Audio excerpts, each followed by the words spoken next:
वाहिगुरू जी का खालसा वाहिगुरू जी की फतेह। अस्सलाम वालेकुम। आदाब अर्ज मां तुहाडी होस्ट नीलम कौर ते मैं टीवी 84 ਦੇ ਸਾਰੇ ਦਰਸ਼ਕਾਂ ਤੇ ਸਰੋਤਿਆਂ ਨੂੰ ਜੀ ਆਇਆਂ ਕਹਿੰਦੀਆਂ ਪ੍ਰੋਗਰਾਮ ਸੱਚ ਸੱਚ ਵਿੱਚ ਜਿਹੜੇ ਇਸ ਪ੍ਰੋਗਰਾਮ ਨਾਲ ਦੇਸ਼ਾਂ ਵਿਦੇਸ਼ਾਂ ਤੋਂ ਛੁੱਟ ਚੁੱਕੇ ਨੇ। ਖਾਲਿਸਤਾਨ ਅਫੇਅਰਸ ਸੈਂਟਰ ਦੇ ਸੰਚਾਲਕ ਡਾਕਟਰ ਅਮਰਜੀਤ ਸਿੰਘ ਰੋਜ਼ਾਨਾ ਦੀ ਤਰ੍ਹਾਂ ਸਟੂਡੀਓ ਵਿੱਚ ਮੇਰੇ ਨਾਲ ਸ਼ਾਮਿਲ ਨੇ। ਉਹਨਾਂ ਨਾਲ ਗੱਲਬਾਤ ਕਰਕੇ ਅੱਜ ਦੇ ਅਹਿਮ ਇਸ਼ੂਜ਼ ਉੱਪਰ ਉਹਨਾਂ ਦਾ ਤਬਸਰਾ ਜਾਣਦੇ ਹਾਂ।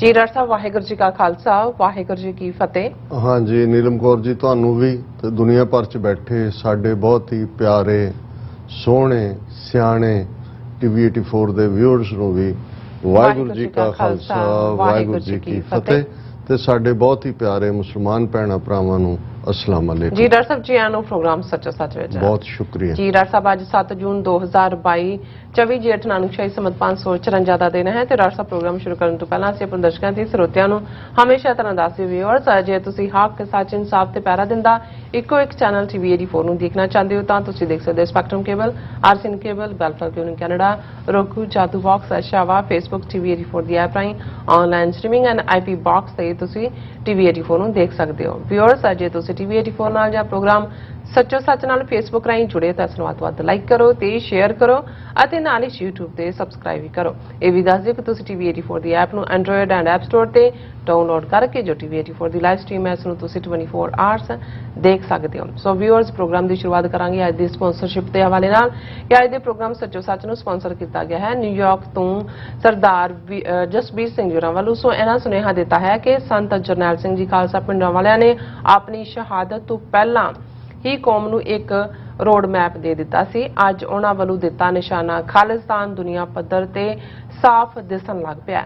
ਸੋ ਕਨੈਕਟੀਕਟ ਸਟੇਟ ਵੱਲੋਂ ਖਾਲਿਸਤਾਨ ਨੂੰ ਦਿੱਤੀ ਗਈ ਮਾਨਤਾ ਅਤੇ ਰੈਫਰੈਂਡਮ ਦੀਆਂ ਜਿਹੜੀਆਂ ਵੋਟਾਂ ਨੇ ਭਾਰਤੀ ਸਟੇਟ ਦੀ ਨੀਂਦ ਹਰਾਮ ਕਰ ਦਿੱਤੀ ਹੈ ਔਰ ਸਟੇਟ ਵੱਲੋਂ ਸੈਂਕੜਿਆਂ ਮੀਡੀਆ ਅਦਾਰੇ ਸਿੱਖਾਂ ਖਿਲਾਫ ਖਾਲਿਸਤਾਨ ਖਿਲਾਫ ਪ੍ਰੋਪਗੈਂਡਾ ਜਿਹੜਾ ਕਰ ਰਹੇ ਨੇ। ਸੋ ਇਹਨਾਂ ਝੂਠਾਂ ਦਾ ਜਵਾਬ ਟੀਵੀ 84 सवा लाख से एक लड़ाउन दी स्पिरिट नूं नाल जड़ा ओ दे रहा है। सो मेरी बेनती है कि साल दे 365 दिन कौमी दर्द रखण वाले 365 परिवार टीवी 84 नूं एक एक दिन स्पॉन्सर देन तां जो टीवी 84 दे प्रबंधक इस सेवा नूं सिरे चाड़ सकन। सो अज दी स्पॉन्सरशिप लई असीं सरदार जसबीर सिंह जुरां दा तहे दिल तों धन्नवाद करदे हां। तुहानूं भी अपील ते बेनती करदे हां कि तुसीं भी प्रोग्राम सच्चो सच नूं वध तों वध स्पॉन्सर करो। स्पॉन्सरशिप लई तुसीं सानूं कॉल कर सकदे हो साडे फोन नंबर ते 5166191984 सेम नंबर ते WhatsApp कर सकते हो। तो सानू ईमेल भी कर सकते हो info@tv84.tv ते। सो व्यूअर्स जिस तरह के घल्लूकर दे दिन जिहड़े ने चल रहे सो उस दे बाबत आपां गलबात करन जा रहे हां कि 38 वरे पहलां वापरे घल्लूकरा 84 दा जिहड़ा लहू नाल भिज्जिया इतिहास है और 7 जून 1984 नूं ਭਾਰਤੀ ਫੌਜ ਦਾ ਦਰਬਾਰ ਸਾਹਿਬ ਕੰਪਲੈਕਸ ਤੇ ਮੁਕੰਮਲ ਕਬਜ਼ਾ ਹੋ ਗਿਆ ਸੀ।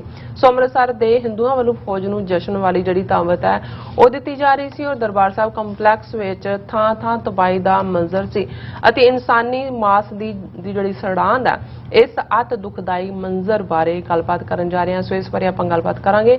ਸੋ ਅਸੀਂ ਚਾਹਾਂਗੇ ਕਿ ਤੁਸੀਂ ਨਾਲ ਇਸੇ ਤਰ੍ਹਾਂ ਬਣੇ ਰਹਿਣਾ ਦੇਖਣ ਸੁਣਨ ਲਈ ਤੁਹਾਡਾ ਸਭ ਦਾ ਬਹੁਤ ਸ਼ੁਕਰੀਆ। ਜੀ ਡਾਕਟਰ ਸਾਹਿਬ ਕੀ ਵਿਚਾਰਾਂ ਨੇ? ਦੇਖੋ ਸਭ ਤੋਂ ਪਹਿਲਾਂ ਤਾਂ ਅੱਜ ਦੇ ਪ੍ਰੋਗਰਾਮ ਨੂੰ ਸਪਾਂਸਰ ਕਰਨ ਲਈ ਅਸੀਂ ਸਰਦਾਰ ਜਸਬੀਰ ਸਿੰਘ ਜੀ ਜਿਹੜੇ ਨਿਊਯਾਰਕ ਨਿਵਾਸੀ ਨੇ ਉਹਨਾਂ ਦਾ ਬਹੁਤ ਸ਼ੁਕਰੀਆ ਅਦਾ ਕਰਦੇ ਹਾਂ। ਬਹੁਤ ਹੀ ਜੈਨਰਸ ਨੇ ਟੀਵੀ 84 ਨਾਲ ਪਿਆਰ ਕਰਦੇ ਨੇ ਕਿਉਂਕਿ ਪੰਥ ਨੂੰ ਪਿਆਰ ਕਰਦੇ ਨੇ। ਬਿਲਕੁਲ। ਔਰ 6 ਫॉर ਜਸਟਿਸ ਦਾ ਜਿਹੜਾ ਰੈਫਰੈਂਡਮ 2020 ਦਾ ਕੈਂਪੇਨ ਹੈ ਉਸ ਦੇ ਉਹ ਬੜੇ ਸਰਗਰਮ ਹਿੱਸੇਦਾਰ ਨੇ ਔਰ ਅਸੀਂ ਵੀ ਪਹਿਲੇ ਦਿਨ ਤੋਂ ਇਹ ਗੱਲ ਹਮੇਸ਼ਾ ਕਨਸਟੈਂਟਲੀ ਸਾਡੀ ਹਰ ਸਪੀਚ ਪ੍ਰੈਜੈਂਟੇਸ਼ਨ ਦਾ ਆਲਮੋਸਟ ਹਿੱਸਾ ਹੁੰਦੀ ਹੈ ਕਿ ਭਾਰਤ ਸਰਕਾਰ ਜੇ ਖੌਫਜ਼ਦਾ ਹੈ ਤੇ ਉਹ ਲਗਭਗ 6 ਮਿਲੀਅਨ ਤੋਂ ਜ਼ਿਆਦਾ ਸਿੱਖ ਡਾਇਸਪੋਰਾ ਤੋਂ ਹੈ ਔਰ ਉਹਨਾਂ ਨੇ ਇੱਕ ਪਾਸੇ ਜਿੱਥੇ ਪੰਜਾਬ ਦੇ ਵਿੱਚ ਜੂਨ 84 ਦਾ ਘੱਲੂਘਾਰਾ ਵਰਤਾਉਣ ਤੋਂ ਬਾਅਦ ਆਲਮੋਸਟ ਇੱਕ ਜਨਰੇਸ਼ਨ ਮਾਰ ਮੁਕਾਈ ਅਗਲੇ 10 ਵਰਿਆਂ ਦੇ ਵਿੱਚ ਫਿਰ ਉਹਨਾਂ ਨੂੰ ਡਰੱਗਸ ਦੇ ਹਵਾਲੇ ਕੀਤਾ ਪਰ ਇੱਕਦਮ ਬਾਅਦ 84 ਤੋਂ ਉਹਨਾਂ ਨੇ ਇਹ ਸਮਝਦਿਆਂ ਹੋਇਆਂ ਦੁਸ਼ਮਣ ਸਾਡਾ ਇਸ ਗੱਲ ਦਾ ਧਿਆਨ ਰਹੇ ਕਿ 3.5-4 ਹਜ਼ਾਰ ਸਾਲ ਤੋਂ ਉਹਨਾਂ ਦੀ ਝੂਠ ਦੀ ਦੁਕਾਨ ਝੂਠੀ ਆਈਡੀਓਲੋਜੀ ਬ੍ਰਾਹਮਣਵਾਦ ਦੀ ਜ਼ਾਤ ਪਾਤ ਦੀ ਵੀ ਵਿਕ ਰਹੀ ਹੈ।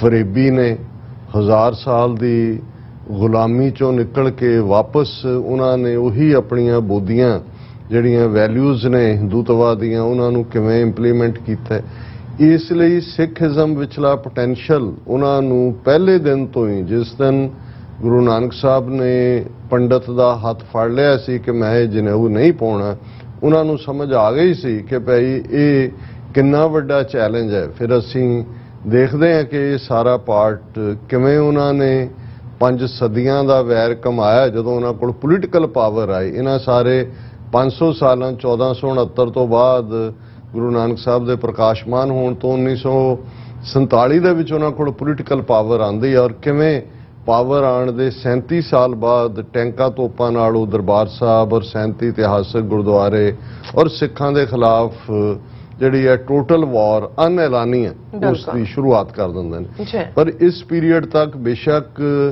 ਸਿੱਖ ਡਾਇਸਪੋਰਾ 2 ਮਿਲੀਅਨ ਤੋਂ ਦੇ ਨੇੜੇ ਤੇੜੇ ਹੋਏਗਾ, ਪਰ ਉਸ ਖਤਰੇ ਨੂੰ ਉਦੋਂ ਵੀ ਉਹਨਾਂ ਨੇ ਪੂਰੀ ਚੰਗੀ ਤਰ੍ਹਾਂ ਸਮਝਿਆ ਸੀ ਕਿ ਭਾਈ ਇੱਥੇ ਤਾਂ ਅਸੀਂ ਜਾਂ ਖਰੀਦ ਲਾਂਗੇ ਜਾਂ ਜਿਹੜੇ ਆਵਾਜ਼ ਚੁੱਕਣਗੇ ਉਹ ਮਾਰ ਦਿਆਂਗੇ, ਪਰ ਬਾਹਰਲਿਆਂ ਦੀ ਆਵਾਜ਼ ਜਿਹੜੀ ਹੈ ਉਹਨੂੰ ਕਿਵੇਂ ਦਬਾਉਣਾ। ਔਰ ਅਸੀਂ ਦੇਖਦੇ ਹਾਂ ਕਿ 1985 ਦੇ ਵਿੱਚ ਉਹਨਾਂ ਨੇ ਕਿਵੇਂ ਕਨਿਸ਼ਕਾ ਕਾਂਡ ਕਰਾਇਆ, ਕਿਵੇਂ ਬੇਗੁਨਾਹ 332 ਮੁਸਾਫਰ ਔਰ ਜਹਾਜ਼ ਦਾ ਹਮਲਾ, ਜਿਸ ਜਹਾਜ਼ ਦਾ ਪਾਇਲਟ ਵੀ ਸਰਦਾਰ ਭਿੰਡਰ ਸੀ, ਕਿਵੇਂ ਉਹਨਾਂ ਨੇ ਉਹ ਹਾਦਸਾ ਕਰਵਾਇਆ, ਕਿਵੇਂ ਉਹਨੂੰ ਸਿੱਖਾਂ ਦੇ ਖਾਤੇ 'ਚ ਪਾ ਕੇ ਸਾਡੀ ਇੱਕ ਜੈਨੂਇਨ ਖਾਲਿਸਤਾਨ ਦੀ ਲਹਿਰ ਨੂੰ ਜਿਹੜਾ ਅਸੀਂ ਵਿਕਟਮ ਸੀ ਪਰ ਸਾਨੂੰ ਐਗਰੈਸਰ ਔਰ ਦਹਿਸ਼ਤਗਰਦ ਬਣਾ ਕੇ ਇੰਟਰਨੈਸ਼ਨਲ ਟੈਰਰਿਜ਼ਮ ਦੇ ਖਾਤੇ 'ਚ ਪਾਇਆ ਗਿਆ। ਔਰ ਇਸ ਸਾਰੇ ਦੇ ਚੱਲਦਿਆਂ ਇੱਥੇ ਬੈਠੇ ਸਿੱਖਾਂ ਨੇ ਆਪਣਾ ਬਹੁਤ ਵਧੀਆ ਰੋਲ ਅਦਾ ਕੀਤਾ ਇਹ ਸਾਰੇ ਪੀਰੀਅਡ। ਫਿਰ ਇੱਕ ਤੋਂ ਬਾਅਦ ਇੱਕ ਐਕਸਟ੍ਰੈਡੀਸ਼ਨ ਟ੍ਰੀਟੀਆਂ ਕਰਕੇ ਉਹਨਾਂ ਨੇ ਸਾਡਾ ਕਾਫੀ ਸਰਮਾਇਆ ਇੱਥੇ, ਉਹ ਭਾਈ ਰਣਜੀਤ ਸਿੰਘ ਗਿੱਲ, ਸੁਖਵਿੰਦਰ ਸਿੰਘ ਸੁੱਖੀ, ਕੁੱਕੀ ਸੁੱਖੀ ਦਾ ਕੇਸ ਹੋਏ, ਭਾਈ ਕੁਲਬੀਰ ਸਿੰਘ ਬੜਾ ਪਿੰਡ ਦਾ ਕੇਸ ਹੋਏ, ਭਾਈ ਦਇਆ ਸਿੰਘ ਲਾਹੌਰੀਆ ਔਰ ਉਹਨਾਂ ਦੀ ਸਿੰਘਣੀ ਦਾ ਕੇਸ ਹੋਏ, ਭਾਈ ਹਰਪਾਲ ਸਿੰਘ ਦਾ ਕੇਸ ਹੋਏ, ਜਿਨ੍ਹਾਂ ਦਾ ਮੈਂ ਜ਼ਿਕਰ ਕੀਤਾ। ਇਹਨਾਂ 'ਚੋਂ ਬਹੁਤੇ 12-12 14-14 ਸਾਲ ਕੇਸ ਚੱਲੇ ਔਰ ਵੱਡੇ ਵੱਡੇ ਵਕੀਲ ਇੱਥੇ ਲੱਖਾਂ ਡਾਲਰ ਇਹਨਾਂ ਕੇਸਾਂ ਤੇ ਲਵਾਏ ਗਏ। ਔਰ ਉਹਨਾਂ ਦਾ ਮਕਸਦ ਹੀ ਇਹ ਸੀ ਕਿ ਭਾਈ ਸਾਡਾ ਧਿਆਨ ਦੂਜੇ ਪਾਸੇ ਲਾਇਆ ਜਾਏ। ਪ੍ਰੋਟੈਸਟ, ਰੈਲੀਜ਼, ਸੈਲੀਬ੍ਰੇਸ਼ਨਸ, ਖਾਲਿਸਤਾਨ ਡੇ ਦੀਆਂ ਇਹ ਤਾਂ ਚੱਲਦਾ ਰਿਹਾ, ਪਰ ਮੈਂ ਇਹ ਸਮਝਦਾ ਕਿ ਸਿੱਖਸ ਫਾਰ ਜਸਟਿਸ ਨੇ ਇੱਕ ਜਦੋਂ ਕਿ ਇਸ ਸਾਰੇ ਚੋਂ ਕੌਮ ਨਿਕਲ ਰਹੀ ਸੀ, ਜਿਵੇਂ ਉਹਨਾਂ ਨੇ ਫੋਕਸਡ ਕੈਂਪੇਨ ਰੈਫਰੈਂਡਮ 2020 ਦਾ ਦਿੱਤਾ, ਉਸ ਤੋਂ ਪਹਿਲਾਂ ਨਵੰਬਰ 84 ਨੂੰ ਐਜ਼ ਏ ਸਿੱਖ ਨਸਲਕੁਸ਼ੀ ਰੈਕਗਨਾਈਜ਼ ਕਰਵਾਉਣ ਦੇ ਲਈ ਔਰ ਵਿਦਨ ਕੰਟਰੀ ਵੀ ਕੇਸਿਸ ਸੁਪਰੀਮ ਕੋਰਟ ਤੱਕ ਲਿਜਾ ਕੇ ਬਹੁਤਿਆਂ ਨੂੰ ਦੱਸ ਦਿੱਤਾ ਕਿ ਜਸਟਿਸ ਨਹੀਂ ਹੈ। ਔਰ ਕੋਵਿਡ ਦੇ ਚੱਲਦੇ ਆ ਬੇਸ਼ੱਕ ਰੁਕਾਵਟ ਰਹੀ 2020 ਦਾ ਵਰ੍ਹਾ, ਪਰ ਹੁਣ ਜਿਵੇਂ ਯੂਕੇ ਤੋਂ ਸ਼ੁਰੂ ਹੋਈ ਹੈ ਮੁਹਿੰਮ ਇਟਲੀ ਦੇ ਵਿੱਚ ਸਕਸੈਸਫੁਲੀ ਚੱਲ ਰਹੀ ਹੈ। ਔਰ ਇਹ ਬਹੁਤ ਮੈਂ ਸਮਝਦਾ ਹਾਂ ਕਿ ਜਿਹੜੇ ਲੋਕ ਸਮਝਦੇ ਨੇ ਕਿ ਇਫੈਕਟਿਵਨੈਸ ਕੀ ਹੁੰਦੀ ਹੈ ਕਿਸੇ ਵੀ ਗੱਲ ਦੀ, ਇਹ ਠੀਕ ਹੈ ਇੱਕ ਤਬਕਾ ਅਸੀਂ ਵੀ 30-35 ਸਾਲ ਤੋਂ ਇੱਥੋਂ ਦੀ ਪਬਲਿਕ ਲਾਈਫ, ਪੰਥਕ ਲਾਈਫ ਦੇ ਵਿੱਚ ਦੇਖਦੇ ਹਾਂ, ਇਹ ਕੌਣ ਨੇ ਜਿਨ੍ਹਾਂ ਨੇ ਵਿਰੋਧ ਕਰਨਾ ਹੀ ਕਰਨਾ ਹੈ, ਨੋ ਮੈਟਰ ਤੁਸੀਂ ਕੀ ਕਰਦੇ ਹੋ ਕੀ ਨਹੀਂ ਕਰਦੇ। ਉਹਨਾਂ ਨੂੰ ਤੁਸੀਂ ਖਾਲਿਸਤਾਨ ਡਿਲੀਵਰ ਵੀ ਕਰ ਦਿਓਗੇ ਤਾਂ ਉਹਨਾਂ ਨੇ ਕਹਿਣਾ ਇੰਨਾ ਛੋਟਾ ਕਿਉਂ ਹੈ ਜੀ ਜਿਨ੍ਹਾਂ ਦਾ। ਔਰ ਉਹਨਾਂ ਨੇ ਉਹ ਕਬੀਰ ਸਾਹਿਬ ਦੇ ਉਸ ਫਰਮਾਨ ਮੁਤਾਬਕ ਆਪ ਨਾ ਦੇਹ ਚਰੂ ਭਰ ਪਾਣੀ ਤਹਿ ਨਿੰਦਹਿ ਜੈ ਗੰਗਾ ਨਹੀਂ, ਆਪਣੇ ਕੋਲੋਂ ਉਹਨਾਂ ਨੇ ਚੁਲੀ ਭਰ ਕੇ ਪਾਣੀ ਵੀ ਨਹੀਂ ਦੇਣਾ ਪਰ ਉਹਨਾਂ ਨੇ ਗੰਗਾ ਲਿਆਉਣ ਵਾਲੇ ਦੀ ਨਿੰਦਿਆ ਕਰਨੀ ਹੈ। ਇਹ ਪਾਰਟ ਹਮੇਸ਼ਾ ਰਿਹਾ ਔਰ ਅਸੀਂ ਸਮਝਦੇ ਹਾਂ ਕਿ ਇਹ ਸਾਡਾ ਜਦੋਂ ਅਸੀਂ ਕੌਮੀ ਘਰ ਬਣਾਉਣ ਦਾ ਔਰ ਜੂਨ 84 ਦੇ ਘੱਲੂਘਾਰੇ ਤੋਂ ਬਾਅਦ ਤਾਂ ਕੋਈ ਇਫੈਂਟ ਬਟ ਰਿਹਾ ਹੀ ਨਹੀਂ। ਔਰ ਮੈਨੂੰ ਦੁੱਖ ਹੁੰਦਾ ਜਦੋਂ ਮੈਂ ਕਿਸੇ ਸਿੱਖਾਂ ਦੀ ਗੈਦਰਿੰਗ 'ਚ ਖਲੋ ਕੇ ਮੈਨੂੰ ਕੋਈ ਪੁੱਛ ਰਿਹਾ ਹੋਏ ਜੀ ਦੱਸੋ ਖਾਲਿਸਤਾਨ ਕਿਉਂ, ਹਾਂ ਕਿਸੇ ਗੈਰ ਸਿੱਖ ਨੇ ਪੁੱਛਿਆ ਕਿ ਭਾਈ ਇਹ ਤੁਹਾਡਾ ਕੀ ਹੈ ਮੂਵਮੈਂਟ, ਕੀ ਹੈ ਪਾਰਟ, ਫਿਰ ਤਾਂ ਸਮਝ ਆ ਸਕਦਾ ਹੈ। ਔਰ ਮੈਨੂੰ ਖੁਸ਼ੀ ਹੁੰਦੀ ਹੈ ਆਪਣੇ ਅਮਰੀਕਨਾਂ ਨੂੰ ਦੂਸਰਿਆਂ ਨੂੰ ਵੀ ਦੱਸਣ ਦੇ ਵਿੱਚ ਕਿ ਭਾਈ ਇਹ ਸਾਡਾ ਕੀ ਹੈ ਮੁਲਕ। ਪਰ ਜੇ ਇਹਨਾਂ 38 ਵਰਿਆਂ ਬਾਅਦ ਕਿਸੇ ਸਿੱਖ ਨੂੰ ਇਹ ਦੱਸਣ ਦੀ ਲੋੜ ਹੈ ਕਿ ਖਾਲਿਸਤਾਨ ਕਿਉਂ ਚਾਹੀਦਾ ਤੇ ਜਾਂ ਉਹ ਸਿੱਖ ਹੀ ਨਹੀਂ ਹੈ ਜਾਂ ਬੇਈਮਾਨ ਹੈ, ਤੀਜੀ ਉਹਦੇ 'ਚ ਕੋਈ ਕਹਿ ਹਾਂ ਕਈ ਵਾਰ ਵਿਚਾਰ ਭੇਦ ਸਟ੍ਰੈਟਜੀ ਕੀ ਹੋਏ ਕੀ ਨਾ, ਇਸ ਦੇ ਉੱਤੇ ਕਈ ਵਾਰੀ ਸ਼ਖਸੀਅਤਾਂ ਦੇ ਉੱਤੇ ਵੀ ਜਾਂ ਕਿਸੇ ਦੇ ਕੰਮ ਕਰਨ ਦੇ ਅੰਦਾਜ਼ ਤੇ ਤੁਹਾਨੂੰ ਜਿਹੜੀ ਹੈ ਉਹ ਤਕਲੀਫ ਹੋ ਸਕਦੀ ਹੈ ਜਾਂ ਗਿਲਾ ਹੋ ਸਕਦਾ ਹੈ ਜਾਂ ਸ਼ਿਕਾਇਤ ਹੋ ਸਕਦੀ, ਉਹ ਅੰਡਰਸਟੈਂਡੇਬਲ। ਉਹ ਪਰਿਵਾਰਾਂ 'ਚ ਵੀ ਹੁੰਦਾ, ਭਰਾਵਾਂ ਭੈਣਾਂ 'ਚ ਕਿਹੜੀ ਸਾਰਿਆਂ ਦੇ ਸੁਭਾਅ ਰਲਦੇ ਹੁੰਦੇ ਨੇ, ਕੋਈ ਉੱਚਾ ਬੋਲਣ ਵਾਲਾ ਹੈ, ਕੋਈ ਚਪੇੜ ਮਾਰਨ ਵਾਲਾ ਹੈ, ਕੋਈ ਤੁਸੀਂ ਸਾਰਾ as a family hang together ਕਰਦੇ ਹੋ। ਸੋ ਮੈਂ ਸਮਝਦਾ ਕਿ ਵੀ ਇਸ ਵੇਲੇ ਜਿਹੜੇ ਸਾਡੇ ਸਾਹਮਣੇ ਚੈਲੰਜਸ ਨੇ, ਫੋਕਸ ਬਿਲਕੁਲ ਇੱਕ ਰਹਿਣਾ ਚਾਹੀਦਾ। ਔਰ ਜਿਵੇਂ ਸਟਾਕਟਨ ਗੁਰਦੁਆਰਾ ਸਾਹਿਬ ਖਾਲਿਸਤਾਨ ਦਾ ਝੰਡਾ ਬਰਾਬਰ ਮੀਰੀ ਪੀਰੀ ਦਾ ਪ੍ਰਤੀਕ ਜੋ ਸਾਡੀ ਅਗਵਾਈ ਗੁਰਦੁਆਰਾ ਸਾਹਿਬ ਝੰਡਾ ਬੁੰਗਾ ਅਕਾਲ ਤਖਤ ਤੋਂ ਨਿਕਲਦੀ ਹੈ, ਇਹ ਵੀ ਮੈਸੇਜ ਜਾ ਰਿਹਾ ਹੈ ਕਿ ਭਾਈ ਕਲੀਅਰਲੀ ਸਿੱਖ ਜਿਹੜੇ ਨੇ ਹੁਣ ਇਫ ਐਂਡ ਬਟ ਦੇ ਵਿੱਚ ਯਕੀਨ ਨਹੀਂ ਰੱਖਦੇ। ਕੋਈ ਮੈਂ ਜਦੋਂ ਅਸੀਂ ਇਵਨ ਇਤਿਹਾਸ ਵੀ ਸੁਣਾ ਰਹੇ ਹੁੰਦੇ ਆ ਜਾਂ ਇਤਿਹਾਸ ਸੁਣਾਉਂਦੇ ਆ, ਉਹ ਇਹ ਨਹੀਂ ਹੈ ਕਿ ਵੀ ਅਸੀਂ ਸਿਰਫ ਪਾਸਟ ਗਲੋਰੀ ਦੇ ਵਿੱਚ ਹੀ ਜਿਹੜਾ ਹੈ ਉਹ ਉਸ ਦੇ ਧੁੱਪ ਦੇ ਵਿੱਚ ਹੀ ਬਹਿਣਾ। ਸਾਡੇ ਸਾਹਮਣੇ ਚੈਲੰਜ ਹੈ ਖਾਲਿਸਤਾਨ ਦੀ ਕਾਇਮੀ ਦਾ, ਔਰ ਇਸ ਤੋਂ ਬਿਨਾ ਕੋਈ ਵੀ ਹੋਰ ਤੁਹਾਡਾ ਪਾਸਟ ਦੀ ਚਰਚਾ ਵੀ ਉਹ ਕੋਈ ਮਾਨੇ ਨਹੀਂ ਰੱਖੇਗੀ ਜੇ ਅਸੀਂ ਅੱਜ ਦੇ ਕੰਟੈਕਸਟ ਦੇ ਵਿੱਚ, ਔਰ ਇਹਦੇ 'ਚ ਵੀ ਕੋਈ ਦੋ ਰਾਵਾਂ ਨਹੀਂ, ਜਿਵੇਂ ਅੱਜ ਹੀ ਸਾਡੇ ਵੀਰ ਸੰਧੂ ਸਾਹਿਬ ਉੱਥੋਂ ਸੈਕਰਾਮੈਂਟੋ ਤੋਂ ਸਾਡੇ ਨਾਲ ਗੱਲਬਾਤ ਕਰ ਰਹੇ ਸੀ ਤਾਂ ਉਹਨਾਂ ਨੇ ਕਿਹਾ ਕਿ ਵੀ ਪੰਜਾਬ ਦੇ ਵਿੱਚ ਬੜੀ ਹਾਈ ਪਿਚ ਦੇ ਉੱਤੇ ਇਸ ਵੇਲੇ ਖਾਲਿਸਤਾਨ ਦੀ ਗੱਲ, ਉਹਨਾਂ ਨੇ 5 ਜੂਨ ਦਾ ਆਜ਼ਾਦੀ ਮਾਰਚ, 6 ਜੂਨ ਦਾ ਅਕਾਲ ਤਖਤ ਸਾਹਿਬ ਦਾ ਸਮਾਗਮ ਦੇਖਿਆ, ਔਰ ਦੂਸਰਾ ਤੇ ਉਹਨਾਂ ਨੇ ਕਿਹਾ ਵੀ ਇਸ ਗੱਲ ਦਾ ਧਿਆਨ ਰੱਖਣਾ ਚਾਹੀਦਾ ਹੈ ਕਿ ਵੀ ਆਪਣੇ ਲੋਕਾਂ ਨੂੰ ਇਹ ਕਹਿਣਾ ਚਾਹੀਦਾ ਹੈ ਉੱਥੇ ਵੀ ਇੱਥੇ ਵੀ ਕਿ ਸਰਕਾਰੀ ਜਿਹੜੇ ਏਜੰਟ ਪ੍ਰੋਵੋਕੇਟਿਓਰ ਨੇ ਜਿਹੜੇ ਭੜਕਾਟ ਪੈਦਾ ਕਰਕੇ ਕੋਈ ਹਿੰਸਾ ਵੱਲ ਤੋਰ ਸਕਦੇ ਨੇ ਉਸ ਪਾਸੇ ਨਾ ਆਣ, ਕਿਉਂਕਿ ਇਹ ਫਿਰ ਹਕੂਮਤ ਦੇ ਲਈ ਸੌਖਾ ਹੁੰਦਾ ਹੈ। ਔਰ ਉਹ ਆਲਰੇਡੀ ਉਹਨਾਂ ਨੇ ਜਿਹੜੀ 6 ਫॉर ਜਸਟਿਸ ਪੀਸਫੁਲੀ ਰੈਫਰੈਂਡਮ ਦੀ ਗੱਲ ਕਰਦੇ ਉਹਨੂੰ ਕਿਵੇਂ ਦਹਿਸ਼ਤਗਰਦ ਜਮਾਤ ਬਣਾਇਆ, ਕਿਵੇਂ ਕੱਲ ਵੀ ਕੋਈ ਖਬਰ ਸੀ ਜੇ ਇੰਟਰਪੋਲ ਨੂੰ ਉਹਨਾਂ ਨੇ ਕਿਸੇ ਦਾ ਨਾਂ ਦਿੱਤਾ ਹੈ, ਉਹ ਫਲਾਣਾ ਗੈਂਗਸਟਰ ਹੈ, ਉਹ ਫਲਾਣੇ ਖਾਲਿਸਤਾਨੀ ਦੇ ਨਾਲ ਜੁੜ। ਸੋ ਉਹਨਾਂ ਨੇ ਇਹਦੇ ਬਾਵਜੂਦ ਕਿ ਇੱਕ ਪੀਸਫੁਲ ਨਾਨ ਪ੍ਰੋਫਿਟ ਆਰਗੇਨਾਈਜੇਸ਼ਨ ਦੇ ਤੌਰ ਤੇ or well within the ambit of international law UN charter ਜਿਹੜੀ ਗੱਲ ਹੈ ਉਹਨੂੰ ਵੀ ਦਹਿਸ਼ਤਗਰਦੀ ਨਾਲ ਜੋੜਨ ਦੀ ਉਹਨਾਂ ਦੀ ਕੋਸ਼ਿਸ਼ ਹੈ। ਤੇ ਜੇ ਸੱਚਮੁੱਚ ਕੁਝ ਇਸ ਕਿਸਮ ਦਾ ਵਾਪਰਦਾ ਤੇ ਮੈਂ ਉਹਨਾਂ ਨੂੰ ਕਿਹਾ ਜੀ ਇਹ ਜਿਹੜੀਆਂ ਸਾਡੀਆਂ ਧਿਰਾਂ ਨੇ ਉੱਥੇ ਹੋਣ ਇੱਥੇ ਹੋਣ ਉਹਨਾਂ ਨਾਲ ਜੁੜੇ ਹੋਏ ਸਿੰਘ ਸਿੰਘਣੀਆਂ ਨੇ ਉਹ ਤਾਂ ਨਹੀਂ ਹੋਣਗੇ, ਪਰ ਮੈਂ ਕਿਹਾ ਜੀ ਜੇ ਏਜੰਸੀਆਂ ਨੇ ਆਪਣੀ ਖੇਡ ਹੀ ਖੇਡਣੀ ਹੈ ਤੇ ਆਹ ਦੀਪ ਸਿੱਧੂ ਦਾ ਇਸ਼ੂ ਹੋਏ ਜਾਂ ਮੂਸੇਵਾਲਾ ਦਾ ਇਸ਼ੂ ਹੋਏ, ਹੁਣ ਕਿਸ ਲੈਵਲ ਦੇ ਉੱਤੇ ਜੀ 8 ਗੈਂਗਸਟਰ ਫੜ ਲਏ, ਸ਼ਾਰਪ ਸ਼ੂਟਰ ਇੱਥੇ ਪਹੁੰਚ ਗਏ, ਉੱਥੇ ਆ ਗਏ, ਫਲਾਣਾ ਉਹਦੇ ਚ ਸਿੱਖਾਂ ਦੇ ਮੁੰਡੇ ਵੀ ਚੁੱਕੇ ਹੋਏ ਨੇ ਪੱਟੀ ਤੋਂ ਦੂਜੇ। ਹੁਣ ਆਉਣ ਵਾਲੇ ਦਿਨਾਂ 'ਚ ਉਲਝਾਣ ਦੀ ਲਾਈਨ ਹੈ, ਔਰ ਅੱਜ ਹੀ ਇੱਕ ਜਿਹੜਾ ਕ੍ਰਾਈਮ ਰਿਪੋਰਟਰ ਬੰਬੇ 'ਚ ਰਿਹਾ ਸ਼ਾਇਦ ਬਲਜੀਤ ਪਰਮਾਰ ਉਹਦਾ ਨਾਂ ਹੈ, ਉਹ ਹੀ ਕਹਿ ਰਿਹਾ ਸੀ, ਉਹਨੇ ਕਿਹਾ ਜੀ ਇਹ ਜਿਹੜੇ ਇਸ ਲੈਵਲ ਦੇ ਹੁੰਦੇ ਨੇ 1 ਕਰੋੜਾਂ ਰੁਪਏ ਦੇ ਇਹ ਛੋਟੇ-ਮੋਟੇ ਮਰਡਰ ਨਹੀਂ ਨੇ, ਇਹਦੇ 'ਚ ਵੱਡਾ ਮਾਫੀਆ ਵੱਡੀਆਂ ਗੈਂਗਸ ਜਿਹੜੀਆਂ ਇਨਵੋਲਵ ਹੁੰਦੀਆਂ। ਔਰ ਕੌਣ ਉੱਥੇ ਪੰਜਾਬ ਦੇ ਵਿੱਚ ਇਸ ਲੈਵਲ ਤੇ 8-9 ਸ਼ਾਰਪ ਸ਼ੂਟਰ ਕੌਣ ਲਿਆਇਆ, ਕਿਹਨੇ ਫੈਸਿਲਿਟੇਟ ਕੀਤਾ, ਬਿਸ਼ਨੋਈ ਕੌਣ ਹੈ, ਫਲਾਂ ਆਮ ਲੋਕ ਤਾਂ ਇਸ ਬਹਿਸ 'ਚ ਉਲਝੇ ਨੇ, ਔਰ ਜਿਹੜੇ ਉੱਥੇ ਆਪਣਾ TRP ਵਧਾਉਣ ਤੇ ਲੱਗੇ ਹੋਏ ਨੇ ਉਹ ਵੀ ਇਧਰਲੀਆਂ ਉਧਰਲੀਆਂ ਖਬਰਾਂ ਪਾ ਰਹੇ ਨੇ। ਪਰ ਇਸ ਲੈਵਲ ਦੇ ਇਹ ਸਾਰਾ ਜਿਹੜਾ ਗੈਂਗਸਟਰਸ ਔਰ ਦੂਸਰੇ ਵਾਲਾ ਜਿਹੜਾ ਨੈਰੇਟਿਵ ਹੈ ਇਹ ਅਜੀਤ ਡੋਬਲ ਦੀ ਜਿਹੜੀ ਅੱਗੋਂ ਇੰਟੈਲੀਜੈਂਸ ਫੌਜ ਹੈ ਉਹ ਸਿਰਜ ਰਹੀ ਹੈ, ਕਿਉਂਕਿ ਆਉਣ ਵਾਲੇ ਦਿਨਾਂ 'ਚ ਉਹਨਾਂ ਨੇ ਕੋਈ ਨਾ ਕੋਈ ਹੋਰ ਕਾਊਂਟਰ ਐਕਟ ਕਰਵਾਉਣਾ ਹੈ। ਇਹ ਕਹਿਣ ਲਈ ਜੀ ਕਿ ਸਿੱਧੂ ਮੂਸੇਵਾਲੇ ਦਾ ਬਦਲਾ ਲੈ ਲਿਆ, ਫਿਰ ਫੜੋ ਫੜੀ ਦਾ ਦੌਰ, ਔਰ ਇੱਕ ਸਟੇਜ ਤੇ ਜਿਵੇਂ ਪੰਜਾਬ ਦੇ ਵਿੱਚ ਜੁਝਾਰੂ ਲਹਿਰ ਦੇ ਚੱਲਦੇ ਆ ਕਾਲੀਆਂ ਬਿੱਲੀਆਂ ਵਿੱਚ ਵਾੜ ਕੇ ਉਹ ਉਹਨਾਂ ਨੇ ਮਾਹੌਲ ਬਣਾ ਦਿੱਤਾ ਸੀ ਕਿ ਲੋਕ ਅੱਕ ਗਏ ਸੀ, ਆਪਣੇ ਹੀ ਸਿੱਖਾਂ ਦੇ ਘਰਾਂ 'ਚੋਂ ਹਥਿਆਰ ਖੋਹਣਾ, ਉਹਨਾਂ ਦੇ ਕੋਲ ਹੀ ਆ ਕੇ ਪ੍ਰਸ਼ਾਦਾ ਛਕਣਾ, ਫਿਰ ਸਵੇਰੇ ਉੱਥੇ ਹੀ ਰੇਡ ਹੋਣਾ, ਕਿਉਂਕਿ ਉਹਨਾਂ ਵਿਚਾਰਿਆਂ ਨੂੰ ਤਾਂ ਪਤਾ ਹੀ ਨਹੀਂ ਸੀ ਵੀ ਇਹ ਕੌਣ ਬਿਹਾਈਂਡ ਹੈ ਇਹਦੇ। ਸੋ ਇਸ ਕਿਸਮ ਦਾ ਮਾਹੌਲ ਮੈਂ ਕਿਹਾ ਜੇ ਸਿਰਜਣਗੀਆਂ ਤੇ ਏਜੰਸੀਆਂ ਸਿਰਜਣਗੀਆਂ, ਸਾਨੂੰ ਬਹੁਤ ਜਾਗਰੂਕ ਹੋਣ ਦੀ ਲੋੜ ਹੈ, ਆਪਣੇ ਆਲੇ ਦੁਆਲੇ 'ਚ ਇਸ ਗੱਲ ਦਾ ਸਾਨੂੰ ਧਿਆਨ ਰੱਖਣ ਦੀ ਲੋੜ ਹੈ, ਕਿਉਂਕਿ ਅਸੀਂ ਵੈਲ ਜਿਹੜਾ ਵਿਦਨ, ਜਿਵੇਂ ਮੈਂ ਹਮੇਸ਼ਾ ਇਹ ਗੱਲ ਰਿਪੀਟ ਕਰਦਾ ਕਿ ਕਾਨੂੰਨੀ ਜ਼ਾਬਤੇ ਵਿੱਚ ਰਹਿੰਦੇ ਆ। ਇੱਥੇ ਸਾਡੇ ਕੋਲ ਫਰੀडम ਆਫ ਐਕਸਪ੍ਰੈਸ਼ਨ ਦਾ ਹੱਕ ਹੈ, ਆਪਣੀ ਗੱਲ ਅਸੀਂ ਕਰਦੇ ਹਾਂ, ਆਪਣੇ ਝੰਡੇ ਖਾਲਿਸਤਾਨ ਦੇ ਲਹਿਰਾਉਂਦੇ ਹਾਂ। ਇਸ ਸਾਰੇ ਹਫਤੇ 'ਚ ਜਿੰਨੇ ਸਮਾਗਮ, ਜਿੰਨੇ ਪ੍ਰੋਟੈਸਟ, ਰੈਲੀਆਂ, ਸੈਮੀਨਾਰ ਇਹ ਹਰ ਥਾਂ ਤੇ ਹੋਏ ਨੇ, ਖਾਲਿਸਤਾਨ ਦੀ ਗੱਲ ਹੋਈ ਹੈ।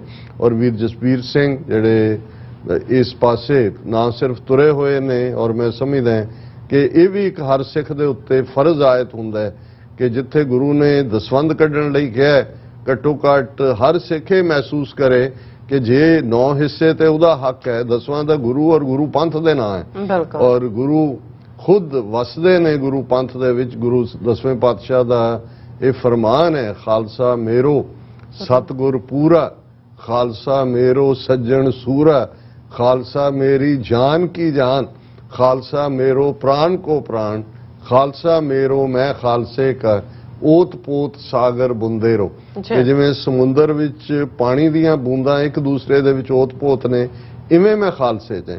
ਤੇ ਜੇ ਗੁਰੂ ਕਾ ਖਾਲਸਾ ਹੈ ਤੇ ਖਾਲਸੇ ਦਾ ਘਰ ਖਾਲਿਸਤਾਨ ਬਣ ਰਿਹਾ ਹੈ, ਇਮਾਰਤ ਦੀ ਤਾਮੀਰ ਹੋ ਰਹੀ ਹੈ। ਜਿਸ ਹਫਤੇ ਜੋ ਅਸੀਂ ਗੁਜ਼ਰ ਰਹੇ ਹਾਂ, ਹਜ਼ਾਰਾਂ ਸਿੰਘਾਂ ਸਿੰਘਣੀਆਂ ਬਜ਼ੁਰਗਾਂ ਬੱਚਿਆਂ ਬੱਚੀਆਂ ਨੇ ਆਪਣੀ ਰੱਤ ਡੋਲੀ ਹੈ ਇਹਦੀ ਨੀਂਹ ਦੇ ਵਿੱਚ। ਤੇ ਸਾਡਾ ਫਰਜ਼ ਨਹੀਂ ਬਣਦਾ ਹੈ ਕਿ ਭਾਈ ਅਸੀਂ ਉਸ ਇਮਾਰਤ ਦੀ ਉਸਾਰੀ ਦੇ ਵਿੱਚ ਕੋਈ ਇੱਟ ਫੜਾ ਦੇ, ਕੋਈ ਰੋੜਾ ਫੜਾ ਦੇ, ਕੋਈ ਸੀਮੈਂਟ ਦੇ ਦੇ। ਸੋ ਇਹੀ ਸਾਡਾ, ਜੇ ਅਸੀਂ ਦਸਵੰਧ ਇਸ ਪਾਸੇ ਲਾਈਏ ਤੇ ਘੱਟੋ ਘੱਟ ਇੰਨਾ ਤੇ ਨਹੀਂ ਹੈ ਕਿ ਭਾਈ ਸਿੱਖਾਂ ਕੋਲ ਰਿਸੋਰਸ ਨਹੀਂ ਨੇ, ਸਾਡੀਆਂ ਪ੍ਰਾਇਰਟੀਜ਼ ਨਹੀਂ ਨੇ। ਬਹੁਤ ਵਾਰ ਅਸੀਂ ਉਹਨਾਂ ਪਾਸਿਆਂ ਵੱਲ ਜਿਨ੍ਹਾਂ ਨੂੰ ਬਹੁਤੇ ਸੇਫ ਸਮਝਦੇ ਨੇ, ਔਰ ਅਸੀਂ ਤਾਂ ਹਮੇਸ਼ਾ ਇਹ ਬੇਨਤੀ ਕਰ ਸਕਦੇ ਹਾਂ, ਹੋਰ ਤਾਂ ਕੀ ਕਹਿ ਸਕਦੇ ਹਾਂ ਕਿ ਭਾਈ ਅੱਜ ਦਾ ਯੁੱਗ ਜਿੱਥੇ ਇੰਟਰਨੈਸ਼ਨਲ ਲਾਅ ਦੀ ਅਸੀਂ ਗੱਲ ਕਰਦੇ ਹਾਂ, ਦੂਸਰੇ UN ਚਾਰਟਰ ਦੀ ਗੱਲ ਕਰਦੇ ਹਾਂ, ਪਰ ਇਸ ਗੱਲ ਦਾ ਧਿਆਨ ਰਹੇ ਕਿ ਆਪਣੀ ਗੱਲ ਕਹਿਣ ਲਈ ਰਿਸੋਰਸ ਤੇ ਰਿਸੋਰਸਿਸ 'ਚ ਇੱਕ ਸਭ ਤੋਂ ਪਾਵਰਫੁਲ ਵੈਪਨ ਜੇ ਅੱਜ ਹੈ ਤੇ ਉਹ ਮੀਡੀਆ ਹੈ। TV 84 ਕੋਈ ਪਰਫੈਕਸ਼ਨ ਦਾ ਦਾਅਵਾ ਤਾਂ ਨਹੀਂ ਕਰਦਾ, ਪਰ ਇਹ ਸਾਡੀ ਘੱਟੋ ਘੱਟ 10 ਸਾਲ ਦੀ ਕਾਰਗੁਜ਼ਾਰੀ ਆਪਣੇ ਆਪ ਦੇ ਵਿੱਚ ਇਹ ਸਾਡੀ ਇੱਕ ਖੁੱਲੀ ਕਿਤਾਬ ਵਾਂਗ ਹੈ ਕਿ ਅਸੀਂ ਅਨਡੈਟਰਡ ਖਾਲਿਸਤਾਨ ਦੀ ਮੰਜ਼ਿਲ ਵੱਲ ਵੀ ਵਧਣ ਦੀ ਕੋਸ਼ਿਸ਼ ਕਰਦੇ ਹਾਂ, ਇਸ਼ੂਜ਼ ਨੂੰ ਸਮਝਣ ਦੀ ਕੋਸ਼ਿਸ਼ ਵੀ ਕਰਦੇ ਹਾਂ, ਔਰ ਅਸੀਂ ਕਿਸੇ ਪਾਰਟੀ ਦੇ ਲੇਬਲ ਦੇ ਥੱਲੇ ਨਹੀਂ। ਪਹਿਲੇ ਦਿਨ ਤੋਂ ਇਹ ਸੀ ਕਿ ਭਾਈ ਹਮਰਾ ਧੜਾ ਹਰ ਰਾਹ ਸਮਾਈ, ਗੁਰੂ ਅਕਾਲ ਪੁਰਖ ਦੇ ਸਿੱਖ ਹੋਣ ਦੇ ਨਾਤੇ ਅਸੀਂ ਹਰ ਇੱਕ ਦੇ ਲਈ, ਹਰ ਜਥੇਬੰਦੀ ਲਈ ਇਹ ਪਲੇਟਫਾਰਮ ਖੁੱਲ੍ਹਾ ਹੈ। ਇਸ ਲਈ ਸਮੁੱਚੇ ਸਮਾਗਮਾਂ ਦੀ ਕਵਰੇਜ ਵੀ ਜਿਹੜਾ TV 84 ਰਾਹੀਂ ਹੁੰਦੀ ਹੈ। ਅਸੀਂ ਈਵਨ ਜਿਹੜਾ ਆਜ਼ਾਦੀ ਮਾਰਚ 6 ਤਰੀਕ ਦਾ ਸਾਡੀ ਟੀਮ ਨੇ ਕਵਰ ਕੀਤਾ ਹੈ, ਬਾਹਰ ਵੀ ਜਿੱਥੇ ਜਿੱਥੇ ਵੀ ਸਾਨੂੰ ਕੋਈ ਕਹਿੰਦਾ ਹੈ, ਔਰ ਅਸੀਂ ਇੱਥੇ ਵੀ ਇਨਵਾਈਟ ਕਰਦੇ ਹਾਂ। ਹਾਲਾਂਕਿ ਅਸੀਂ ਕੋਈ ਮੁਕੰਮਲ ਯੂਜ਼ ਇਸ ਸਟੂਡੀਓ ਦਾ ਨਹੀਂ ਲੈ ਪਾ ਰਹੇ ਕਿਉਂਕਿ ਕੋਵਿਡ ਦੇ ਚੱਲਦੇ ਆ, 2 ਸਾਲ ਕੋਈ ਐਕਟੀਵਿਟੀ ਨਹੀਂ ਸੀ। ਅਸੀਂ ਆਉਣ ਵਾਲੇ ਪੀਰੀਅਡ 'ਚ ਦੇਖਾਂਗੇ ਕਿ ਕਿਵੇਂ ਯੰਗਸਟਰਸ ਨੂੰ ਵੀ ਇਨਵੋਲਵ ਕਰੀਏ, ਕੋਈ ਹੋਰ ਪ੍ਰੋਗਰਾਮ ਵੀ ਇਸ ਹਵਾਲੇ ਨਾਲ ਹੋਣ। ਸੋ ਅਸੀਂ ਵੀਰ ਜਸਬੀਰ ਸਿੰਘ ਜੀ ਦਾ ਬਹੁਤ ਬਹੁਤ ਸ਼ੁਕਰੀਆ ਅਦਾ ਕਰਦੇ ਹਾਂ। 6 ਜੂਨ ਦੀ ਗੱਲ ਕੱਲ ਅਸੀਂ ਕੀਤੀ, ਔਰ ਜ਼ਾਹਰ ਹੈ ਕਿ ਇਸ ਦਾ ਦਿਨ ਬਾਈ ਦਿਨ, ਆਵਰ ਬਾਈ ਆਵਰ ਬ੍ਰੇਕਡਾਊਨ, ਜਿਵੇਂ ਮੈਂ ਕਿਹਾ ਸੀ ਕਿ 200 ਤੋਂ ਜ਼ਿਆਦਾ ਕਿਤਾਬਾਂ ਕੁਝ ਸਰਕਾਰੀ ਅਫਸਰਾਂ ਨੇ ਲਿਖੀਆਂ, ਕੁਝ ਕਾਮਨਰਸ ਨੇ ਲਿਖੀਆਂ, ਕੁਝ ਜਿਹੜੀਆਂ ਉਹ ਲੋਕਾਂ ਦੀਆਂ ਚਸ਼ਮਦੀਦ ਔਰ ਦੂਸਰੇ ਉਹਨਾਂ ਦੀਆਂ ਜਿਹੜੀਆਂ ਨੇ ਵਿਟਨੈਸਿਸ ਤੇ ਆਧਾਰਿਤ ਨੇ, ਕੁਝ ਜਿਹੜਾ ਤੁਸੀਂ ਦੁਨੀਆ ਦੇ ਨਾਲ ਕੰਪੇਅਰ ਕਰ, ਕੁਝ ਜਿਹੜੇ ਨਵੇਂ ਡਾਕੂਮੈਂਟ ਆਏ, ਜਿਵੇਂ ਇੰਗਲੈਂਡ ਦੇ ਵਿੱਚ ਮਾਰਗਰਟ ਥੈਚਰ ਔਰ ਇੰਦਰਾ ਗਾਂਧੀ ਦੀ ਜਿਹੜੀ ਕੋਰਸਪੋਂਡੈਂਸ ਸੀ, ਖਤੋ ਖਤਾਬਤ ਸੀ, ਉਹ ਡੀਕਲਾਸੀਫਾਈ ਹੋਈ, ਉਹ ਸਾਹਮਣੇ ਆਇਆ। ਜਾਂ ਜਿਵੇਂ ਅਸੀਂ ਗਵਰਨਰ ਪੰਜਾਬ ਉਸ ਵੇਲੇ ਜਿਹੜੇ ਜੂਨ 84 ਦੇ ਘੱਲੂਘਾਰੇ ਵੇਲੇ BD ਪਾਂਡੇ, ਉਹਨਾਂ ਦੀ ਅਸੀਂ ਕਿਤਾਬ ਦਾ ਜ਼ਿਕਰ ਕੀਤਾ ਸੀ ਕਿ ਭਾਈ ਕਿਵੇਂ ਜਿਹੜਾ ਉਸ ਚੋਂ ਸਰਕਾਰੀ ਤੌਰ ਦੇ ਉੱਤੇ ਸਾਹਮਣੇ ਆ ਗਿਆ ਕਿ ਕਿਵੇਂ ਇੰਦਰਾ ਗਾਂਧੀ ਦਰਬਾਰ ਸਾਹਿਬ ਨੂੰ ਅਕਤੂਬਰ 83 ਦੇ ਵਿੱਚ ਹੀ ਉਸ ਵੇਲੇ ਦੇ ਗਵਰਨਰ ਨੂੰ ਕਹਿ ਰਹੇ ਸੀ ਕਿ ਮੈਨੂੰ ਜੇ ਬੰਬ ਕਰਨਾ ਪਿਆ ਇਸ ਨੂੰ ਤਾਂ ਮੈਂ ਨਹੀਂ ਹਿਚਕਿਚਾਵਾਂਗੀ।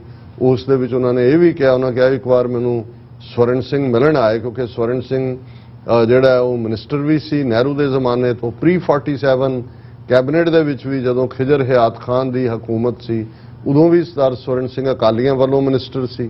ਬਾਅਦ ਚ ਕਾਂਗਰਸ ਚਲੇ ਗਏ ਜਦੋਂ ਇੱਕ ਵਾਰ ਅਕਾਲੀਆਂ ਨੇ ਆਪਣੇ ਆਪ ਨੂੰ ਜਿਹੜਾ ਉਹ ਖਤਮ ਕਰਕੇ ਪੋਲੀਟੀਕਲ ਐਂਟੀਟੀ ਕਾਂਗਰਸ ਜੁਆਇਨ ਕੀਤੀ ਸੀ। ਫਿਰ ਫੋਰਨ ਮਿਨਿਸਟਰ ਰਹੇ ਔਰ ਬੜੀਆਂ ਬੜੀਆਂ ਹੋਰ, ਨਹਿਰੂ ਦੀ ਕੈਬਨਿਟ 'ਚ ਵੀ, ਸ਼ਾਸਤਰੀ ਦੇ ਵੇਲੇ ਵੀ, 65 ਦੀ ਜੰਗ ਵੇਲੇ ਵੀ, ਤਾਸ਼ਕੰਦ, ਬਾਅਦ 'ਚ ਇੰਦਰਾ ਗਾਂਧੀ ਦੇ ਵੇਲੇ ਵੀ, ਔਰ ਐਮਰਜੈਂਸੀ ਤੱਕ ਉਹ ਅਹਿਮੀਅਤ ਵਾਲਾ ਰੋਲ ਸੀ। ਔਰ ਉਸ ਤੋਂ ਬਾਅਦ ਜਦੋਂ ਇਹ ਧਰਮ ਯੁੱਧ ਮੋਰਚਾ ਚੱਲ ਰਿਹਾ ਸੀ, ਉਸ ਵੇਲੇ ਇੰਦਰਾ ਗਾਂਧੀ ਨੇ ਸਵਰਨ ਸਿੰਘ ਨੂੰ ਐਜ਼ ਏ ਮੀਡੀਏਟਰ ਚੁਣਿਆ ਸੀ ਕਿ ਭਾਈ ਤੁਸੀਂ ਗੱਲਬਾਤ ਕਰੋ। ਔਰ ਸਵਰਨ ਸਿੰਘ ਜਿਹੜੇ ਨੇ ਉਹ ਆ ਕੇ ਅਕਾਲੀ ਲੀਡਰਾਂ ਨੂੰ ਵੀ ਮਿਲੇ, ਸੰਤ ਪਿੰਡਾਂ ਵਾਲਿਆਂ ਨੂੰ ਵੀ ਮਿਲੇ, ਉਹਨਾਂ ਨੇ ਜੋ ਫਾਰਮੂਲਾ ਤਿਆਰ ਕੀਤਾ ਉਹਦੀ ਉਹਨਾਂ ਨੇ ਪ੍ਰਵਾਨਗੀ ਲੌਂਗੋਵਾਲ ਤੋਂ ਤਾਂ ਲਈ, ਪਿੰਡਾਂ ਵਾਲਿਆਂ ਨੇ ਵੀ ਓਕੇ ਕੀਤਾ।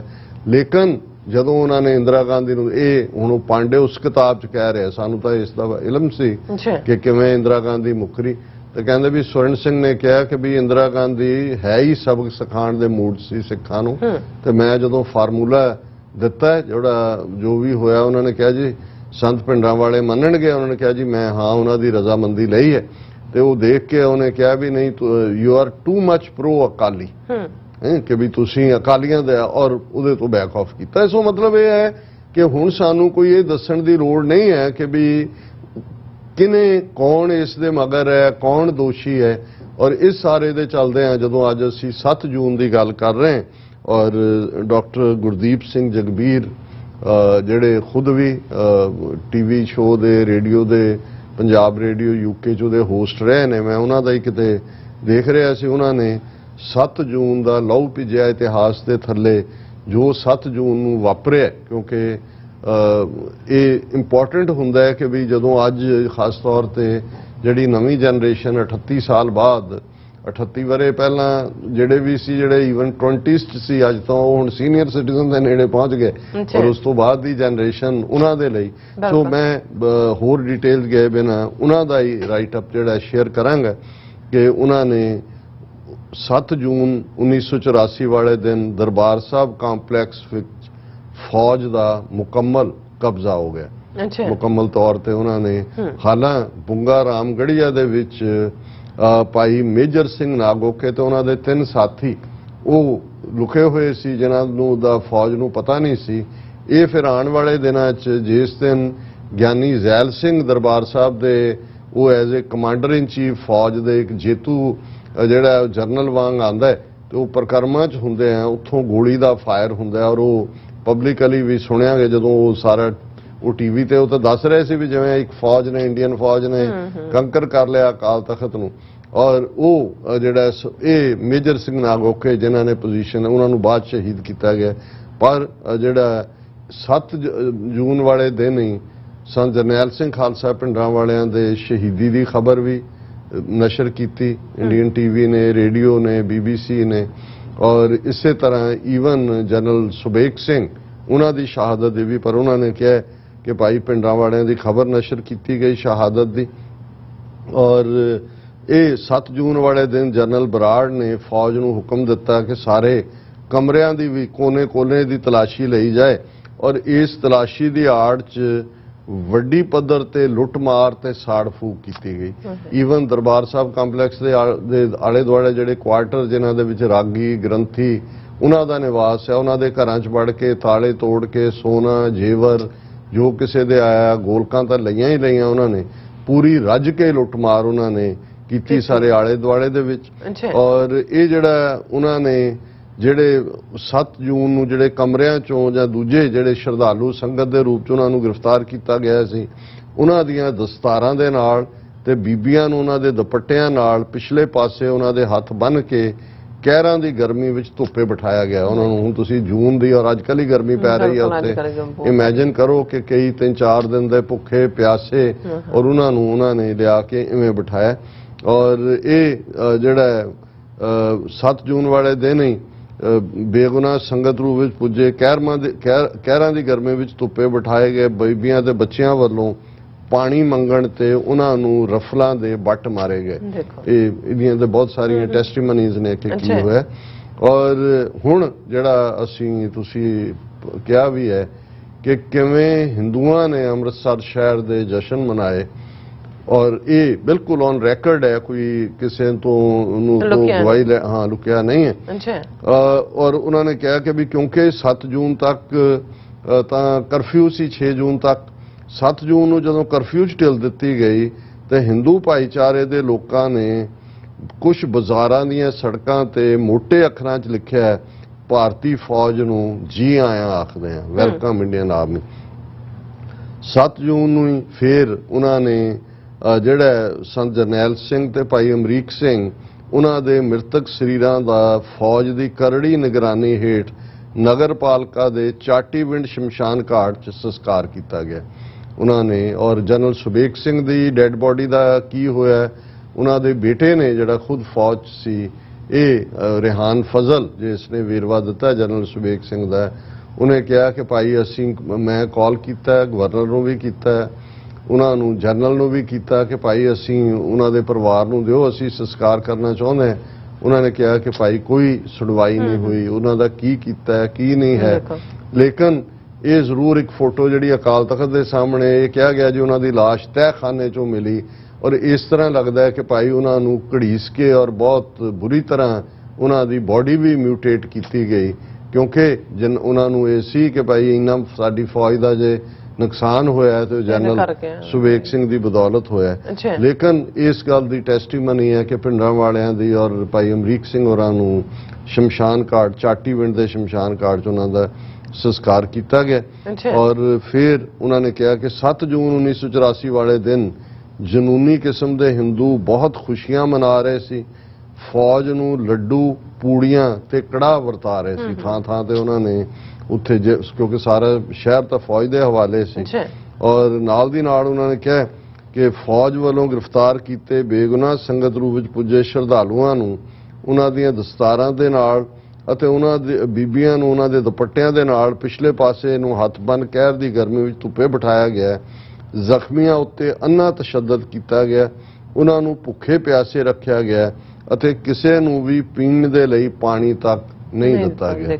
ਔਰ ਇਹ ਇਸ ਦੀਆਂ ਹੋਰ ਵੀ ਬਹੁਤ ਸਾਰੀਆਂ ਗਵਾਹੀਆਂ ਨੇ। ਔਰ ਇਹ ਉਹਨਾਂ ਨੇ ਕਿਹਾ ਕਿ ਵੀ 7 ਜੂਨ ਨੂੰ ਇਹ ਅਫਵਾਹਾਂ ਦਾ ਬਾਜ਼ਾਰ ਗਰਮ ਕਰ ਦਿੱਤਾ ਗਿਆ ਕਿ ਸੰਤ ਜਰਨੈਲ ਸਿੰਘ ਭਿੰਡਰਾਂ ਵਾਲੇ ਸ਼ਹੀਦ ਨਹੀਂ ਹੋਏ ਔਰ ਸ਼ਰਤਾਂ ਲੱਗਣ ਲੱਗ ਗਈਆਂ। ਉਹਨਾਂ ਨੇ ਕਿਹਾ ਕਿ ਜੀ ਉਹ ਸੇਫਲੀ ਨਿਕਲ ਗਏ ਨੇ।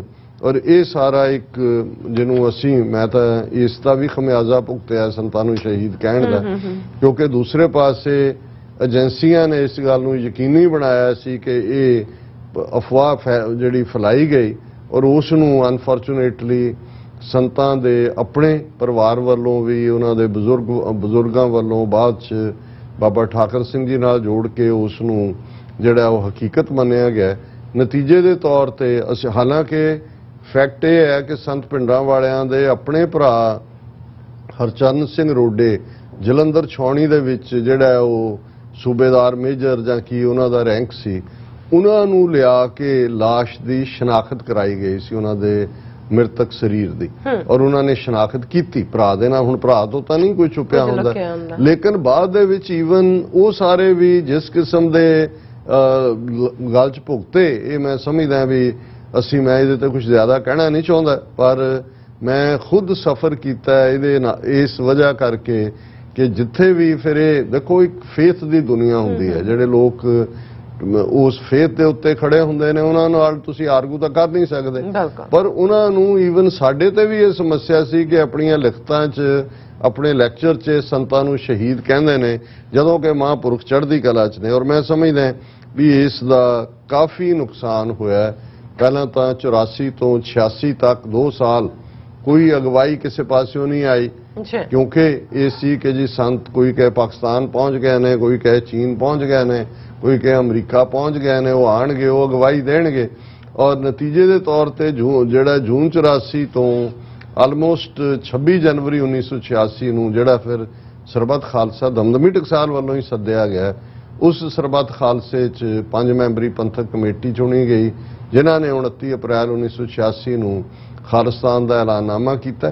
ਪਰ ਇਹਨਾਂ ਸਾਰੇ ਵਰ੍ਹਿਆਂ ਦੇ ਵਿੱਚ ਅਗਲੇ 15 ਸਾਲ ਲਗਭਗ ਸੰਤਾਂ ਨੂੰ ਸ਼ਹੀਦ ਨਹੀਂ ਮੰਨਿਆ ਗਿਆ, ਨਾ ਉਹਨਾਂ ਦੀ ਤਸਵੀਰ ਕਿਤੇ ਸ਼ਹੀਦ ਦੇ ਤੌਰ ਤੇ ਲੱਗਦੀ ਸੀ ਅਜਾਇਬ ਘਰ 'ਚ ਵੀ। ਹਾਲਾਂਕਿ ਭਾਈ ਅਮਰੀਕ ਸਿੰਘ, ਜਨਰਲ ਸੁਬੇਗ ਸਿੰਘ, ਉਹ ਤਾਂ ਸ਼ਹੀਦਾਂ ਦੇ ਦਾਇਰੇ 'ਚ ਹੁੰਦਿਆਂ ਉਹਨਾਂ ਨੂੰ ਮਿਲਿਆ। ਔਰ ਮੈਂ ਸਮਝਦਾ ਕਿ ਇਸ ਸਾਰੇ ਜਿਹੜੀ ਵੀ ਅਫਵਾਹ ਏਜੰਸੀਆਂ ਦੀ ਸੀ ਜਿਹਨੂੰ ਸਾਡੇ ਵਿਸ਼ਵਾਸ ਵਾਲਿਆਂ ਨੇ ਸੱਤ ਕਰਕੇ ਮੰਨਿਆ, ਉਸ ਦਾ ਕੌਮ ਨੂੰ ਬਹੁਤ ਨੁਕਸਾਨ ਹੋਇਆ ਕਿ ਅਸੀਂ ਇੱਕ ਬੜਾ ਕੀਮਤੀ ਵਕਤ ਔਰ ਦੁਬਦਾ ਵੀ ਜਦੋਂ ਤੁਸੀਂ ਇਹ ਦੇਖਦੇ ਹੋ ਕਿ ਵੀ ਦੋ ਧਿਰਾਂ ਕਿਸੇ ਇਸ਼ੂ ਦੇ ਉੱਤੇ ਖੜੀਆਂ ਹੋ ਜਾਣ, ਹਾਲਾਂ ਅਸੀਂ ਤਾਂ ਕਦੇ ਟਕਰਾਅ ਦਾ ਰਸਤਾ ਚੁਣਿਆ ਹੀ ਨਹੀਂ, ਨਾ ਉਦੋਂ ਵੀ ਨਾ ਅੱਜ ਵੀ ਜਦੋਂ ਮੈਨੂੰ ਲੱਗ ਰਿਹਾ ਹੁੰਦਾ ਵੀ ਕੁਝ ਮੁੱਦੇ ਨੇ ਜਿਨ੍ਹਾਂ ਦੇ ਉੱਤੇ ਇਹ ਕੌਮ ਦੇ ਵਿੱਚ ਵੰਡੀ ਠੀਕ ਨਹੀਂ ਹੈ, ਮੇਰੀ ਆਪਣੀ ਰਾਏ ਜੋ ਮਰਜ਼ੀ ਹੋਏ ਮੈਂ ਉਸ 'ਚ ਜੰਪ ਨਹੀਂ ਕਰਦਾ। ਇਸ ਲਈ ਕਈ ਵਾਰ ਕਈਆਂ ਨੂੰ ਇਹ ਲੱਗਦਾ ਹੁੰਦਾ ਹੈ ਕਿ ਜੀ ਇਸ ਇਸ਼ੂ ਤੇ ਕਿਉਂ ਨਹੀਂ, ਮੈਂ ਕਿਹਾ ਜੀ ਹਰ ਇਸ਼ੂ ਬੋਲਣ ਲਈ ਨਹੀਂ ਹੁੰਦਾ ਤੇ ਹਰ ਸੱਚ ਜਿਹੜਾ ਹੈ ਉਹ ਪ੍ਰਗਟ ਨਹੀਂ ਕੀਤਾ ਜਾਂਦਾ। ਕੁਝ ਸੱਚ ਹੁੰਦੇ ਨੇ ਪਰ ਤੁਹਾਨੂੰ ਜੇ ਲੱਗਦਾ ਹੈ ਕਿ ਵੀ ਤੁਹਾਡਾ ਸੱਚ ਬੋਲਣਾ ਵੀ ਅੱਗੋਂ ਕੌਮ ਦੇ ਵਿੱਚ ਪਾੜ ਪਾਉਂਦਾ ਤੇ ਉਹਨਾਂ ਮਾਮਲਿਆਂ ਦੇ ਵਿੱਚ ਉਹ ਗੁਰੂ ਸਾਹਿਬ ਨੇ ਹਦਾਇਤ ਕੀਤੀ ਹੋਈ ਹੈ ਕਿ ਜਿੱਥੇ ਬੋਲਣ ਹਾਰੀ ਹੈ ਤਿੱਥੇ ਚੰਗੀ ਚੁੱਪ। ਸੋ ਇਹ 7 ਜੂਨ ਦੇ ਨਾਲ ਜੁੜੀਆਂ ਹੋਈਆਂ ਘਟਨਾਵਾਂ ਨੇ ਔਰ ਇਹ ਸਾਡੇ ਪੰਜਾਬ ਦੇ ਹਿੰਦੂ ਭਰਾਵਾਂ ਭੈਣਾਂ ਦੀ ਜ਼ਿਹਨੀਅਤ, ਉਹਨਾਂ ਦੀ ਮਾਨਸਿਕਤਾ ਕੀ ਹੈ ਉਸ ਦਾ ਵੀ ਇਜ਼ਹਾਰ ਕਰਦੀਆਂ ਨੇ ਕਿ ਉਹ ਅੰਮ੍ਰਿਤਸਰ ਸ਼ਹਿਰ 'ਚ ਤੁਸੀਂ ਰਹਿੰਦੇ ਹੋ ਜਿਹੜਾ ਗੁਰੂ ਰਾਮਦਾਸ ਜੀ ਨੇ ਵਸਾਇਆ।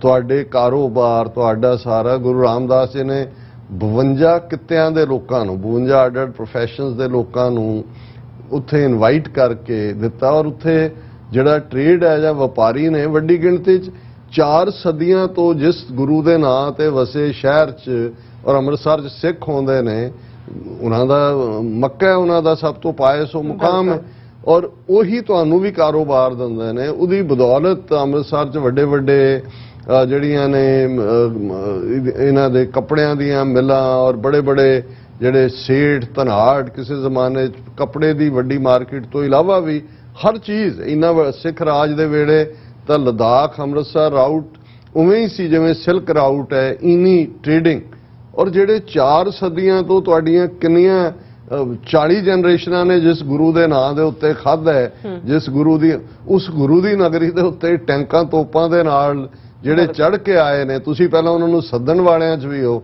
ਫਿਰ ਤੁਸੀਂ ਆਪਣੇ ਸਿੱਖ ਭਰਾਵਾਂ ਭੈਣਾਂ ਦੀਆਂ ਲਾਸ਼ਾਂ ਦੇ ਉੱਤੇ ਭੰਗੜੇ ਪਾ ਰਹੇ ਹੋ ਤੁਸੀਂ ਫੌਜ ਨੂੰ ਜਿਹੜਾ ਉਹਨਾਂ ਦੇ ਗਲਾਂ 'ਚ ਹਾਰ ਪਾ ਰਹੇ ਹੋ ਉਹਨਾਂ ਨੂੰ ਜਿਹੜੀਆਂ ਦਾਵਤਾਂ ਦੇ ਰਹੇ ਹੋ ਕਿ ਤੁਸੀਂ ਬਹੁਤ ਚੰਗਾ ਕੰਮ ਕੀਤਾ। ਉਹੀ ਤੁਸੀਂ ਲੋਕ ਹੋ ਜਿਨ੍ਹਾਂ ਨੇ ਆਪਣੀ ਬੋਲੀ ਤੋਂ ਵੀ ਇਨਕਾਰ ਕੀਤਾ। ਪੰਜਾਬ ਦਾ ਜਿਹਨੂੰ ਅੱਜ ਸਮੱਸਿਆ ਪੰਜਾਬ ਇਹ ਕਦੇ ਨਾ ਹੁੰਦੀ ਜੇ 1951 ਤੋਂ ਔਰ ਇਹ ਦੁਸ਼ਮਣੀ ਕੋਈ ਇਹ ਨਹੀਂ ਹੈ ਕਿ ਵੀ ਜੂਨ 84 'ਚ ਇਹਨਾਂ ਨੇ ਪੁਗਾਈ।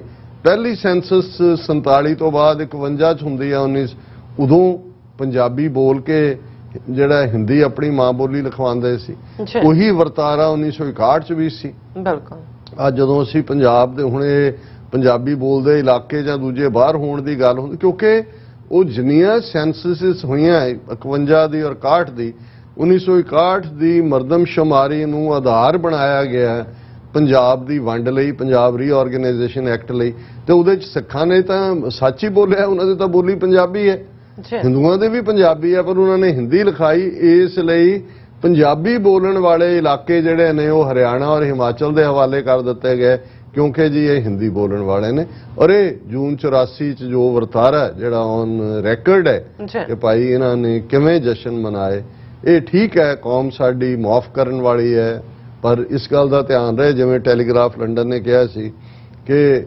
ਉਹ ਦੇ never forget and never forgive ਅਸੀਂ ਜਿਹੜਾ ਵੱਡੇ ਦਿਲਾਂ ਵਾਲੇ ਲੋਕ ਹੈ ਪਰ ਇਸ ਕਿਸਮ ਦਾ ਵਰਤਾਰਾ ਨਾ ਭੁੱਲਣ ਯੋਗ ਹੈ ਨਾ ਸਾਨੂੰ ਕਦੇ ਘੱਲੂਕਾਰਾ 84 ਭੁੱਲ ਸਕਦਾ ਹੈ ਤੇ ਉਦੋਂ ਕਿਨੇ ਕਿਨੇ ਕੀ ਰੋਲ ਅਦਾ ਕੀਤਾ ਇਹ ਵੀ ਨਾ ਭੁੱਲਣ ਵਾਲਾ। ਜੀ ਰਾਜ ਸਾਹਿਬ ਤੁਹਾਡਾ ਬਹੁਤ ਬਹੁਤ ਸ਼ੁਕਰੀਆ। ਸਵਾਤ ਲੈਣੇ ਬ੍ਰੇਕ ਔਰ ਬ੍ਰੇਕ ਤੇ ਜਾਣ ਤੋਂ ਪਹਿਲਾਂ ਅਸੀਂ ਆਪਣੇ ਦਰਸ਼ਕਾਂ ਤੇ ਸਰੋਤਿਆਂ ਨੂੰ ਅਪੀਲ ਤੇ ਬੇਨਤੀ ਕਰਦੀ ਵਿਊਅਰਸ ਜਿਸ ਤਰ੍ਹਾਂ ਤੁਸੀਂ ਜਾਣਦੇ ਹੋ ਕਿ ਟੀਵੀ 84 ਹੱਕ ਸੱਚ ਇਨਸਾਫ ਦੀ ਜਿਹੜੀ ਆਵਾਜ਼ ਹੈ ਉਹ ਬੁਲੰਦ ਕਰ ਰਿਹਾ ਇਹ ਆਵਾਜ਼ ਤੁਹਾਡੇ ਪਿਆਰ ਸਦਕਾ ਤੁਹਾਡੇ ਵਿਸ਼ਵਾਸ ਸਦਕਾ ਤੁਹਾਡੇ ਡੋਨੇਸ਼ਨ ਸਦਕਾ ਹੀ ਹੋ ਰਹੀ ਹੈ। ਸੋ ਅਸੀਂ ਚਾਹਾਂਗੇ ਕਿ ਤੁਸੀਂ ਟੀਵੀ 84 ਦੀ ਚੜ੍ਹਦੀ ਕਲਾ ਲਈ ਵੱਧ ਤੋਂ ਵੱਧ ਡੋਨੇਟ ਕਰੋ। ਡੋਨੇਟ ਕਰਨ ਲਈ ਸਾਡੀ ਵੈਬਸਾਈਟ tv84.tv ਤੇ ਜਾ ਕੇ ਪੇਪਲ ਦੀ ਵਰਤੋਂ ਕਰਕੇ ਵਨ ਟਾਈਮ ਡੋਨੇਟ ਕਰ ਸਕਦੇ ਹੋ ਮੰਥਲੀ ਡੋਨੇਟ ਵੀ ਕਰ ਸਕਦੇ ਹੋ। ਤੁਸੀਂ ਟੀਵੀ 84 ਦੇ ਨਾਮ ਤੇ ਚੈੱਕ ਬਣਾ ਕੇ ਸਾਨੂੰ ਮੇਲ ਵੀ ਕਰ ਸਕਦੇ ਹੋ ਸਾਡੇ ਇਸ ਪਤੇ ਤੇ 36-01 37th Avenue Long Island City New York 11101 USA ਜਾਂ ਫਿਰ ਤੁਸੀਂ ਸਾਨੂੰ ਫੋਨ ਰਾਹੀਂ ਵੀ ਸੰਪਰਕ ਕਰ ਸਕਦੇ ਸਾਡੇ ਫੋਨ ਨੰਬਰ ਤੇ 5166191984 ਤੁਸੀਂ ਸਾਨੂੰ ਈਮੇਲ ਵੀ ਕਰ ਸਕਦੇ ਹੋ info@tv84.tv ਤੇ ਅਸੀਂ ਤੁਹਾਡੇ ਤਹਿ ਦਿਲ ਤੋਂ ਸ਼ੁਕਰਗੁਜ਼ਾਰ ਹੋਵਾਂਗੇ। ਸੋ ਉੱਥੇ ਲੈਣੇ ਬ੍ਰੇਕ ਵਿਊਅਰਸ ਤੁਸੀਂ ਸਾਨੂੰ ਇਸੇ ਤਰ੍ਹਾਂ ਹੀ ਬਣੇ ਰਹਿਣਾ ਮਿਲਦੇ ਹਾਂ ਛੋਟੇ ਜਿਹੇ ਬ੍ਰੇਕ ਤੋਂ ਬਾਅਦ।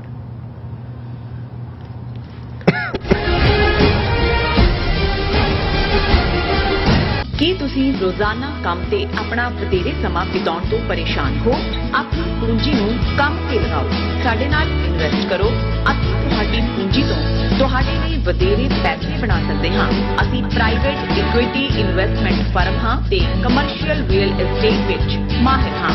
Property management, leasing, asset management, commercial real estate investment ਵਿੱਚ ਸਾਰੀਆਂ ਸੇਵਾਵਾਂ ਲਈ ਅਮਰੀਕਾ ਭਰ ਵਿੱਚੋਂ ਤੁਸੀਂ ਸਾਡੇ ਤੱਕ ਪਹੁੰਚ ਕਰ ਸਕਦੇ ਹੋ। ਆਜ਼ਾਦ ਕਮਰਸ਼ੀਅਲ ਰੀਅਲਟੀ ਸਰਵਿਸਿਜ਼ ਤੇ Azad family trust 701 North Fort Oak Road suite number 204 Houston Texas. ਤੁਸੀਂ ਸਾਨੂੰ ਸਾਡੇ ਫੋਨ ਨੰਬਰ 7136861277 ਤੇ ਵੀ ਸੰਪਰਕ ਕਰ ਸਕਦੇ ਹੋ। Azad commercial realty. ਕੀ ਤੁਸੀਂ ਆਪਣੇ ਟੈਕਸਸ ਨੂੰ ਲੈ ਕੇ ਚਿੰਤਤ ਹੋ? ਤੁਸੀਂ ਆਪਣੀ ਕਮਾਈ ਲਈ ਮਿਹਨਤ ਕਰਦੇ ਹੋ ਭਾਵੇਂ ਤੁਸੀਂ ਨੌਕਰੀ ਵਿੱਚ ਹੋਵੋ ਜਾਂ ਆਪਣਾ ਬਿਜ਼ਨਸ ਚਲਾਉਂਦੇ ਹੋ।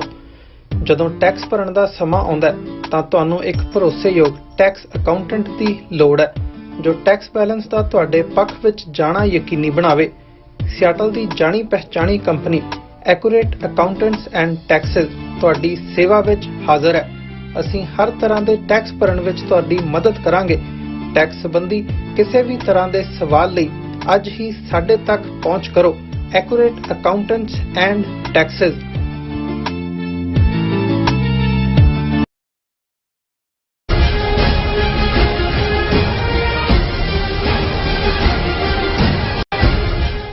ਦਰਸ਼ਕੋ ਬ੍ਰੇਕ ਤੋਂ ਬਾਅਦ ਤੁਹਾਡਾ ਸਭ ਦਾ ਭਰਪੂਰ ਸਵਾਗਤ ਹੈ। ਸੋ ਵੀਅਰਸ ਗੱਲਬਾਤ ਕਰਨ ਜਾ ਰਹੇ ਹਾਂ ਕਿ ਕੱਲੂਕਾਰਾ 84 ਦੌਰਾਨ ਹਜ਼ਾਰਾਂ ਫੌਜੀਆਂ ਜਿਹੜੇ ਧਰਮੀ ਫੌਜੀਆਂ ਨੇ ਆਪਣੀਆਂ ਜਿਹੜੀਆਂ ਬੈਰਕਾਂ ਛੱਡੀਆਂ ਅਤੇ ਅੰਮ੍ਰਿਤਸਰ ਵੱਲ ਕੂਚ ਕੀਤਾ। ਸਿੱਖ ਅਫਸਰਾਂ ਨੇ ਅਸਤੀਫੇ ਦਿੱਤੇ, ਕਈਆਂ ਨੇ ਪਦਮ ਅਵਾਰਡ ਵਾਪਸ ਕੀਤੇ, ਜਿਨ੍ਹਾਂ ਵਿੱਚ ਪਿੰਗਲਵਾੜੇ ਦੇ ਬਾਨੀ ਭਗਤ ਪੂਰਨ ਸਿੰਘ ਵੀ ਸ਼ਾਮਲ ਸਨ। ਸੋ ਇਸ ਬਾਰੇ ਆਪਾਂ ਗੱਲਬਾਤ ਕਰਨ ਜਾ ਰਹੇ ਹਾਂ। ਸੋ ਅਸੀਂ ਚਾਹਾਂਗੇ ਕਿ ਤੁਸੀਂ ਨਾਲ ਇਸੇ ਤਰ੍ਹਾਂ ਬਣੇ ਰਹਿਣਾ।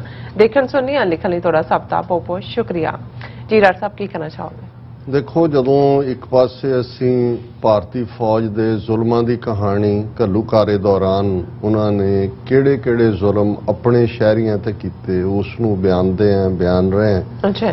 ਦੂਸਰੇ ਪਾਸੇ ਅਸੀਂ ਗੈਲੈਂਟ ਡਿਫੈਂਡਰਸ ਆਫ ਅਕਾਲ ਤਖਤ ਸੰਤ ਜਰਨੈਲ ਸਿੰਘ ਖਾਲਸਾ ਪਿੰਡਾਂ ਵਾਲੇ, ਜਨਰਲ ਸੁਬੇਗ ਸਿੰਘ, ਭਾਈ ਅਮਰੀਕ ਸਿੰਘ ਔਰ ਉਹਨਾਂ ਦੇ ਸਾਥੀ ਸਿੰਘਾਂ ਦੀ ਬਹਾਦਰੀ, ਜਿਨ੍ਹਾਂ ਨੇ 20ਵੀਂ ਸਦੀ ਦੇ ਵਿੱਚ ਚਮਕੌਰ ਦੀ ਗੜੀ ਦਾ ਇੱਕ ਜਲਵਾ ਜਿਹੜਾ ਉਹ ਯਾਦ ਦਹਾਨੀ ਉਸ ਦੀ ਕਰਵਾਈ ਕਿ ਕਿਵੇਂ ਇੱਕ ਸਿੱਖ 1.25 ਲੱਖੀ ਸਪਿਰਿਟ ਦਾ ਮਾਲਕ ਹੈ ਔਰ 1.25 ਲੱਖ ਨਾਲ ਜੂਝਣ ਦੀ ਸਮਰੱਥਾ ਰੱਖਦਾ ਹੈ। ਅਸੀਂ ਫੌਜ ਔਰ ਖਾਸ ਤੌਰ ਤੇ ਪਿਛਲੇ ਸੈਕਸ਼ਨ ਦੇ ਵਿੱਚ ਗੱਲ ਕੀਤੀ, ਪਿਛਲੇ ਸੈਗਮੈਂਟਸ ਕਿ ਕਿਵੇਂ ਅੰਮ੍ਰਿਤਸਰ ਦੇ ਸ਼ਹਿਰੀ ਹਿੰਦੂਆਂ ਨੇ ਫੌਜ ਨੂੰ ਵੈਲਕਮ ਕੀਤਾ ਔਰ ਕਿਵੇਂ ਉਹਨਾਂ ਨੇ ਆਪਣੇ ਸਿੱਖ ਭਰਾਵਾਂ ਭੈਣਾਂ ਦੀਆਂ ਲਾਸ਼ਾਂ ਦੇ ਉੱਤੇ ਜਸ਼ਨ ਮਨਾਏ। ਇੱਕ ਆਸਪੈਕਟ ਜਿਹਨੂੰ ਮੈਂ ਸਮਝਦਾ ਵੀ 19 ਥਾਂ ਨਹੀਂ ਮਿਲੀ ਇਸ ਸਾਰੇ ਨੈਰੇਟਿਵ 'ਚ ਜਿਹੜੇ ਵੀ ਇਸ ਹਫ਼ਤੇ ਦੇ ਵਿੱਚ ਬਿਆਨਿਆ ਜਾਂਦਾ ਹੈ, ਉਹ ਹੈ ਸਾਡੇ ਧਰਮੀ ਫੌਜੀਆਂ ਦੀ ਕੁਰਬਾਨੀ। ਬਿਲਕੁਲ ਉਹ ਧਰਮੀ ਬਣੇ ਨੇ ਆਪਣੇ ਐਕਸ਼ਨਸ ਦੇ ਨਾਲ। ਵੈਸੇ ਤਾਂ ਫੌਜੀ ਸਨ, ਭਾਰਤੀ ਫੌਜ ਦੇ ਜਿਨ੍ਹਾਂ ਨੇ ਜਦੋਂ ਭਰਤੀ ਹੁੰਦਿਆਂ ਤਿਰੰਗੇ ਝੰਡੇ ਨੂੰ ਸਲੂਟ ਕੀਤਾ, ਉਹਨਾਂ ਦੀ ਭਾਰਤ ਦੇ ਨਾਲ ਵਫਾਦਾਰੀ ਦੀ ਸਹੁੰ ਚੁੱਕੀ। ਲੇਕਿਨ ਉਹੀ ਫੌਜਿਸ ਤੋਂ ਖਾਸ ਤੌਰ ਤੇ ਸਿੱਖ ਰੈਜੀਮੈਂਟਾਂ ਦੇ ਵਿੱਚ ਜਿਹੜੀ ਸਹੁੰ ਚੁਕਾਈ ਜਾਂਦੀ ਹੈ ਉਹ ਗੁਰੂ ਗ੍ਰੰਥ ਸਾਹਿਬ ਦੀ ਹਜ਼ੂਰੀ 'ਚ ਚੁਕਾਈ ਜਾਂਦੀ ਹੈ। ਹੁਣ ਜੇ ਜਿਸ ਗੁਰੂ ਗ੍ਰੰਥ ਸਾਹਿਬ ਦੀ ਹਜ਼ੂਰੀ 'ਚ ਸਹੁੰ ਚੁਕਾਈ ਗਈ, ਜੇ ਉਹੀ ਫੌਜ ਟੈਂਕਾਂ ਤੋਪਾਂ ਨਾਲ ਉਸ ਮੁਕੱਦਸ ਦਰਬਾਰ ਸਾਹਿਬ ਔਰ ਗੁਰੂ ਗ੍ਰੰਥ ਸਾਹਿਬ ਦੇ ਉੱਤੇ ਹਮਲਾਵਰ ਹੁੰਦੀ ਹੈ, ਤੇ ਫਿਰ ਉਹਨਾਂ ਨੇ ਦੇਖਿਆ ਕਿ ਭਾਈ ਅਸੀਂ ਇਹਨਾਂ ਦੀ ਵਫਾਦਾਰੀ ਮੁਲਕ ਦੀ ਤਾਂ ਗੁਰੂ ਦੇ ਹਜ਼ੂਰ ਦੇ ਵਿੱਚ ਚੁੱਕੀ ਸੀ, ਤੇ ਜੇ ਸਾਡੇ ਗੁਰੂ ਦੇ ਉੱਤੇ ਹੀ ਇਹਨਾਂ ਨੇ ਟੈਂਕਾਂ ਤੋਪਾਂ ਦੇ ਨਾਲ ਹਮਲਾ ਕਰ ਦਿੱਤਾ ਹੈ ਸਾਡੇ ਮੁਕਾਮ ਦੇ ਉੱਤੇ, ਤੇ ਫਿਰ ਅਸੀਂ ਧਰਮ ਦੇ ਰਸਤੇ ਨੂੰ ਚੁਣਿਆ ਔਰ ਇਸੇ ਲਈ ਉਹਨਾਂ ਨੂੰ ਧਰਮੀ ਫੌਜੀ ਕਿਹਾ ਜਾਂਦਾ ਹੈ। ਇਸ ਦੇ ਉੱਤੇ ਕੋਈ ਪ੍ਰੋਪਰ ਵਾਈਟ ਪੇਪਰ ਤਾਂ ਨਹੀਂ ਆਇਆ ਸਿੱਖ ਕੌਮ ਵੱਲੋਂ, ਜਿਨ੍ਹਾਂ ਦਾ ਫਰਜ਼ ਸੀ ਸ਼੍ਰੋਮਣੀ ਕਮੇਟੀ ਜਾਂ ਦੂਜਿਆਂ ਵੱਲੋਂ ਕਿ ਟੋਟਲ ਕਿੰਨੇ ਧਰਮੀ ਫੌਜੀ, ਕਿੰਨੇ ਭਾਰਤੀ ਫੌਜੀ ਧਰਮੀ ਬਣੇ ਇਸ ਧਰਮ ਯੁੱਧ ਦੇ ਵਿੱਚ। ਪਰ ਇੱਕ ਅੰਦਾਜ਼ੇ ਮੁਤਾਬਕ 6000 ਤੋਂ 8000 ਤੱਕ ਫੌਜੀਆਂ ਨੇ, ਸਿੱਖ ਫੌਜੀਆਂ ਨੇ ਆਪੋ ਆਪਣੀਆਂ ਬੈਰਕਾਂ ਛੱਡੀਆਂ। ਸਭ ਤੋਂ ਵੱਡਾ ਜਿਹੜਾ ਸਿੱਖ ਰੈਜੀਮੈਂਟਲ ਸੈਂਟਰ ਦਾ ਹੈੱਡਕੁਆਰਟਰ ਹੈ ਰਾਮਗੜ੍ਹ, ਪਹਿਲਾਂ ਬਿਹਾਰ ਦੇ ਵਿੱਚ ਸੀ, ਹੁਣ ਝਾਰਖੰਡ ਦੇ ਵਿੱਚ ਹੈ ਸ਼ਾਇਦ, ਜੇ ਮੈਂ ਗਲਤ ਨਾ ਹੋਵਾਂ। ਉੱਥੋਂ ਲਗਭਗ 4000 ਤੋਂ ਜ਼ਿਆਦਾ ਸਿੱਖ ਫੌਜੀ, ਜਿਨ੍ਹਾਂ 'ਚ ਸੂਬੇਦਾਰ ਮੇਜਰ ਰੈਂਕ ਤੱਕ ਦੇ ਅਫਸਰ ਜਿਹੜੇ ਸ਼ਾਮਲ ਸਨ, ਉਹਨਾਂ ਨੇ ਆਪਣੀਆਂ ਬੈਰਕਾਂ ਟਰੱਕਾਂ 'ਚ ਨਿਕਲੇ। ਉੱਥੇ ਉਹਨਾਂ ਨੇ ਬ੍ਰਿਗੇਡੀਅਰ ਪੁਰੀ ਜਿਹੜਾ ਰਾਹ ਦੇ ਵਿੱਚ ਆ ਕੇ ਖਲੋਤਾ, ਉਹਨੂੰ ਮਾਰਿਆ, ਅਸਲਾ ਉੱਥੋਂ ਚੁੱਕਿਆ, ਤੁਰ ਪਏ। ਔਰ ਉਹਨਾਂ ਦੀ ਜਦੋਂ ਅਸੀਂ ਮਨਸ਼ਾ ਦੀ ਗੱਲ ਕਰਦੇ ਹਾਂ ਤਾਂ ਉਹਨਾਂ ਦੇ ਸਾਹਮਣੇ ਹਰਮੰਦਰ ਸਾਹਿਬ ਪਹੁੰਚਣਾ ਸੀ। ਜੇ ਉਹਨਾਂ ਨੇ ਇਹਨੂੰ ਹਿੰਦੂ ਸਿੱਖ ਇਸ਼ੂ ਬਣਾਇਆ ਹੁੰਦਾ ਫਿਰ ਉਹਨਾਂ ਨੂੰ ਸੈਂਕੜਿਆਂ ਮੀਲ ਦੂਰ ਜਾਣ ਦੀ ਲੋੜ ਨਹੀਂ ਸੀ, ਉਹ ਉੱਥੋਂ ਹੀ ਆਪਣੀ ਕਾਰਵਾਈ ਸ਼ੁਰੂ ਕਰ ਸਕਦੇ ਸੀ। ਪਰ ਉਹਨਾਂ ਨੇ ਕਿਸੇ ਤੇ ਹਮਲਾ ਨਹੀਂ ਕੀਤਾ, ਕੋਈ ਡਿਸਟ੍ਰਿਕਟ ਹੈੱਡਕੁਆਰਟਰ ਤੇ ਕਬਜ਼ਾ ਨਹੀਂ ਕੀਤਾ, ਰਾਹ 'ਚ ਜਾਂਦਿਆਂ ਕੋਈ ਗੋਲੀਆਂ ਨਹੀਂ ਚਲਾਈਆਂ। ਇਹ ਵੱਖਰੀ ਗੱਲ ਹੈ ਕਿ ਉਹਨਾਂ 'ਚੋਂ ਬਹੁਤ ਸਾਰਿਆਂ ਨੂੰ ਉਹਨਾਂ ਨੇ 에ਅਰ ਫੋਰਸ ਆ ਗਈ, ਉਹਨਾਂ ਨੇ ਸਪੌਟ ਕੀਤਾ, ਥੱਲੋਂ ਆ ਕੇ ਫੌਜ ਨੇ ਜਿਹੜਾ ਥਾਂ ਥਾਈਂ ਘੇਰਿਆ। ਇਹਦੇ ਬਾਵਜੂਦ ਕਿ ਉਹ ਕਾਫੀ ਤਬਾਹੀ ਕਰਨ ਦੀ ਸਮਰੱਥਾ ਰੱਖਦੇ ਸੀ, ਉਹਨਾਂ ਨੇ ਕੋਈ ਐਸਾ ਨਹੀਂ ਆਇਆ ਕਿ ਜੀ ਕੋਈ ਮੁਕਾਬਲੇ 'ਚ ਕੋਈ ਕਿਸੇ ਹੋਰ ਨੂੰ ਉਹਨਾਂ ਨੇ ਮਾਰਿਆ। ਉਹਨਾਂ 'ਚ ਕਿੰਨੇ ਸਿੱਖ ਫੌਜੀ ਮਾਰੇ ਗਏ ਰਾਹ 'ਚ ਮੁਕਾਬਲੇ 'ਚ, ਕਿੰਨੇ ਜਿਹੜੇ ਨੇ ਗ੍ਰਿਫਤਾਰ ਹੋਏ। ਲੇਕਿਨ ਇਸ 'ਚ ਕੋਈ ਸ਼ੱਕ ਨਹੀਂ ਕਿ ਉਹਨਾਂ 'ਚੋਂ ਬਹੁਤ ਸਾਰੇ ਜਿਹੜੇ ਨੇ ਉਹਨਾਂ ਨੇ ਗ੍ਰਿਫਤਾਰ ਕਰਕੇ ਕੁਝ ਸਾਲ ਜੇਲ੍ਹਾਂ 'ਚ ਰੱਖ ਕੇ ਬਿਨਾਂ ਪੈਨਸ਼ਨ ਦਿੱਤੇ ਆ ਘਰਾਂ ਨੂੰ ਤੋੜ ਦਿੱਤਾ ਹੈ। ਅੱਛਾ ਕੁਝ ਨੂੰ ਲੰਮੀਆਂ ਸਜ਼ਾਵਾਂ ਵੀ ਹੋਈਆਂ। ਬਿਲਕੁਲ। ਔਰ ਕੱਲਾ ਇਹ ਨਹੀਂ ਕਿ ਰਾਮਗੜ੍ਹ ਲਗਭਗ 8 ਤੋਂ ਜ਼ਿਆਦਾ ਪੂਨੇ ਤੋਂ, ਪੁੰਛ ਤੋਂ, ਗੰਗਾਨਗਰ ਰਾਜਸਥਾਨ ਤੋਂ, ਅਸਾਮ ਤੋਂ, ਹੋਰ ਵੀ ਜਿਹੜੀਆਂ ਬਹੁਤ ਸਾਰੀਆਂ ਛਾਉਣੀਆਂ ਤੋਂ ਕੱਲੇ ਦੁਕੱਲੇ ਜਿਹੜੇ ਨੇ ਆਪਣਾ ਸਭ ਕੁਝ ਛੱਡ ਕੇ ਆਪਣੀ ਹਥਿਆਰ ਲੈ ਕੇ ਨਿਕਲੇ।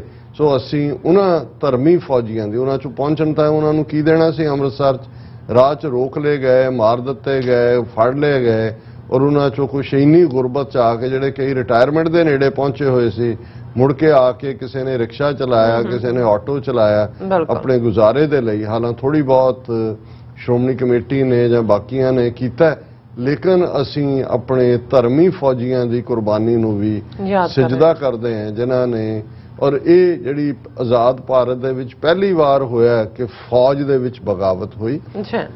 ਔਰ ਇਹ ਇੰਟਰਨੈਸ਼ਨਲ ਖਬਰਾਂ ਦੇ ਵਿੱਚ ਸਭ ਤੋਂ ਅਹਿਮ, BBC ਤੋਂ ਲੈ ਕੇ ਵੌਇਸ ਆਫ ਅਮਰੀਕਾ ਔਰ ਸਾਰਿਆਂ 'ਚ ਸਭ ਤੋਂ ਅਹਿਮ ਖਬਰ ਜੇ ਪਹਿਲਾਂ ਚੱਲਦੀ ਸੀ ਤੇ ਉਹ ਇਹੀ ਹੁੰਦੀ ਸੀ ਕਿ ਫੌਜੀ ਉੱਥੋਂ ਨਿਕਲੇ, ਹੁਣ ਕਿੱਥੇ ਪਹੁੰਚ ਗਏ ਔਰ ਕੀ ਹੈ। ਇਸ ਗੱਲ ਨੇ ਬਹੁਤ ਵੱਡਾ ਵਕਤ ਪਾਇਆ ਕਿਉਂਕਿ 90,000 ਦੇ ਕਰੀਬ ਸਿੱਖ ਫੌਜੀ, ਮੈਂ ਇਹ ਫਿਗਰ ਲੈਫਟੀਨੈਂਟ ਜਨਰਲ ਸਿਨਹਾ ਦੀ ਕੋਟ ਕਰ ਰਿਹਾ ਕਿਉਂਕਿ ਲੈਫਟੀਨੈਂਟ ਜਨਰਲ ਸਿਨਹਾ ਜਦੋਂ ਵੈਸਟਰਨ ਕਮਾਂਡ ਦੇ ਵਿੱਚ ਉਹਦੇ ਇੰਚਾਰਜ ਸੀ, ਲੈਫਟੀਨੈਂਟ ਜਨਰਲ ਸੀ, ਤੇ ਉਦੋਂ ਵੀ ਇੰਦਰਾ ਗਾਂਧੀ ਨੇ ਟੈਂਕ ਮੰਗੇ ਸੀ। ਉਦੋਂ ਬੇਸ਼ੱਕ ਉਹ ਸੰਤ ਪਿੰਡਾਂ ਵਾਲਿਆਂ ਨੂੰ ਗੁਰਦੁਆਰਾ ਗੁਰਦਰਸ਼ਨ ਪ੍ਰਕਾਸ਼ ਚੌਂਕ ਮਹਿਤਾ ਤੋਂ ਗ੍ਰਿਫਤਾਰ ਕਰਨ ਲਈ ਟੈਂਕ ਇਸਤੇਮਾਲ ਕਰਨਾ ਚਾਹੁੰਦੇ ਸੀ, ਉਹਨੇ ਨਾ ਕਰ ਦਿੱਤੀ ਸੀ। ਔਰ ਸਿਨਹਾ ਦਾ ਇਹ ਲਿਖਤ ਹੈ, ਉਹਨੇ ਕਿਤਾਬ ਵੀ ਲਿਖੀ ਬਾਅਦ ਕਿ ਮੈਂ ਉਹਨੂੰ ਕਿਹਾ ਕਿ ਭਾਈ ਇਹ ਤੁਸੀਂ ਇਹ ਕੁਝ ਕਰੋਗੇ ਤੇ 90,000 ਸਿੱਖ ਫੌਜੀਆਂ ਦੇ ਜਿਹੜਾ ਉਹਨਾਂ ਦੇ ਉੱਤੇ ਕੀ ਅਸਰ ਹੋਏਗਾ। ਸੋ ਉਹਨੇ ਨਾ ਕਰ ਦਿੱਤੀ ਸੀ, ਇਸ ਲਈ ਉਹਨੂੰ ਜਨਰਲ ਨਹੀਂ ਸੀ ਬਣਾਇਆ ਗਿਆ ਕਿਉਂਕਿ ਉਹਨਾਂ ਦਾ ਇੱਕ ਟ੍ਰਾਇਲ ਸੀ, ਉਹਨਾਂ ਦੇ ਸਾਹਮਣੇ ਵੱਡਾ ਦਰਬਾਰ ਸਾਹਿਬ ਸੀ। ਸੋ ਉਹ ਉਹਨਾਂ ਨੇ ਇੰਦਰਾ ਗਾਂਧੀ ਨੇ ਫਿਰ ਜੂਨੀਅਰ ਜਨਰਲ ਵੈਦਿਆ ਨੂੰ ਜਿਹੜਾ ਸਿੱਖਾਂ ਨੂੰ ਸਬਕ ਸਿਖਾਉਣ ਲਈ ਫੌਜੀ ਹਮਲੇ ਦੇ ਲਈ ਤਿਆਰ ਸੀ, ਉਸ ਨੂੰ ਜਿਹੜਾ ਕੀਤਾ ਔਰ general Sinha, lieutenant general Sinha ਛੱਡ ਕੇ ਚਲੇ ਗਏ ਸੀ ਰਿਜ਼ਾਈਨ ਕਰਕੇ। ਹੁਣ ਇਹ ਉਹ ਪਾਰਟ ਹੈ ਕਿ ਜਿਹਦੇ 'ਚ ਜਿਸ ਲੈਵਲ ਦੇ ਉੱਤੇ ਸਾਡੀ ਇਹ ਧਰਮੀ ਫੌਜੀਆਂ ਦੀ ਕੁਰਬਾਨੀ ਹੈ, ਅਸੀਂ ਉਹਨਾਂ ਨੂੰ ਉਹਨਾਂ ਦਾ ਬਣਦਾ ਡਿਊ ਨਹੀਂ ਦਿੱਤਾ। ਫਿਰ ਜਦੋਂ ਕੋਈ ਇਸ਼ੂ ਇੰਟਰਨੈਸ਼ਨਲਾਈਜ਼ ਹੁੰਦਾ ਹੈ, ਉਸ 'ਚ ਇੱਕ ਵੱਡੀ ਗੱਲ ਜਦੋਂ ਅਸੀਂ ਜਲਿਆਂਵਾਲੇ ਬਾਗ ਦੀ ਗੱਲ ਕਰਦੇ ਹਾਂ ਕਿ 13 ਅਪ੍ਰੈਲ 1919 ਨੂੰ ਮਾਈਕਲ ਓਡਵਾਇਰ ਪੰਜਾਬ ਦੇ ਗਵਰਨਰ ਦੇ ਹੁਕਮਾਂ, ਆਰਡਰਸ ਜਾਂ ਸਰਪ੍ਰਸਤੀ ਥੱਲੇ ਬ੍ਰਿਗੇਡੀਅਰ ਜਨਰਲ ਡਾਇਰ ਨੇ ਕਿਵੇਂ ਸੈਂਕੜਿਆਂ ਹਿੰਦੂ, ਮੁਸਲਮਾਨ, ਸਿੱਖਾਂ ਨੂੰ ਜਲਿਆਂਵਾਲੇ ਬਾਗ ਦੇ ਵਿੱਚ ਮਸ਼ੀਨ ਗਨਾਂ ਦੇ ਨਾਲ ਭੁੰਨਿਆ। ਔਰ ਇਹ ਖਬਰ ਜੇ ਇੰਟਰਨੈਸ਼ਨਲ ਉੱਥੋਂ ਦੀ ਖਬਰ ਤਾਂ ਲੋਕਲ 'ਚ ਰਹਿ ਜਾਂਦੀ ਹੈ।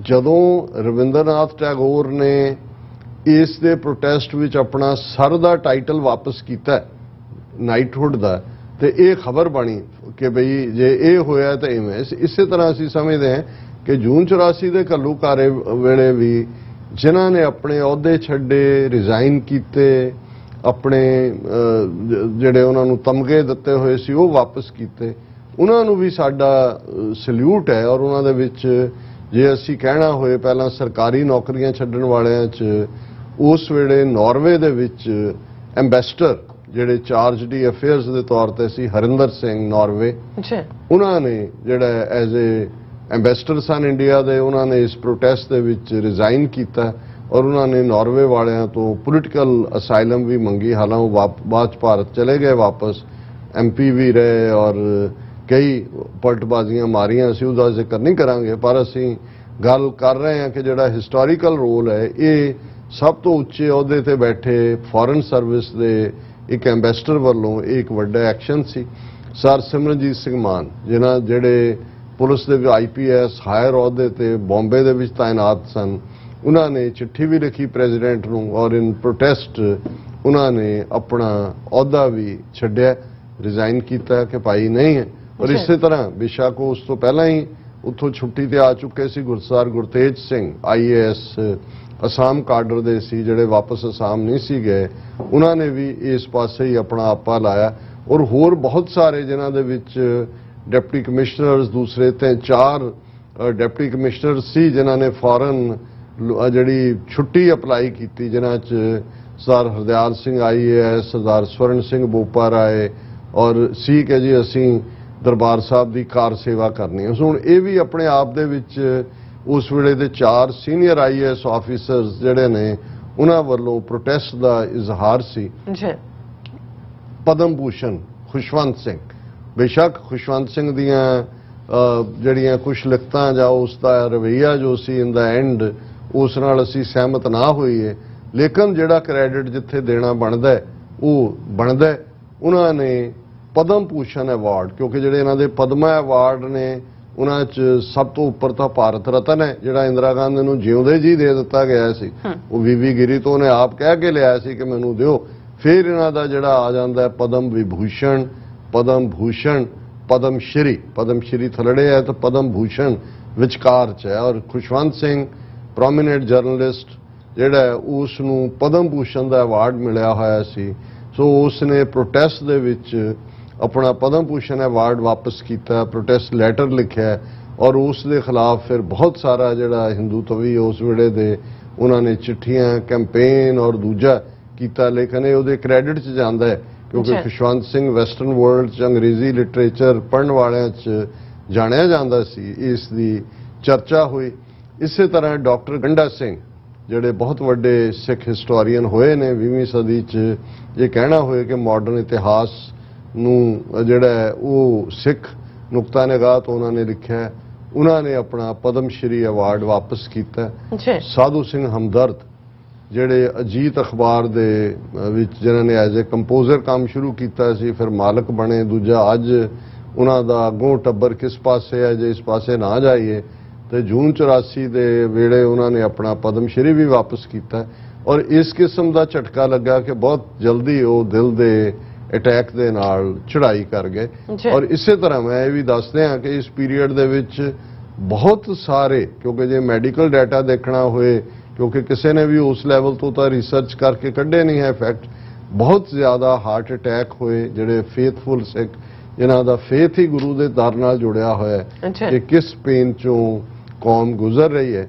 ਔਰ ਇਸੇ ਤਰ੍ਹਾਂ ਕੁਝ ਹੋਰ ਵੀ ਨੇ ਜਿਨ੍ਹਾਂ ਨੇ ਆਪਣੇ ਇੱਕ ਚਰਨਜੀਤ ਸਿੰਘ ਕਰਕੇ ਸ਼ਾਇਦ ਇਹ ਬੰਗਲੌਰ ਦੇ ਵਿੱਚ IAS ਸਨ, ਉਹਨਾਂ ਨੇ ਤਾਂ ਉੱਥੇ ਜਲੂਸ ਵੀ ਕੱਢਿਆ ਔਰ ਬਾਅਦ ਸੈਂਟਰ ਗਵਰਨਮੈਂਟ ਨੇ ਕਿਹਾ ਕਿ ਕਾਰਵਾਈ ਕਰੋ। ਪਰ ਉਸ ਵੇਲੇ ਜਿਹੜਾ ਕਰਨਾਟਕਾ ਦੇ ਚੀਫ ਮਿਨਿਸਟਰ ਸ਼ਾਇਦ ਮਿਸਟਰ ਹੈਗੜੇ ਸੀ, ਉਹਨੇ ਉਹਨਾਂ ਨੂੰ ਪ੍ਰੋਟੈਕਟ ਕੀਤਾ। ਉਹਨੇ ਕਿਹਾ ਵੀ ਉਹ ਜਿਹੜੇ ਨੇ ਉਹਨਾਂ ਦਾ ਫੇਥ ਦੇ ਉੱਤੇ ਅਟੈਕ ਹੋਇਆ, ਸੋ ਉਹ ਐਜ਼ ਏ IAS ਹੁੰਦਿਆਂ ਵੀ ਉਹਨਾਂ ਨੇ ਪ੍ਰੋਟੈਸਟ ਜਿਹੜਾ ਲੀਡ ਕੀਤਾ ਸੀ। ਇਸ ਤਰੀਕੇ ਨਾਲ ਹੋਰ ਵੀ ਬਹੁਤ ਸਾਰੇ, ਮੈਂ ਇਹ ਨਹੀਂ ਕਹਿ ਰਿਹਾ ਵੀ ਮੈਂ ਸਾਰਿਆਂ ਨੂੰ ਕੋਟ ਕਰ ਰਿਹਾ, ਪਰ ਇੱਕ ਜਿਹੜਾ ਮੈਨੂੰ ਲੱਗਦਾ ਹੈ ਵੀ ਜਿਨ੍ਹਾਂ ਦੇ, ਕਿਉਂਕਿ ਕਿਸੇ ਬਾਰੇ ਸਿਆਸੀ ਹੋਣਾ ਜਾਂ ਐਡਮਿਨਿਸਟ੍ਰੇਟਿਵ ਹੋਣਾ, ਪਰ ਜਦੋਂ ਅਸੀਂ ਭਗਤ ਪੂਰਨ ਸਿੰਘ ਪਿੰਗਲਵਾੜਾ ਦਾ ਨਾਮ ਲੈਂਦੇ ਹਾਂ ਔਰ ਉਹਨਾਂ ਨੂੰ ਰਾਈਟਲੀ ਦੁਨੀਆ ਵਾਲਿਆਂ ਨੇ ਜਿਨ੍ਹਾਂ ਨੇ ਵੀ ਉਹਨਾਂ ਦੀ ਖਿਦਮਤ ਪਿੰਗਲਵਾੜੇ 'ਚ ਦੇਖੀ ਹੈ, ਉਹਨਾਂ ਨੂੰ ਮਦਰ ਟੈਰੇਸਾ ਆਫ ਦਾ ਸਿੱਖਸ ਕਹਿੰਦੇ ਨੇ। ਜੋ ਕੰਮ ਮਦਰ ਟੈਰੇਸਾ ਨੇ ਕੀਤਾ ਹੈ, ਇਹ ਵੱਖਰੀ ਗੱਲ ਹੈ ਕਿ ਮਦਰ ਟੈਰੇਸਾ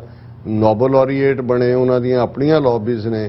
ਔਰ ਭਗਤ ਪੂਰਨ ਸਿੰਘ ਪਿੰਗਲਵਾੜਾ ਜਿਨ੍ਹਾਂ ਦਾ ਕੋਈ ਮਿਲੀਟੈਂਸੀ ਨਾਲ ਤਾਂ ਦੂਰ ਦੂਰ ਦੀ ਗੱਲ, ਪੱਕੇ ਗਾਂਧੀ ਭਗਤ, ਪੱਕਾ ਖੱਦਰ ਦਾ ਪਹਿਰਾਵਾ ਉਹਨਾਂ ਨੇ ਪਹਿਨਣਾ, ਗਾਂਧੀ ਦੇ ਲਿਖਤਾਂ ਨੂੰ ਵੀ ਔਰ ਦੂਸਰਿਆਂ ਨੂੰ ਵੀ ਉੱਪਰ ਨਾਏ ਹੋਏ, ਪਰ ਸਚਿਆਰੇ ਇਨਸਾਨੀਅਤ ਦੀ ਸੇਵਾ ਦੇ ਵਿੱਚ ਕਿਵੇਂ ਪਿੰਗਲੇ ਨੂੰ ਜੇ ਪਿਆਰਾ ਸਿੰਘ ਨਾਂ ਦਾ ਪਿੰਗਲਾ, ਔਰ ਉਹਨਾਂ ਨੇ ਇੱਕ ਹਿੰਦੂ ਪਰਿਵਾਰ 'ਚ ਪੈਦਾ ਹੋਏ ਭਗਤ ਪੂਰਨ ਸਿੰਘ ਜਿਹੜੇ ਸਿੱਖ ਕੌਮ ਦੀਆਂ ਖੂਬੀਆਂ ਦੇਖ ਕੇ ਸਿੱਖ ਧਰਮ ਵੱਲ ਜਿਹੜੇ ਨੇ ਆਕਰਸ਼ਿਤ ਹੋਏ।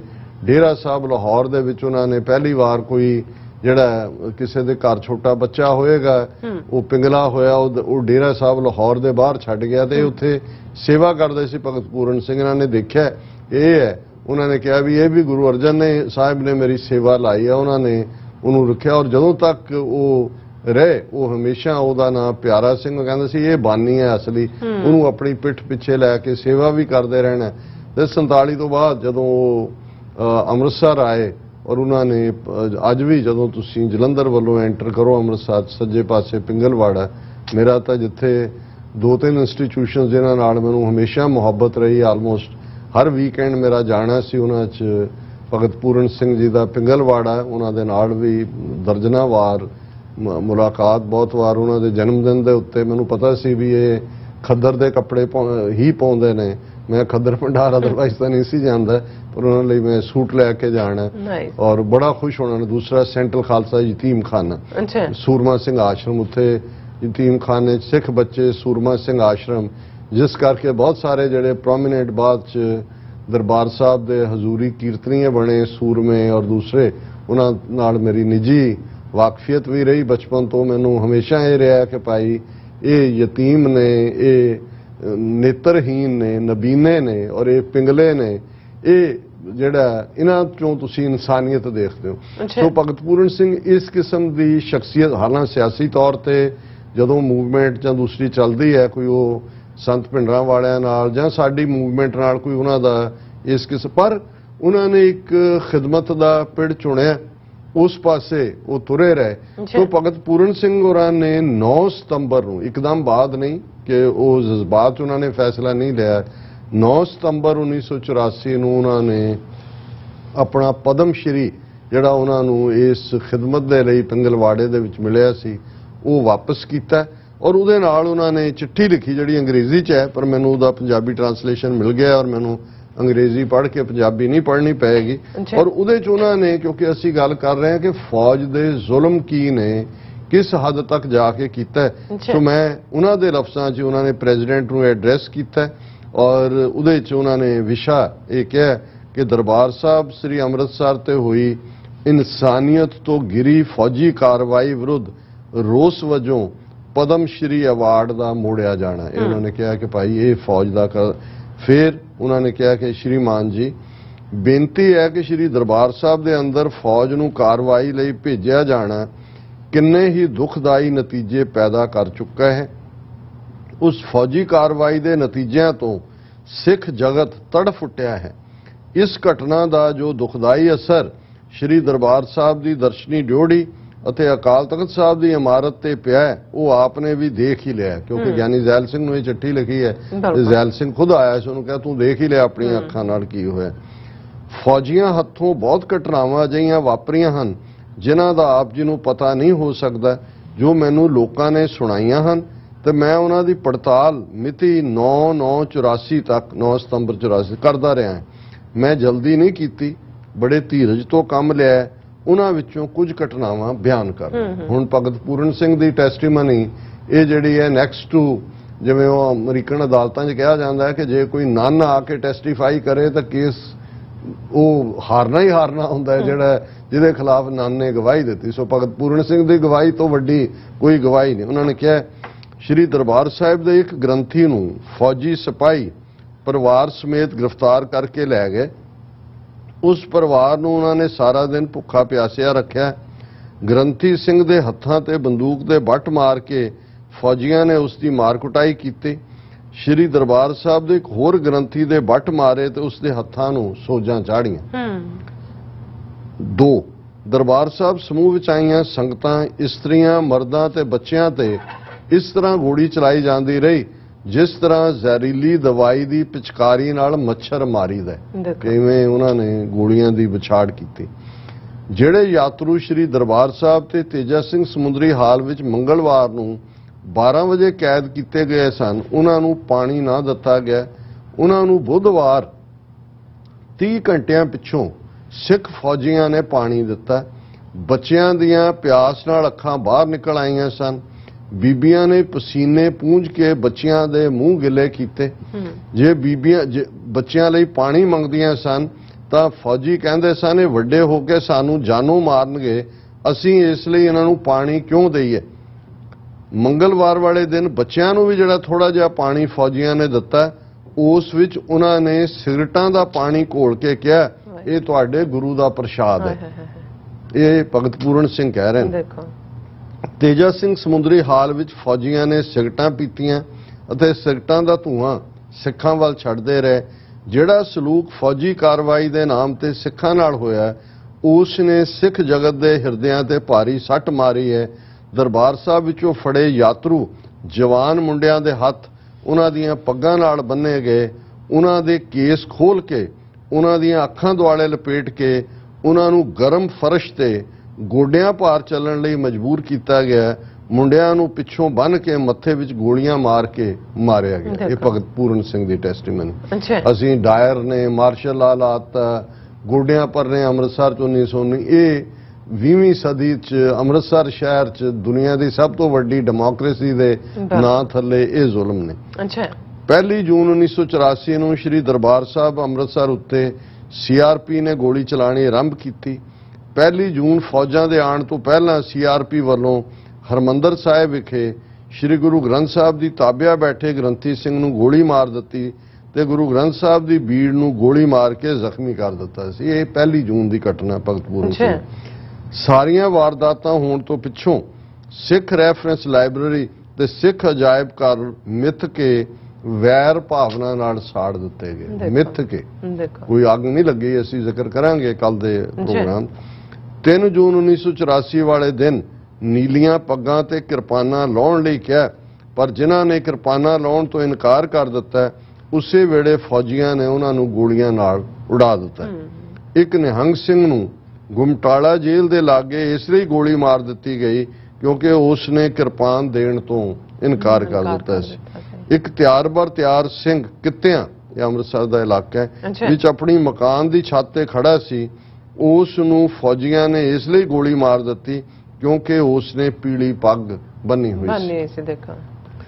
3 ਜੁਲਾਈ ਵਾਲੇ ਦਿਨ ਜ਼ਿਲ੍ਹਾ ਕਚਹਿਰੀ ਅੰਮ੍ਰਿਤਸਰ ਦੇ ਡਾਕਟਰ ਕਿਚਲੂ ਵਾਲੇ ਗੋਲ ਚੱਕਰ ਦੇ ਲਾਗੇ ਇੱਕ ਕਾਲੀ ਪੱਗ ਤੇ ਕਿਰਪਾਨ ਵਾਲਾ 25 ਸਾਲਾਂ ਦੀ ਉਮਰ ਦਾ ਸਿੰਘ ਜਾ ਰਿਹਾ ਸੀ। ਇਹ ਹੁਣ 3 ਜੁਲਾਈ ਦੀ ਗੱਲ ਕਰ ਰਹੇ ਨੇ, ਅਸੀਂ ਜੂਨ ਤੋਂ 1 ਮਹੀਨਾ ਅੱਗੇ ਆ ਗਏ ਕਿ ਕਾਲੀ ਪੱਗ ਤੇ ਕਿਰਪਾਨ ਵਾਲਾ 25 ਸਾਲਾਂ ਦੀ ਉਮਰ ਦਾ ਸਿੰਘ ਜਾ ਰਿਹਾ ਸੀ। ਇਸ ਪਾਸੇ ਤੋਂ ਫੌਜੀਆਂ ਦੀ ਜੀਪ ਆ ਗਈ, ਉਸ ਪਾਸ ਕੁਝ ਨਹੀਂ ਨਿਕਲਿਆ। ਜਿਸ ਵੇਲੇ ਸ਼੍ਰੋਮਣੀ ਕਮੇਟੀ ਦੇ ਪ੍ਰਧਾਨ ਗੁਰਚਰਨ ਸਿੰਘ ਟੌੜਾ ਨੂੰ ਤੇਜਾ ਸਿੰਘ ਸਮੁੰਦਰੀ ਹਾਲ ਵਿੱਚੋਂ ਗ੍ਰਿਫਤਾਰ ਕਰਨ ਗਏ ਤਾਂ ਇੱਕ ਫੌਜੀ ਸਿਗਰਟ ਪੀ ਰਿਹਾ ਸੀ। ਸਰਦਾਰ ਟੌੜਾ ਨੇ ਉਸ ਨੂੰ ਕਿਹਾ ਤੂੰ ਸਿਗਰਟ ਨਾ ਪੀ, ਤਾਂ ਉਸ ਫੌਜੀ ਨੇ ਕਿਹਾ ਚਲੋ ਇਹ ਬੂੜੇ ਚੁੱਪ ਕਰ, ਨਹੀਂ ਤਾਂ ਤੁਝੇ ਵੀ ਗੋਲੀ ਮਾਰ ਦੂੰਗਾ। ਸਰਦਾਰ ਟੌੜਾ ਨੇ ਕਿਹਾ ਕਿ ਮੈਂ ਇੱਥੋਂ ਦਾ ਪ੍ਰਧਾਨ ਹੈ ਤੇ ਫੌਜੀ ਚੁੱਪ ਕਰ ਗਏ। ਸ਼੍ਰੀ ਦਰਬਾਰ ਸਾਹਿਬ ਮੁਕਤਸਰ ਵਿੱਚ ਸਾਰੇ ਸੇਵਾਦਾਰ ਕੱਢ ਕੇ ਸਰੋਵਰ ਦੀ ਪਰਿਕਰਮਾ ਵਿੱਚ ਧੁੱਪ ਵਿੱਚ ਮੂੰਦੇ ਲੰਮੇ ਪਾਏ ਗਏ ਜਿਨ੍ਹਾਂ ਨੂੰ ਬੁਰੀ ਤਰ੍ਹਾਂ ਕੁੱਟਿਆ ਗਿਆ। ਉਹਨਾਂ ਵਿੱਚੋਂ ਇੱਕ ਮਰ ਗਿਆ। ਪਿੰਡਾਂ ਵਿੱਚੋਂ ਉਹ ਮੁੰਡੇ ਕੱਢ ਕੇ ਬਾਹਰ ਲਿਆਂਦੇ ਗਏ ਜਿਨ੍ਹਾਂ ਨੇ ਅੰਮ੍ਰਿਤ ਛਕਿਆ ਹੋਇਆ ਸੀ ਤੇ ਉਹਨਾਂ ਨੂੰ ਬਹੁਤ ਬੁਰੀ ਤਰ੍ਹਾਂ ਕੁੱਟਿਆ ਮਾਰਿਆ ਗਿਆ। ਮੈਂ ਇਹ ਕਹਿਣ ਲਈ ਮਜਬੂਰ ਹਾਂ ਕਿ ਫੌਜ ਨੇ اخلاقی ਗਿਰਾਵਟ ਦਾ ਸਬੂਤ ਦਿੱਤਾ ਹੈ, ਵੈਰ ਭਾਵਨਾ ਨਾਲ ਇਸ ਤਰ੍ਹਾਂ ਦੀ ਕਾਰਵਾਈ ਕੀਤੀ ਕਿ ਫੌਜੀ ਐਕਸ਼ਨ ਤੋਂ ਪਿੱਛੋਂ ਪਿੰਡਾਂ ਵਿੱਚੋਂ ਸਿੱਖ ਨੌਜਵਾਨਾਂ ਨੂੰ ਤੰਗ ਕੀਤਾ ਜਾ ਰਿਹਾ ਹੈ।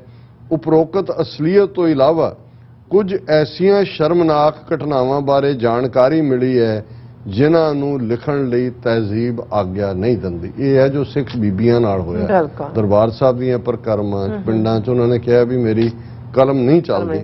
ਮੈਂ ਅਜੇ ਹਾਲਤ ਦੇਖ ਸੁਣ ਕੇ ਸਰਕਾਰ ਨੂੰ ਆਪਣਾ ਰੋਸ ਪ੍ਰਗਟ ਕਰਨ ਲਈ ਆਪਣਾ ਪਦਮ ਸ਼੍ਰੀ ਦਾ ਅਵਾਰਡ ਵਾਪਸ ਕਰਦਾ ਹਾਂ।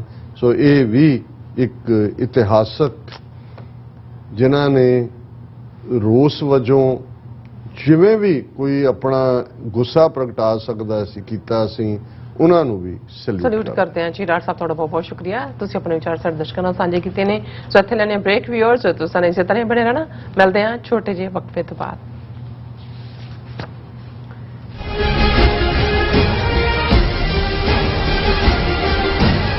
ਕੀ ਤੁਹਾਨੂੰ 30, 40 ਜਾਂ 50 ਦਿਨ ਵੇਟ ਕਰਨੀ ਪੈ ਰਹੀ ਹੈ ਤੁਹਾਡੇ ਚੈੱਕ ਲਈ? ਫਿਰ ਬ੍ਰੋਕਰਾਂ ਪਿੱਛੇ ਭੱਜਦੇ ਫਿਰਦੇ ਹੋ ਪੈਸੇ ਲਈ, ਬਹੁਤ ਜ਼ਿਆਦਾ ਟਾਈਮ ਵੇਸਟ ਹੋ ਜਾਂਦਾ ਇੱਦਾਂ ਤਾਂ। ਜੇ ਤੁਸੀਂ ਅੱਜ ਹੀ ਪੈਸੇ ਲੈਣੇ ਤਾਂ ਬੌਬਟੇਲ ਨੂੰ ਕਾਲ ਕਰੋ। ਬੌਬਟੇਲ ਤੁਹਾਡੀਆਂ ਇਨਵੌਇਸਸ ਸੇਮ ਡੇ ਫੰਡ ਕਰ ਸਕਦੇ ਹਨ for a small fee, no contract, no reserve and no hidden fees। ਅੱਜ ਹੀ ਕਾਲ ਕਰੋ ਬੌਬਟੇਲ ਨੂੰ ਤੇ ਤੁਹਾਡਾ ਪਹਿਲਾ ਮਹੀਨਾ ਫ੍ਰੀ। 410 204 2084। ਅਗੇਨ 410 204 2084। ਕੀ ਤੁਸੀਂ ਆਪਣੇ ਟੈਕਸਸ ਨੂੰ ਲੈ ਕੇ ਚਿੰਤਤ ਹੋ? ਤੁਸੀਂ ਆਪਣੀ ਕਮਾਈ ਲਈ ਮਿਹਨਤ ਕਰਦੇ ਹੋ, ਭਾਵੇਂ ਤੁਸੀਂ ਨੌਕਰੀ ਵਿੱਚ ਹੋਵੋ ਜਾਂ ਆਪਣਾ ਬਿਜ਼ਨਸ ਚਲਾਉਂਦੇ ਹੋ। ਜਦੋਂ ਟੈਕਸ ਭਰਨ ਦਾ ਸਮਾਂ ਆਉਂਦਾ ਤਾਂ ਤੁਹਾਨੂੰ ਇੱਕ ਭਰੋਸੇਯੋਗ ਟੈਕਸ ਅਕਾਊਂਟੈਂਟ ਦੀ ਲੋੜ ਹੈ ਜੋ ਟੈਕਸ ਬੈਲੈਂਸ ਦਾ ਤੁਹਾਡੇ ਪੱਖ ਵਿੱਚ ਜਾਣਾ ਯਕੀਨੀ ਬਣਾਵੇ। ਸਿਆਟਲ ਦੀ ਜਾਣੀ ਪਛਾਣੀ company Accurate Accountants and Taxes ਤੁਹਾਡੀ ਸੇਵਾ ਵਿੱਚ ਹਾਜ਼ਰ ਹੈ। ਅਸੀਂ ਹਰ ਤਰ੍ਹਾਂ ਦੇ ਟੈਕਸ ਭਰਨ ਵਿੱਚ ਤੁਹਾਡੀ ਮਦਦ ਕਰਾਂਗੇ। ਟੈਕਸ ਸੰਬੰਧੀ ਕਿਸੇ ਵੀ ਤਰ੍ਹਾਂ ਦੇ ਸਵਾਲ ਲਈ ਅੱਜ ਹੀ ਸਾਡੇ ਤੱਕ ਪਹੁੰਚ ਕਰੋ। Accurate Accountants and Taxes।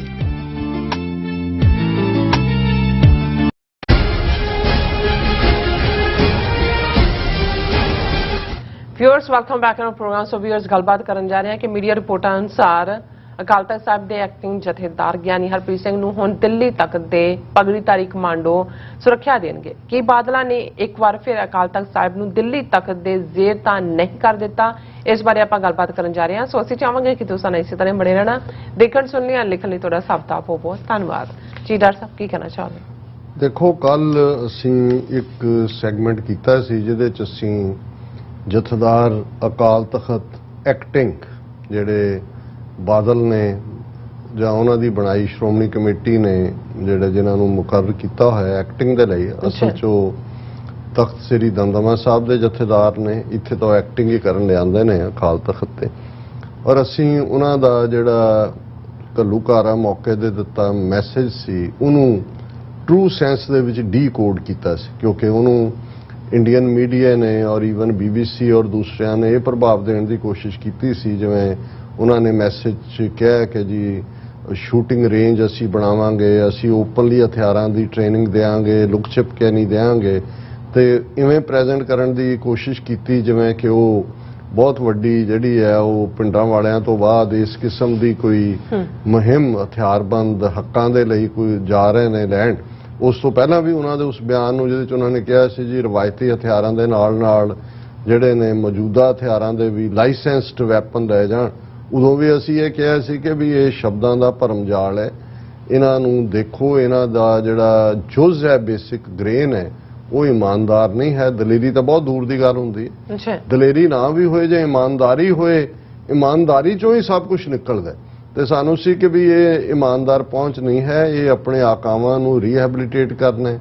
ਔਰ ਉਸ ਸਾਰੀ ਖੇਡ ਦੇ ਵਿੱਚ ਇਹ ਖੇਡ ਅਜੇ ਵੀ ਇਹਨਾਂ ਦੀ ਜਿਹੜੀ BJP ਦੇ ਨਾਲ ਹੀ ਹੈ, ਉਹ ਵੀ ਦੇਖ ਰਹੇ ਨੇ ਨਾ, ਉਹਨਾਂ ਨੇ ਇਹਨਾਂ ਤੋਂ ਤੋੜ ਵਿਛੋੜ ਕੀਤਾ ਕਿਸੇ ਹੱਦ ਤੱਕ। ਜਿਹੜਾ ਹੈ ਉਹ ਇਹਨਾਂ ਨੂੰ ਇਸ ਸਾਰੇ 'ਚੋਂ ਆਪਣੀ ਤਿੱਖੀ ਸੁਰ ਕਰਕੇ ਜਾਂ ਇਸ ਕਿਸਮ ਦੀ ਲਿਬਰਟੀ ਥੋੜੀ ਬਹੁਤ ਦੇ ਕੇ, ਜਿਵੇਂ ਇਸ ਵਾਰ ਇਕੱਠ ਹੋ ਲੈਣ ਦਿੱਤਾ 6 ਜੂਨ ਦਾ, ਕੋਈ ਟਾਸਕ ਫੋਰਸ ਦੇ ਗੁੰਡਿਆਂ ਤੋਂ ਖਾਲਿਸਤਾਨ ਜ਼ਿੰਦਾਬਾਦ ਕਹਿਣ ਵਾਲੇ ਨੌਜਵਾਨਾਂ ਨੂੰ ਕਟਵਾਇਆ ਨਹੀਂ, ਜਿਵੇਂ ਹਰ ਸਾਲ ਇਹ ਕਰਦੇ ਰਹੇ ਨੇ।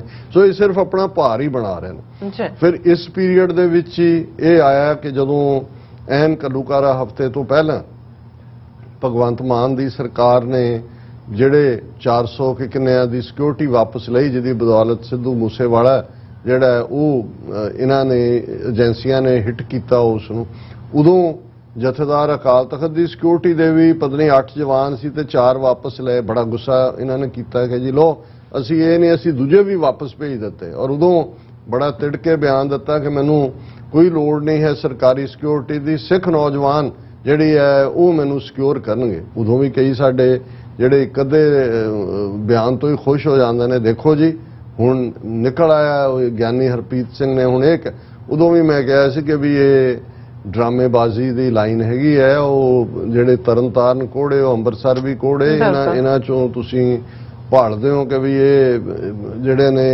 ਇਹਨਾਂ ਦਾ ਕਿਰਦਾਰ ਜਿਹੜਾ ਉਹ ਨਹੀਂ ਹੈ, ਜੋ ਇਹਨਾਂ ਦੇ ਲਫ਼ਜ਼ ਔਰ ਕਿਰਦਾਰ ਦਾ ਮੇਲ ਨਹੀਂ ਹੈ, ਜਿਹਨੂੰ ਜਿਹੜੀ ਅਸਲੀ ਕੌਮ ਦੇ ਲਈ ਜੇ ਕੁਝ ਕਰਨਾ ਹੈ ਔਰ ਜੋ ਤੁਹਾਡੇ ਅੰਦਰ ਹੈ। ਉਹ ਬਾਬਾ ਫਰੀਦ ਜਦੋਂ ਉਹਨਾਂ ਦੀ ਬਾਣੀ ਅਸੀਂ ਇਹ ਪੜ੍ਹਦੇ ਹਾਂ ਕਿ ਦਿਲੋਂ ਮੁਹੱਬਤ ਜਿਨ ਸਹੀ ਸੱਚਿਆ, ਜਿਨ ਮਨ ਹੋਰ ਮੁਖ ਹੋਰ ਸੇ ਕਾਂਡੇ ਕੱਚੇ।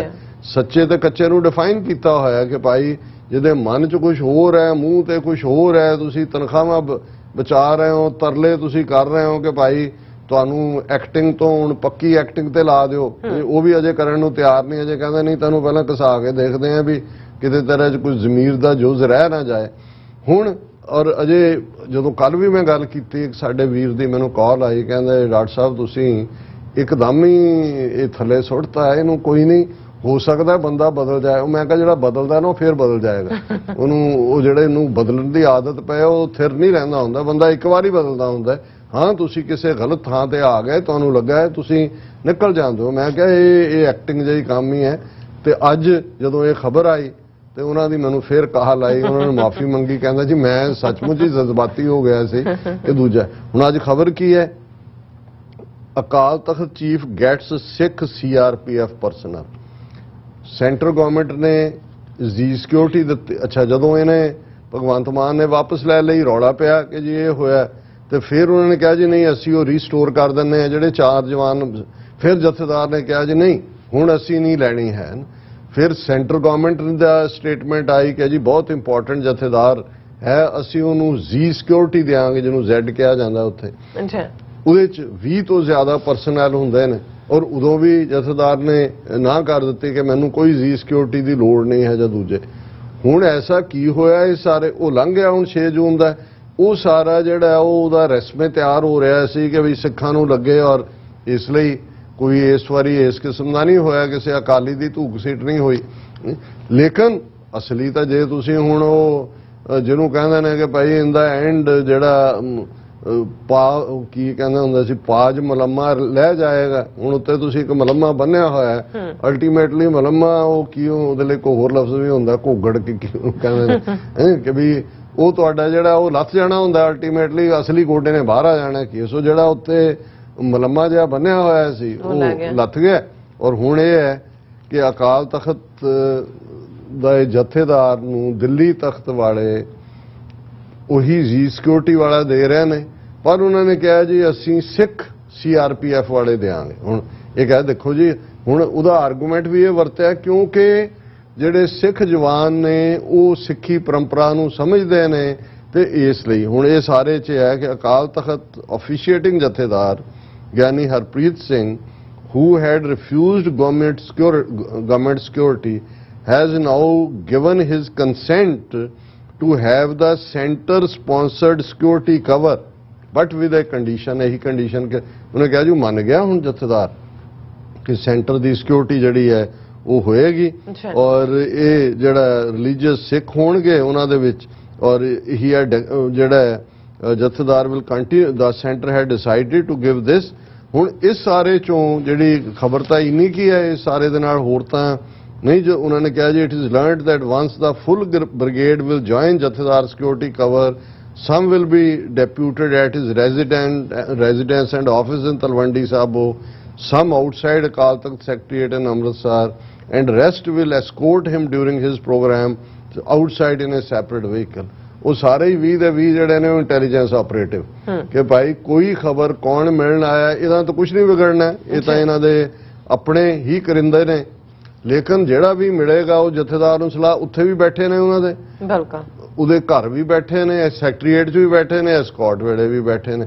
ਸੋ ਹੁਣ ਇਹ ਹੈ, ਮੈਂ ਤਾਂ ਇਸੇ ਲਈ ਇਸ ਨੂੰ ਸਮਝਦਾ ਕਿ ਅਕਾਲ ਤਖਤ ਜਿਹੜਾ ਦਿੱਲੀ ਤਖਤ ਤੋਂ 2 ਫੁੱਟ ਉੱਚਾ ਬਣਾਇਆ ਗਿਆ, ਜਿਸ ਅਕਾਲ ਤਖਤ ਨੇ ਜੂਨ 84 'ਚ ਚੈਲੰਜ ਕੀਤਾ ਦਿੱਲੀ ਦੀ ਹਕੂਮਤ ਨੂੰ, ਸੰਤ ਪਿੰਡਾਂ ਵਾਲੇ ਜਨਰਲ ਸੁਬੇਗ ਸਿੰਘ, ਭਾਈ ਅਮਰੀਕ ਸਿੰਘ, ਦਰਜਨਾ ਸਿੰਘ ਸਿੰਘਣੀਆਂ ਅਕਾਲ ਤਖਤ ਦੀ ਅਜ਼ਮਤ ਲਈ ਕਿ ਅਸੀਂ ਦਿੱਲੀ ਤਖਤ ਅੱਗੇ ਨਹੀਂ ਝੁਕਣ ਵਾਲੇ, ਇਹ ਅਕਾਲ ਦਾ ਤਖਤ ਹੈ, ਥਰੋਨ ਆਫ ਦਾ ਇਮੋਰਟਲ, ਜਿਹੜਾ ਕਦੇ ਕਿਸੇ ਦੇਸ਼ ਔਰ ਕਾਲ ਦੀ ਜ਼ਾਤ 'ਚ ਨਹੀਂ ਹੈ।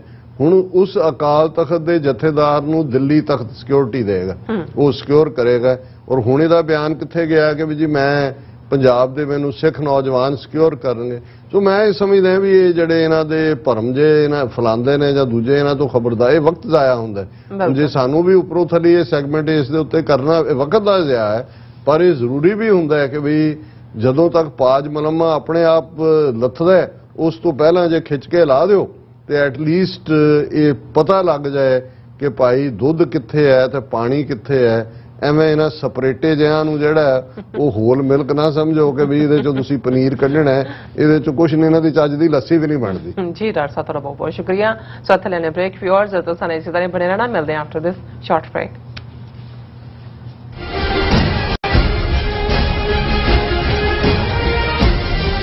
ਕੀ ਤੁਸੀਂ ਰੋਜ਼ਾਨਾ ਕੰਮ ਤੇ ਆਪਣਾ ਵਧੇਰੇ ਸਮਾਂ ਬਿਤਾਉਣ ਤੋਂ ਪਰੇਸ਼ਾਨ ਹੋ? ਆਪਣੀ ਪੂੰਜੀ ਨੂੰ ਕੰਮ ਤੇ ਲਗਾਓ, ਸਾਡੇ ਨਾਲ ਇਨਵੈਸਟ ਕਰੋ। ਅਸੀਂ ਤੁਹਾਡੀ ਪੂੰਜੀ ਤੋਂ ਤੁਹਾਡੇ ਲਈ ਵਧੇਰੇ ਪੈਸੇ ਬਣਾ ਸਕਦੇ ਹਾਂ। ਅਸੀਂ ਪ੍ਰਾਈਵੇਟ ਇਕੁਇਟੀ ਇਨਵੈਸਟਮੈਂਟ ਫਰਮ ਹਾਂ ਤੇ ਕਮਰਸ਼ੀਅਲ ਰੀਅਲ ਏਸਟੇਟ ਵਿੱਚ ਮਾਹਿਰ ਹਾਂ। Property management, leasing, asset management, commercial real estate investment ਵਿੱਚ ਸਾਰੀਆਂ ਸੇਵਾਵਾਂ ਲਈ ਅਮਰੀਕਾ ਭਰ ਵਿੱਚੋਂ ਤੁਸੀਂ ਸਾਡੇ ਤੱਕ ਪਹੁੰਚ ਕਰ ਸਕਦੇ ਹੋ। ਆਜ਼ਾਦ ਕਮਰਸ਼ੀਅਲ ਰੀਅਲਟੀ ਸਰਵਿਸਿਜ਼ ਤੇ Azad family trust 701 North 4 Oak Road, suite number 204, Houston, Texas। ਤੁਸੀਂ ਸਾਨੂੰ ਸਾਡੇ ਫੋਨ ਨੰਬਰ 7136861277 ਤੇ ਵੀ ਸੰਪਰਕ ਕਰ ਸਕਦੇ ਹੋ। Azad commercial realty services. Are you tired of property violations, ECB court hearings wasting your time? AM Expediting Drafting and Design is the solution for your problems. AM Expediting Drafting and Design offers services that range from architectural drawings to expediting services to DOB, FDNY, and other agencies. Or visit their location at 116-15 Myrtle Avenue in Richmond Hill. Call AM Expediting Drafting and Design now at 718-725-0050.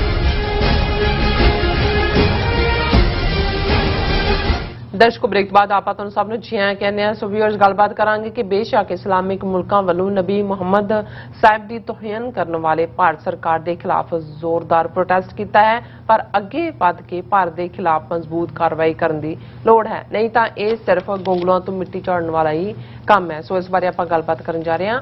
ਸੋ ਅਸੀਂ ਚਾਹਾਂਗੇ ਕਿ ਤੁਸੀਂ ਇਸੇ ਤਰ੍ਹਾਂ ਬਣੇ ਰਹਿਣਾ, ਦੇਖਣ ਸੁਣਨ ਲਈ ਐਂਡ ਲਿਖਣ ਲਈ ਤੁਹਾਡਾ ਸਭ ਦਾ ਬਹੁਤ ਬਹੁਤ ਧੰਨਵਾਦ ਜੀ। ਡਾਕਟਰ ਸਾਹਿਬ ਕੀ ਕਹਿਣਾ ਚਾਹੋਗੇ? ਦੇਖੋ, ਕੱਲ ਅਸੀਂ ਇੱਕ ਸੈਗਮੈਂਟ ਜਿਹੜਾ ਭਾਰਤ ਦੇ ਵਿੱਚ ਬੀਜੇਪੀ ਦੀ ਸਪੋਕਸਵੂਮਨ ਔਰ ਉਹਨਾਂ ਦੇ ਸੀਨੀਅਰ ਲੀਡਰ ਨੇ, ਜਿਵੇਂ ਨਬੀ ਮੁਹੰਮਦ ਸਾਹਿਬ ਦੀ ਤੋਹੀਨ ਓਪਨ ਪਬਲਿਕ ਪੈਨਲ ਡਿਸਕਸ਼ਨ ਦੇ ਵਿੱਚ ਕੀਤੀ, ਉਸ ਨੂੰ ਲੈ ਕੇ ਜਿਵੇਂ ਅਰਬ ਮੁਲਕਾਂ ਨੇ ਪਹਿਲੀ ਵਾਰ ਇਹ ਦੇਖਣ ਚ ਆਇਆ ਕਿ ਭਾਈ ਉਹਨਾਂ ਦੀ ਜ਼ਮੀਰ ਜਾਗੀ, ਉਹਨਾਂ ਨੇ ਪ੍ਰੋਟੈਸਟ ਕੀਤਾ। ਆਲਮੋਸਟ 14-15 ਇਸਲਾਮਿਕ ਮੁਲਕਾਂ ਦੀ ਉਹਨਾਂ ਨੇ ਭਾਰਤ ਦੇ ਐਂਬੈਸਡਰਸ ਨੂੰ ਸੱਦ ਕੇ ਪ੍ਰੋਟੈਸਟ ਕੀਤਾ ਔਰ ਈਵਨ ਕਤਰ ਤੇ ਜਿੱਥੇ ਕਿ ਜਦੋਂ ਇਹ ਬਿਆਨਬਾਜ਼ੀ ਹੋਈ ਔਰ ਇਸ ਦਾ ਰਿਐਕਸ਼ਨ ਦੇਖਣ ਚ ਆਇਆ, ਭਾਰਤ ਦਾ ਵਾਈਸ ਪ੍ਰੈਜ਼ੀਡੈਂਟ ਜਿਹੜਾ ਬੀਜੇਪੀ ਦਾ ਪ੍ਰੈਜ਼ੀਡੈਂਟ ਰਿਹਾ ਉਹ ਦੌਰਾ ਕਰ ਰਿਹਾ ਸੀ ਦੋਹਾ ਦਾ, ਕਤਰ ਦੇ ਵਿੱਚ ਉਹ ਪਹੁੰਚਿਆ ਸੀ ਔਰ ਈਵਨ ਉਹਦੇ ਆਨਰ ਦੇ ਵਿੱਚ ਜਿਹੜਾ ਡਿਨਰ ਦਿੱਤਾ ਜਾਣਾ ਸੀ ਉਹ ਡਿਨਰ ਵੀ ਕੈਂਸਲ ਕਰ ਦਿੱਤਾ ਗਿਆ ਸੀ ਔਰ ਅਗਲੇ ਦਿਨ ਭਾਰਤ ਦੇ ਐਂਬੈਸਡਰ ਨੂੰ ਸੱਦ ਕੇ ਮਾਫੀ ਮੰਗਣ ਲਈ, ਜਨਤਕ ਮਾਫੀ ਮੰਗਣ ਲਈ ਭਾਰਤ ਨੂੰ ਕਿਹਾ ਗਿਆ।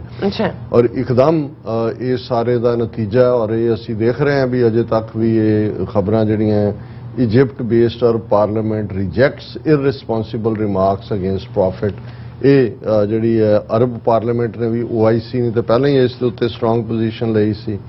ਫਿਰ ਇਹ ਆਇਆ ਕਿ Taliban led government condemns use of insulting remarks against prophet by BJP spokesperson. Taliban ਨੇ ਵੀ ਇਸ ਦੇ ਉੱਤੇ ਜਿਹੜਾ ਸਟਰੋਂਗਲੀ ਵਾਰਨਿੰਗ ਦਿੱਤੀ ਹੈ ਉਹਨਾਂ ਨੇ।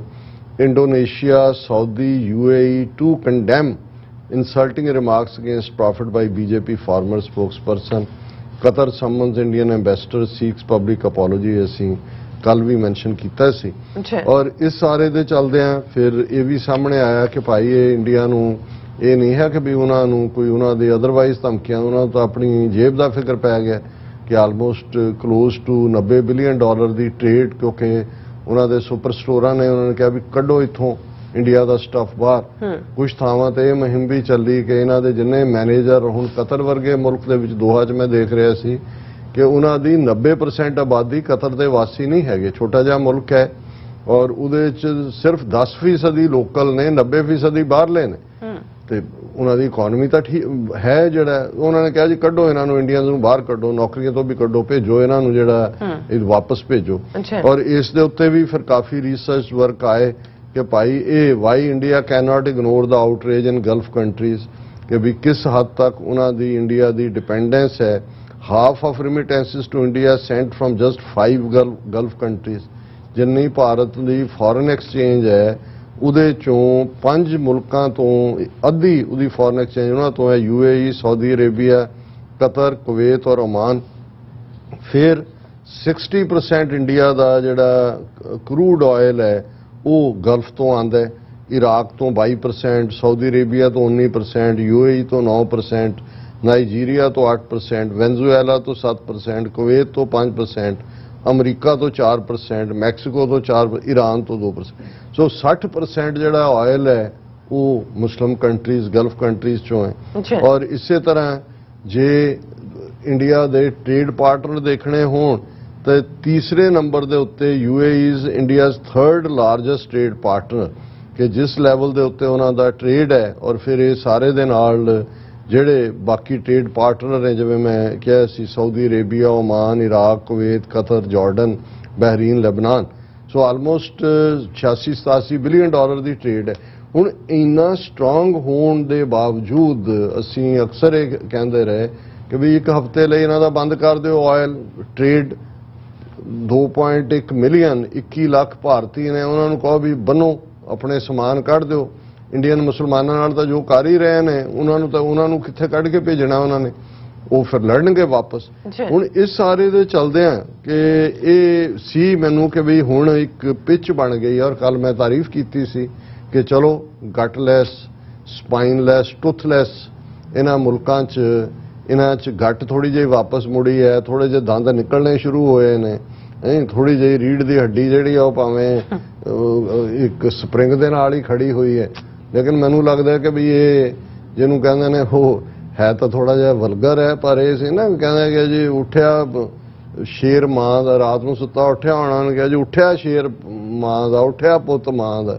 ਉਹ ਕਹਿੰਦੇ ਜੀ ਕੀ ਫਿਰ ਕੁਝ ਕਰੂ, ਨਹੀਂ ਕਹਿੰਦੇ ਮੂਤ ਕੇ ਸੌਂ ਗਿਆ।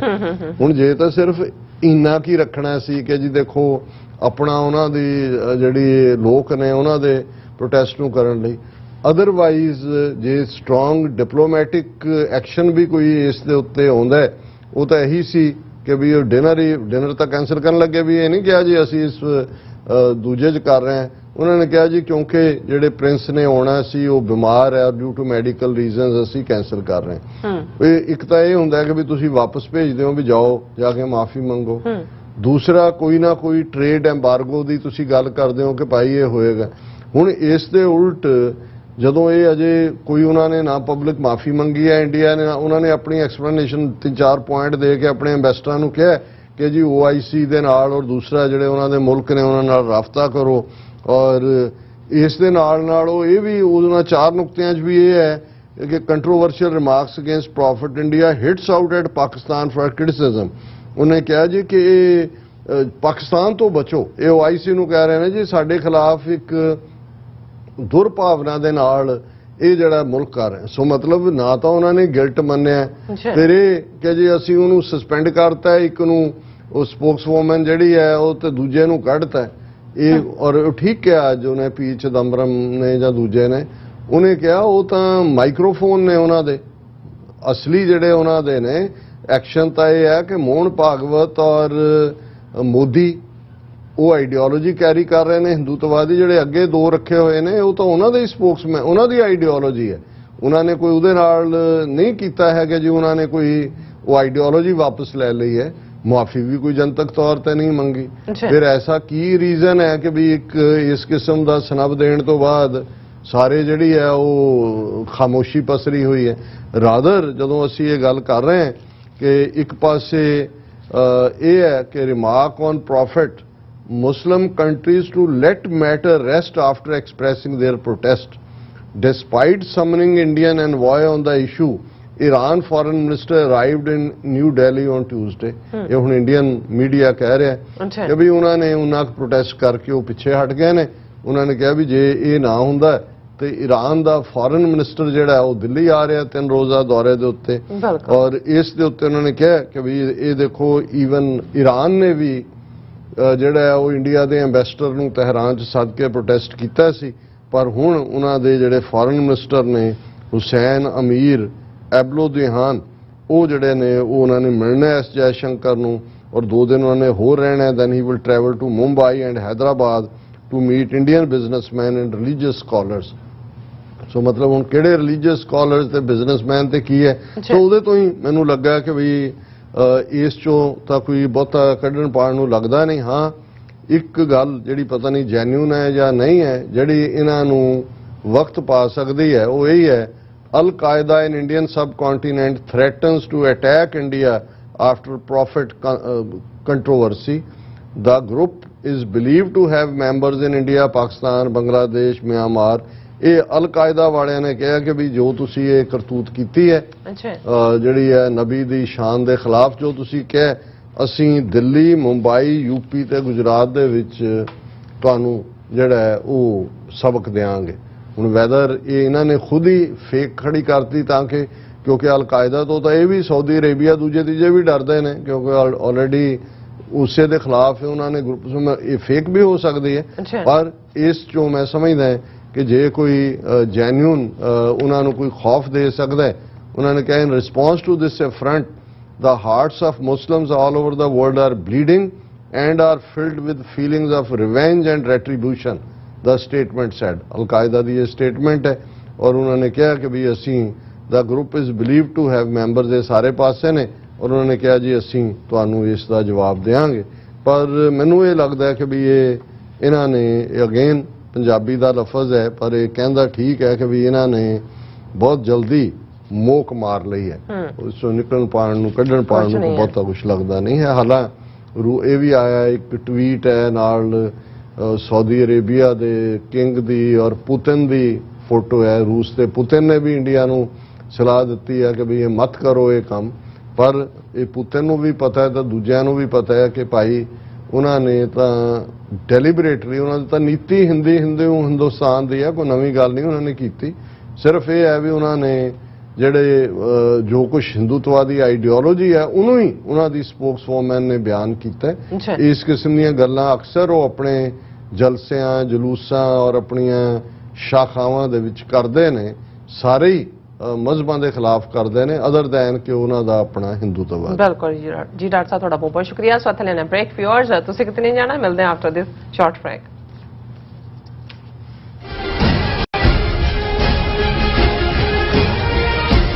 ਕੀ ਤੁਹਾਨੂੰ 30, 40 ਜਾਂ 50 ਦਿਨ ਵੇਟ ਕਰਨੀ ਪੈ ਰਹੀ ਹੈ ਤੁਹਾਡੇ ਚੈੱਕ ਲਈ? ਫਿਰ ਬ੍ਰੋਕਰਾਂ ਪਿੱਛੇ ਭੱਜਦੇ ਫਿਰਦੇ ਹੋ ਪੈਸੇ ਲਈ, ਬਹੁਤ ਜ਼ਿਆਦਾ ਟਾਈਮ ਵੇਸਟ ਹੋ ਜਾਂਦਾ ਇਦਾਂ ਤਾਂ। ਜੇ ਤੁਸੀਂ ਅੱਜ ਹੀ ਪੈਸੇ ਲੈਣੇ ਤਾਂ ਬਾਬਟੇਲ ਨੂੰ ਕਾਲ ਕਰੋ। ਬਾਬਟੇਲ ਤੁਹਾਡੀਆਂ ਇਨਵੌਇਸਸ ਸੇਮ ਡੇ ਫੰਡ ਕਰ ਸਕਦੇ ਹਨ for a small fee, no contract, no reserve and no hidden fees। ਅੱਜ ਹੀ ਕਾਲ ਕਰੋ ਬਾਬਟੇਲ ਨੂੰ ਤੇ ਤੁਹਾਡਾ ਪਹਿਲਾ ਮਹੀਨਾ ਫ੍ਰੀ। 410 204 2084 ਅਗੇਨ 410 204 2084।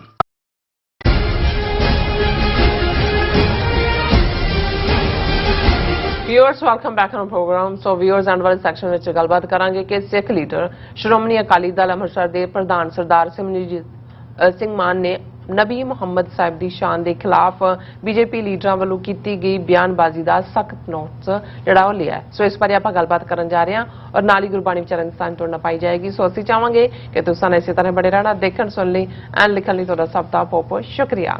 ਜੀ ਡਾਕਟਰ ਸਾਹਿਬ ਕੀ ਕਹਿਣਾ ਚਾਹੋਗੇ? ਦੇਖੋ, ਸਿੱਖ ਮਜ਼ਹਬ ਮੁੱਢਲੇ ਤੌਰ ਤੇ ਹਰ ਧਰਮ ਦਾ ਹਰ ਮਜ਼ਹਬ ਦਾ ਸਤਿਕਾਰ ਕਰਦਾ ਹੈ। ਜੀ ਇਹ ਕੋਰ ਪ੍ਰਿੰਸੀਪਲ ਹੈ ਸਿੱਖੀ ਦਾ ਕਿ ਹਰ ਕੋਈ ਜਿਹੜੇ ਮਰਜ਼ੀ ਰਸਤੇ ਤੇ ਤੁਰੇ, ਜੇ ਅੰਦਰ ਜਿਨ ਪ੍ਰੇਮ ਕੀਓ ਤਿਨ ਹੀ ਪ੍ਰਭ ਪਾਇਓ। ਜੇ ਰੱਬ ਦੀ ਮੁਹੱਬਤ ਰੱਬ ਦਾ ਇਸ਼ਕ ਹੈ ਤੇ ਉਹ ਆਪਣੇ ਮੁਕਾਮ ਨੂੰ ਆਪਣੇ ਪਿਆਰਿਆਂ ਨੂੰ ਮਿਲਦਾ ਹੈ। ਸੰਤ ਪਿੰਡਰਾਂ ਵਾਲੇ ਵੀ ਅਕਸਰ ਜਦੋਂ ਇਹ ਕਹਿੰਦੇ ਸੀ, ਉਹਨਾਂ ਨੇ ਕਦੇ ਈਵਨ ਹਿੰਦੂ ਧਰਮ ਦਾ ਵਿਰੋਧ ਨਹੀਂ ਕੀਤਾ। ਉਹ ਕਹਿੰਦੇ ਸੀ ਕਿ ਭਾਈ ਹਿੰਦੂ ਸੱਚਾ ਹਿੰਦੂ ਬਣੇ ਜੋ ਕੋਰ ਪ੍ਰਿੰਸੀਪਲ ਸੱਚ ਦੇ ਨੇ, ਮੁਸਲਮਾਨ ਸੱਚਾ ਮੁਸਲਮਾਨ ਬਣੇ ਤੇ ਸਿੱਖ ਸੱਚਾ ਸਿੱਖ ਬਣੇ। ਇਸ ਲਈ ਸਿੱਖ ਹਮੇਸ਼ਾ ਹਰ ਮਜ਼ਹਬ ਦਾ ਸਤਿਕਾਰ ਕਰਦਾ ਹੈ, ਉਸ ਦੇ ਜਿਹੜੇ ਫਾਲੋਅਰਸ ਨੇ ਉਹਨਾਂ ਨੂੰ ਭਰਾਵਾਂ ਵਾਂਗ ਹੀ ਸਮਝਦਾ ਹੈ, ਕਿਉਂਕਿ ਇਹ ਸਿੱਖੀ ਦਾ ਮੁੱਢਲਾ ਹੈ ਕਿ ਖਾਲਕ ਖਲਕ ਮੈਂ ਖਾਲਕ ਪੂਰੇ ਹੋ ਸਭ ਥਾਈਂ। ਜੋ ਬੀਜੇਪੀ ਆਰਐਸਐਸ ਦੀ ਹਿੰਦੂਤਵਾਦੀ ਆਈਡੀਓਲੋਜੀ ਜਿਹੜੀ ਨਫ਼ਰਤ ਦੇ ਉੱਤੇ ਖੜੀ ਹੈ, ਨਾਜ਼ੀ ਆਈਡੀਓਲੋਜੀ ਜਿਹੜੀ ਹੈ, ਉਸ ਦੇ ਮੁਤਾਬਕ ਹੀ ਘੱਟ ਗਿਣਤੀਆਂ ਅਕਲੀਅਤਾਂ ਦਾ ਘਾਣ ਕਰਨਾ ਚਾਹੁੰਦੀ ਹੈ, ਜੋ ਕਿ ਗੋਲਵਲਕਰ ਸਾਵਰਕਰ ਨੇ ਕਿਹਾ ਔਰ ਅੱਜ ਉਹਨਾਂ ਦੇ ਹੱਥ 'ਚ ਹਕੂਮਤ ਹੈ। ਉਹ ਜਿਵੇਂ ਇੱਕ ਤੋਂ ਬਾਅਦ ਇੱਕ ਜਿਹੜਾ ਮਜ਼ਹਬ ਦੇ ਮੰਨਣ ਵਾਲਿਆਂ ਨੂੰ ਜ਼ੇਰ ਕਰਨ ਦੇ ਲਈ ਉਹਨਾਂ ਤੇ ਜ਼ੁਲਮ ਕਰ ਰਹੇ ਨੇ, ਉੱਥੇ ਜਿਵੇਂ ਸ਼ਰੇਆਮ ਬੀਜੇਪੀ ਦੀ ਸਪੋਕਸਵੂਮਨ ਜਿਸ ਬਦਜ਼ਾਤ ਦਾ ਨਾਂ ਲੈਣਾ ਵੀ ਮੈਂ ਗੁਨਾਹ ਸਮਝਦਾ, ਉਸ ਨੇ ਜਿਵੇਂ ਨਬੀ ਮੁਹੰਮਦ ਸਾਹਿਬ ਦੀ ਸ਼ਾਨ ਦੇ ਖਿਲਾਫ ਜੋ ਕਿਹਾ, ਹਾਲਾਂਕਿ ਇਸਲਾਮਿਕ ਮੁਲਕਾਂ ਨੇ ਪ੍ਰੋਟੈਸਟ ਕੀਤਾ ਹੈ, ਕਾਨਪੁਰ ਦੇ ਵਿੱਚ ਵਾਇਲੈਂਸ ਹੋਈ ਔਰ ਉਸ ਦਾ ਸਪਰੈਡ ਆਊਟ ਹੋਇਆ, ਪਰ ਤੁਹਾਨੂੰ ਵਿਦਿਨ ਭਾਰਤ ਵੀ ਅੱਡ-ਅੱਡ ਜਿਹੜੀਆਂ ਸਿਆਸੀ ਪਾਰਟੀਆਂ ਨੇ ਉਹਨਾਂ ਵੱਲੋਂ ਕੋਈ ਬਹੁਤੇ ਬਿਆਨ ਦੇਖਣ ਨੂੰ ਨਹੀਂ ਮਿਲੇ ਹੈ ਜਾਂ ਮਿਲਦੇ ਨੇ ਜਾਂ ਉਹਨਾਂ ਨੇ ਕੋਈ ਕੀਤਾ ਹੋਇਆ ਕਿ ਭਾਈ, ਕਿਉਂਕਿ ਹਰ ਇੱਕ ਹਿੰਦੂ ਤਵੀਆਂ ਤੋਂ ਜਾਂ ਹਿੰਦੂ ਵੋਟਰ ਜਿਹੜੇ ਉਹਨਾਂ ਨੇ ਇੰਨੇ ਕੁ ਜਨੂਨੀ ਬਣਾ ਦਿੱਤੇ ਨੇ, ਉਹਨਾਂ ਤੋਂ ਡਰਿਆ ਹੋਇਆ। ਲੇਕਿਨ ਸਿੱਖਾਂ ਦਾ ਮੀਡੀਆ ਇੰਟਰਨੈਸ਼ਨਲੀ, ਉਹ ਇਲੈਕਟ੍ਰੋਨਿਕ ਮੀਡੀਆ ਹੋਏ, ਪ੍ਰਿੰਟ ਮੀਡੀਆ ਹੋਏ, ਇਸ ਗੱਲ ਨੂੰ ਕੰਡੈਮ ਕੀਤਾ ਗਿਆ ਥਾਂ-ਥਾਂ ਇਸ ਦੇ ਉੱਤੇ ਚਰਚਾ ਹੈ ਔਰ ਸ਼੍ਰੋਮਣੀ ਅਕਾਲੀ ਦਲ ਅੰਮ੍ਰਿਤਸਰ ਜਿਹੜੀ ਧਿਰ ਇਸ ਵੇਲੇ ਸਾਡੇ ਪੰਥਕ ਜਜ਼ਬਿਆਂ ਦੀ ਤਰਜਮਾਨੀ ਕਰਦੀ ਹੈ ਪੰਜਾਬ 'ਚ, ਉਹਨਾਂ ਦੇ ਪ੍ਰੈਜ਼ੀਡੈਂਟ ਸਰਦਾਰ ਸਿਮਰਨਜੀਤ ਸਿੰਘ ਮਾਨ ਹੋਰਾਂ ਨੇ ਇਸ ਦੇ ਉੱਤੇ ਬੜੀ ਜ਼ੋਰਦਾਰ ਜਿਹੜੀ ਹੈ ਉਹ ਸਟੇਟਮੈਂਟ ਦਿੱਤੀ ਹੈ ਔਰ ਉਹਨਾਂ ਨੇ ਤਾਂ ਇੱਕ ਕਦਮ ਜਾਂਦੇ ਆ ਬੀਜੇਪੀ ਦੀਆਂ ਕਰਤੂਤਾਂ ਅਗੇਂਸਟ ਅਕਲੀਅਤਾਂ ਦੇ ਕੀ ਰਹੀਆਂ ਨੇ ਉਹਦੇ 'ਚ ਉਹਨਾਂ ਨੇ ਇਹ ਕਿਹਾ ਕਿ ਵੀ ਇਹ ਜਿਹੜਾ ਜੋ ਕੁਛ ਇਹਨਾਂ ਨੇ ਬੀਜੇਪੀ ਦੇ ਇਸ ਲੀਡਰ ਨੇ ਕੀਤਾ ਉਸ ਨਾਲ ਮੁਸਲਿਮ ਕੌਮ ਤੇ ਸਮੁੱਚੀ ਘੱਟ ਗਿਣਤੀ ਕੌਮਾਂ ਦੇ ਮਨ ਆਤਮਾਵਾਂ ਨੂੰ ਠੇਸ ਪਹੁੰਚਾਉਣ ਦੀ ਦੁਖਦਾਈ ਕਾਰਵਾਈ ਕੀਤੀ ਹੈ। ਉਹ ਸਾਰੀ ਇਨਸਾਨੀਅਤ ਲਈ ਅਸਹਿ ਤੇ ਉਹ ਇੰਡੀਆ ਦੇ ਮਾਹੌਲ ਨੂੰ ਹੁਕਮਰਾਨਾਂ ਵੱਲੋਂ ਵਿਸਫੋਟਕ ਬਣਾਉਣ ਵਾਲੀ ਹੈ। ਇਹ ਐਕਸਪਲੋਸਿਵ ਬਣਾ ਰਹੇ ਨੇ। ਇਹ ਇਕੱਲਾ ਇਹੀ ਨਹੀਂ ਕਿ ਮੁਸਲਮਾਨਾਂ ਦੇ ਹਿਰਦੇ ਵਲੂੰਦਰੇ ਗਏ ਨੇ, ਸਿੱਖਾਂ ਈਸਾਈਆਂ ਸਾਰਿਆਂ ਨੇ ਘੱਟ ਗਿਣਤੀਆਂ ਨੇ ਇਸ ਨੂੰ ਮਹਿਸੂਸ ਕੀਤਾ ਹੈ। ਉਹਨਾਂ ਨੇ ਕਿਹਾ ਵੀ ਸਾਡੀ ਪਾਰਟੀ ਸ਼੍ਰੋਮਣੀ ਅਕਾਲੀ ਦਲ ਅੰਮ੍ਰਿਤਸਰ ਪੁਰਜ਼ੋਰ ਸ਼ਬਦਾਂ ਵਿੱਚ ਨਿੰਦਾ ਕਰਦਾ ਹੋਇਆ ਹੁਕਮਰਾਨਾਂ ਨੂੰ ਖਬਰਦਾਰ ਕਰਦਾ ਹੈ ਕਿ ਜੇ ਜੋ ਇਸਲਾਮਿਕ ਮਸਜਿਦਾਂ ਵਿੱਚ ਸ਼ਿਵਲਿੰਗ ਹੋਣ ਦਾ ਪ੍ਰਚਾਰ ਕਰਕੇ ਉੱਥੇ ਹਿੰਦੂ ਮੰਦਰ ਬਣਾਉਣ ਦੇ ਮਨਸੂਬਿਆਂ ਉੱਤੇ ਅਮਲ ਕਰਨ ਦੀ ਸੋਚ ਹੋ ਰਹੀ ਹੈ, ਇਹ ਕਾਰਵਾਈ ਇੱਥੋਂ ਦੇ ਅਮਨ ਚੈਨ ਨੂੰ ਪੱਕੇ ਤੌਰ ਤੇ ਕਾਇਮ ਰੱਖਣ ਲਈ ਵੱਡਾ ਖਤਰਾ ਹੈ। ਸ਼੍ਰੋਮਣੀ ਅਕਾਲੀ ਦਲ ਬਿਲਕੁਲ ਬਰਦਾਸ਼ਤ ਨਹੀਂ ਕਰੇਗਾ, ਨਾ ਹੀ ਅਕਲੀਅਤਾਂ ਦੇ ਧਾਰਮਿਕ ਰਹਿਬਰਾਂ ਸੰਬੰਧੀ ਫਿਰਕੂਆਂ ਵੱਲੋਂ ਅਪਮਾਨਜਨਕ ਲਫ਼ਜ਼ਾਂ ਦੀ ਵਰਤੋਂ ਕਰਕੇ ਤੌਹੀਨ ਕਰਨ ਵਾਲਿਆਂ ਦੀਆਂ ਕਾਰਵਾਈਆਂ ਬਰਦਾਸ਼ਤ ਕੀਤੀਆਂ ਜਾਣਗੀਆਂ। ਉਹਨਾਂ ਨੇ ਨਾਲ ਦੀ ਨਾਲ ਇਹ ਕਿਹਾ ਵੀ ਕਿਵੇਂ ਇਹ ਮਸਜਿਦਾਂ ਦੇ ਉੱਤੇ ਕਬਜ਼ੇ ਕਰ ਰਹੇ ਨੇ, ਇਹ ਕਹਿ ਕਿ ਇੱਥੋਂ ਸ਼ਿਵਲਿੰਗ ਮਿਲਿਆ। ਫਿਰ ਸਰ ਮਾਨ ਨੇ ਕਿਹਾ ਕਿ ਬੀਜੇਪੀ ਆਗੂਆਂ ਵੱਲੋਂ ਜਾਣ-ਬੁੱਝ ਕੇ ਇੱਥੋਂ ਦੇ ਮਾਹੌਲ ਨੂੰ ਨਫ਼ਰਤ ਭਰਿਆ ਬਣਾਉਣ ਤੇ ਵੱਖ-ਵੱਖ ਕੌਮਾਂ ਵਿੱਚ ਸਾਜ਼ਿਸ਼ੀ ਢੰਗਾਂ ਨਾਲ ਫਸਾਦ ਕਰਵਾਉਣ ਦੀਆਂ ਸਾਜ਼ਿਸ਼ਾਂ ਨੂੰ ਅਤ ਸ਼ਰਮਨਾਕ ਤੇ ਇਨਸਾਨੀਅਤ ਵਿਰੋਧੀ ਮੈਂ ਜਿਹੜਾ ਕਰਾਰ ਦਿੰਦਾ ਹਾਂ। ਉਹਨਾਂ ਨੇ ਵੇਰਵੇ ਦਿੰਦਾ ਹੈ ਕਿਹਾ ਕਿ 1992 ਵਿੱਚ ਭਾਰਤੀ ਜਨਤਾ ਪਾਰਟੀ ਦੇ ਆਗੂ LK ਅਡਵਾਨੀ ਨੇ ਬਾਬਰੀ ਮਸਜਿਦ ਗਿਰਾਉਣ 'ਚ ਵੱਡੀ ਭੂਮਿਕਾ ਨਿਭਾਈ। ਫਿਰ ਸੁਪਰੀਮ ਕੋਰਟ ਦੇ ਚੀਫ ਜਸਟਿਸ ਗੰਗੋਈ ਨੇ ਸੈਂਟਰ ਹੁਕਮਰਾਨਾਂ ਦੇ ਪ੍ਰਭਾਵ ਹੇਠ ਆ ਕੇ ਬਾਬਰੀ ਮਸਜਿਦ ਨੂੰ ਹਿੰਦੂ ਮੰਦਰ ਐਲਾਨਣ ਵਿੱਚ ਹਿੱਸਾ ਪਾਇਆ, ਜਿਸ ਦਾ ਨੀਂਹ ਪੱਥਰ ਹਿੰਦੂ ਮੰਦਰ ਦਾ ਮੋਦੀ ਨੇ ਰੱਖਿਆ। ਇਸ ਤੋਂ ਇਲਾਵਾ ਕਈ ਹੋਰ ਮੁਸਲਿਮ ਮਸੀਤਾਂ ਤੇ ਇਤਿਹਾਸਕ ਯਾਦਗਾਰਾਂ ਨੂੰ ਗਿਰਾਉਣ ਦਾ ਖਤਰਾ ਬਣਿਆ ਹੋਇਆ ਹੈ। ਇਹਨਾਂ ਫਿਰਕੂ ਹਿੰਦੂ ਤਵੀਆਂ ਵੱਲੋਂ ਮਥੁਰਾ, ਅਜਮੇਰ, ਦਿੱਲੀ ਦੇ ਕੁਤਬ ਮੀਨਾਰ, ਤਾਜ ਮਹਿਲ ਆਗਰਾ ਤੇ ਬਨਾਰਸ ਦੀਆਂ ਮਸਜਿਦਾਂ ਨੂੰ ਨਿਸ਼ਾਨਾ ਬਣਾਇਆ ਗਿਆ। ਔਰ ਇਸ ਤੋਂ ਬਾਅਦ ਉਹਨਾਂ ਦਾ ਇੱਕ ਪੂਰਾ ਪੈਰਾਗ੍ਰਾਫ ਹੈ ਜਿਹਦੇ 'ਚ ਉਹਨਾਂ ਨੇ ਕਿਹਾ ਕਿ ਕਿਵੇਂ ਇਹਨਾਂ ਫਿਰਕੂ ਹਿੰਦੂਆਂ ਦੀ ਸਰਕਾਰ ਨੇ 1984 'ਚ ਜੂਨ ਦੇ ਮਹੀਨੇ ਦਰਬਾਰ ਸਾਹਿਬ ਤੇ ਹਮਲਾ ਕੀਤਾ, ਕਿਵੇਂ ਇਸ ਦੇ ਲਈ ਉਹਨਾਂ ਨੇ ਈਵਨ ਰੂਸ ਔਰ ਬਰਤਾਨੀਆ ਦੀਆਂ ਫੌਜਾਂ ਦਾ ਵੀ ਹਿੱਸਾ ਲਿਆ ਔਰ ਕਿਵੇਂ ਉਹਨਾਂ ਨੇ ਆਰਟੀਕਲ 370 ਔਰ ਧਾਰਾ 35 ਇਹ ਰੱਦ ਕਰਕੇ ਕਸ਼ਮੀਰ ਦੇ ਵਿੱਚ ਜ਼ੁਲਮ ਸ਼ੁਰੂ ਕੀਤੇ ਹੋਏ ਨੇ ਔਰ ਕਸ਼ਮੀਰ 'ਚ armed forces special power act ਲਾਇਆ ਹੋਇਆ, ਉੱਥੇ ਕਸ਼ਮੀਰੀਆਂ ਦੇ ਉੱਤੇ ਜ਼ੁਲਮ ਹੋ ਰਹੇ ਨੇ। ਇਸੇ ਤਰ੍ਹਾਂ ਮੱਧ ਪ੍ਰਦੇਸ਼, ਯੂਪੀ, ਹਰਿਆਣਾ ਜਿੱਥੇ ਮੁਸਲਿਮ ਆਬਾਦੀ ਹੈ ਉਹਨਾਂ ਦੇ ਕਾਰੋਬਾਰਾਂ ਤੇ ਘਰਾਂ ਨੂੰ ਜ਼ਬਰੀ ਬੁਲਡੋਜ਼ਰਾਂ ਰਾਹੀਂ ਢਾਣ ਦੇ ਗੈਰ ਕਾਨੂੰਨੀ ਅਮਲ ਕੀਤੇ ਜਾ ਰਹੇ ਨੇ ਔਰ ਇਹ ਜਿਹੜੇ ਉਹਨਾਂ ਦੇ CAA, NRS ਵਰਗੇ ਜਿਹੜੇ ਕਾਨੂੰਨ ਨੇ ਇਹ ਵੀ ਜਿਹੜੇ ਨੇ ਜ਼ਬਰੀ ਘੱਟ ਗਿਣਤੀਆਂ ਨੂੰ ਦੁਬੇਲ ਬਣਾਉਣ ਦੇ ਲਈ ਕੀਤੇ ਜਾ ਰਹੇ ਨੇ। ਬਰਮਾ ਦੇ ਮੁਸਲਮਾਨ ਰੋਹਿੰਗਿਆਂ ਤੇ ਜਿਹੜੇ ਜ਼ਬਰ ਹੋਇਆ ਉਹਨਾਂ ਨੂੰ ਦੂਸਰੇ ਮੁਲਕਾਂ ਨੇ ਪਨਾਹ ਦਿੱਤੀ, ਪਰ ਭਾਰਤ ਨੇ ਉਹਨਾਂ ਨੂੰ ਵੀ ਦਹਿਸ਼ਤਗਰਦ ਐਲਾਨ ਕੇ ਉਹਨਾਂ ਦੇ ਖਿਲਾਫ ਜਿਹੜਾ ਉਹ ਸਾਜ਼ਿਸ਼ਾਂ ਰਚੀਆਂ ਨੇ। ਔਰ ਇਸੇ ਤਰ੍ਹਾਂ ਉਹਨਾਂ ਨੇ ਕਿਹਾ ਕਿ ਵੀ ਇਹਨਾਂ ਜ਼ਾਲਮ ਹੁਕਰਾਮਾਂ with human right commission of UN, organisation of Islamic countries ਵੱਲੋਂ ਕਿਸੇ ਤਰ੍ਹਾਂ ਦੀ ਵੀ ਕਾਰਵਾਈ ਨਾ ਹੋਣਾ ਅਫਸੋਸਜਨਕ ਹੈ। ਜਿਵੇਂ ਅਸੀਂ ਕਿਹਾ ਕਿ ਪਿਛਲੇ ਸੈਗਮੈਂਟਸ ਕਿ ਭਾਈ ਗੱਲੀ ਬਾਤੀ ਨਹੀਂ, ਥੁੱਕੀ ਵੜੇ ਨਾ ਪਕਾਓ, ਖਾਸ ਤੌਰ ਤੇ OIC ਔਰ 57 ਮੁਲਕ ਇਹਨਾਂ ਨਾਲ ਟ੍ਰੇਡ ਬੰਦ ਕਰੋ, ਇਹਨਾਂ ਦਾ ਤੇਲ ਬੰਦ ਕਰੋ, ਫਿਰ ਇਹਨਾਂ ਨੂੰ ਸਮਝ ਆਏਗੀ। ਔਰ ਅਖੀਰ 'ਚ ਸਰ ਮਾਨ ਨੇ ਕਿਹਾ ਕਿ ਭਾਈ ਜਿਹੜੇ BJP ਦੇ ਲੀਡਰ ਨੇ JP ਨੱਡਾ ਤੇ RSS ਦਾ ਮੁਖੀ ਮੋਹਨ ਭਾਗਵਤ, ਉਹਨਾਂ ਦੇ ਖਿਲਾਫ ਸੈਕਸ਼ਨ 295 ਇਹ ਲਾਓ ਕਿਉਂਕਿ ਇਹਨਾਂ ਦੀ ਨੀਤੀ ਹੀ ਹੈ ਬਾਕੀ ਧਰਮਾਂ ਦੇ ਰਹਿਬਰਾਂ ਦਾ ਅਪਮਾਨ ਕਰਨ ਦੀ, ਜਿਸ ਦੇ ਉੱਤੇ ਅਮਲ ਕਰਦੇ ਆ BJP ਦੀ ਸਪੋਕਸਵੂਮਨ ਨੇ ਇਹ ਜਿਹੜੀ ਹੈ ਬਿਆਨਬਾਜ਼ੀ ਕੀਤੀ ਹੈ। ਸੋ ਅਸੀਂ ਸਮਝਦੇ ਹਾਂ ਕਿ ਭਾਈ ਇਹ ਸਰਦਾਰ ਮਾਨ ਉਹਨਾਂ ਨੇ ਬਿਲਕੁਲ ਸਿੱਖੀ ਜਜ਼ਬਿਆਂ ਦਾ, ਸਿੱਖ ਥਾਟ ਦਾ, ਸਿੱਖ ਪਰੰਪਰਾ ਦਾ ਔਰ ਸਿੱਖੀ ਸਿਧਾਂਤ ਦੀ ਠੀਕ ਤਰਜਮਾਨੀ ਕੀਤੀ ਹੈ। ਤੇ ਅਖੀਰ 'ਚ ਜਿਵੇਂ ਅਸੀਂ ਰੂਹਾਨੀ ਵਿਚਾਰ ਕਰਦੇ ਹਾਂ ਸ੍ਰੀ ਰਾਗ ਦੇ ਵਿੱਚ ਪੰਜਵੇਂ ਪਾਤਸ਼ਾਹ ਦਾ ਸ਼ਬਦ ਹੈ। ਮਨ ਬਿਲਾਸ ਬਹੁ ਰੰਗ ਕਣਾ ਦ੍ਰਿਸ਼ਟ ਭੂਲ ਖੁਸ਼ੀਆਂ ਛਤਰ ਧਾਰ ਬਾਦਸ਼ਾਹੀਆਂ ਵਿੱਚ ਸਹਸੇ ਪਰਿਆ ਭਾਈ ਰੇ ਸੁਖ ਸਾਧ ਸੰਗ ਪਾਇਆ ਲਿਖਿਆ ਲੇਖ ਤਿਨ ਪੁਰਖ ਵਿਦਾਤੈ ਦੁੱਖ ਸਹਸਾ ਮਿਟ ਗਿਆ ਰਹਾਉ। ਜੀ ਜਿਵੇਂ ਰਹਾਉ ਦੀ ਤੁਕ ਕੇਂਦਰੀ ਨੁਕਤਾ ਹੁੰਦੀ ਹੈ ਕਿ ਹੇ ਮੇਰੇ ਵੀਰ, ਹੇ ਮੇਰੇ ਭਰਾ, ਹੇ ਮੇਰੇ ਭਾਈ, ਜ਼ਿੰਦਗੀ ਦੇ ਅੰਦਰ ਜੇ ਕੋਈ ਸੁੱਖ ਮਿਲਦਾ ਹੈ ਤੇ ਭਲੇ ਲੋਕਾਂ ਦੀ, ਰੱਬ ਦੇ ਨਾਲ ਜੁੜੇ ਹੋਏ ਲੋਕਾਂ ਦੀ, ਸੰਤਾਂ ਦੀ, ਗੁਰਮੁਖਾਂ ਦੀ ਸੰਗਤ ਦੇ ਨਾਲ, ਸਾਧੂ ਦੀ ਸੰਗਤ ਦੇ ਨਾਲ ਲਿਖਿਆ ਲੇਖ ਤਿੰਨ ਪੁਰਖ ਵਿਧਾਤੇ ਦੁੱਖ ਸਹਿਸਾ ਮਿਟ ਗਿਆ। ਕਿ ਇਹ ਪੁਰਖ ਵਿਧਾਤੇ ਉਸ ਵਾਹਿਗੁਰੂ ਦਾ ਲਿਖਿਆ ਹੋਇਆ ਜਿਹੜਾ ਅਮਲ ਹੈ ਉਹ ਇਹੀ ਹੈ ਕਿ ਜਦੋਂ ਵਾਹਿਗੁਰੂ ਦੇ ਨਾਲ ਤੁਸੀਂ ਚੰਗੀ ਸੰਗਤ ਰਾਹੀਂ ਉਸ ਨਾਲ ਜੁੜਦੇ ਹੋ ਤੇ ਫਿਰ ਦੁੱਖ ਸਹਿਸਾ ਮਿਟ ਗਿਆ। ਦੁੱਖ ਖਤਮ ਹੋ ਜਾਂਦੇ ਨੇ। ਸਹਿਸਾ ਹੁੰਦਾ ਸ਼ੰਕਾ, ਸ਼ੱਕ, ਡਾਊਟ, ਡਾਈਕਾਟਮੀ, ਇਹ ਸਭ ਖਤਮ ਹੋ ਜਾਂਦੇ ਨੇ। ਪਰ ਮਨ ਦਾ ਸੁਭਾਅ ਕੀ ਹੈ? ਮਨ ਬਿਲਾਸ ਬਹੁ ਰੰਗ ਘਣਾ ਦ੍ਰਿਸ਼ਟ ਭੂਲ ਖੁਸ਼ੀਆਂ। ਕਿ ਮਨ ਜਿਹੜਾ ਹੈ ਉਹ ਤਾਂ ਮੌਜ ਮੇਲੇ 'ਚ ਰਹਿਣਾ ਚਾਹੁੰਦਾ ਹੈ, ਉਸ ਨੂੰ ਹੀ ਉਸ ਬਿਲਾਸ 'ਚ ਆਪਣੀ ਜ਼ਿੰਦਗੀ ਜਿਹੜੀ ਆ ਉਹਨੂੰ ਸਕੂਨ ਨਜ਼ਰ ਆਉਂਦਾ ਹੈ।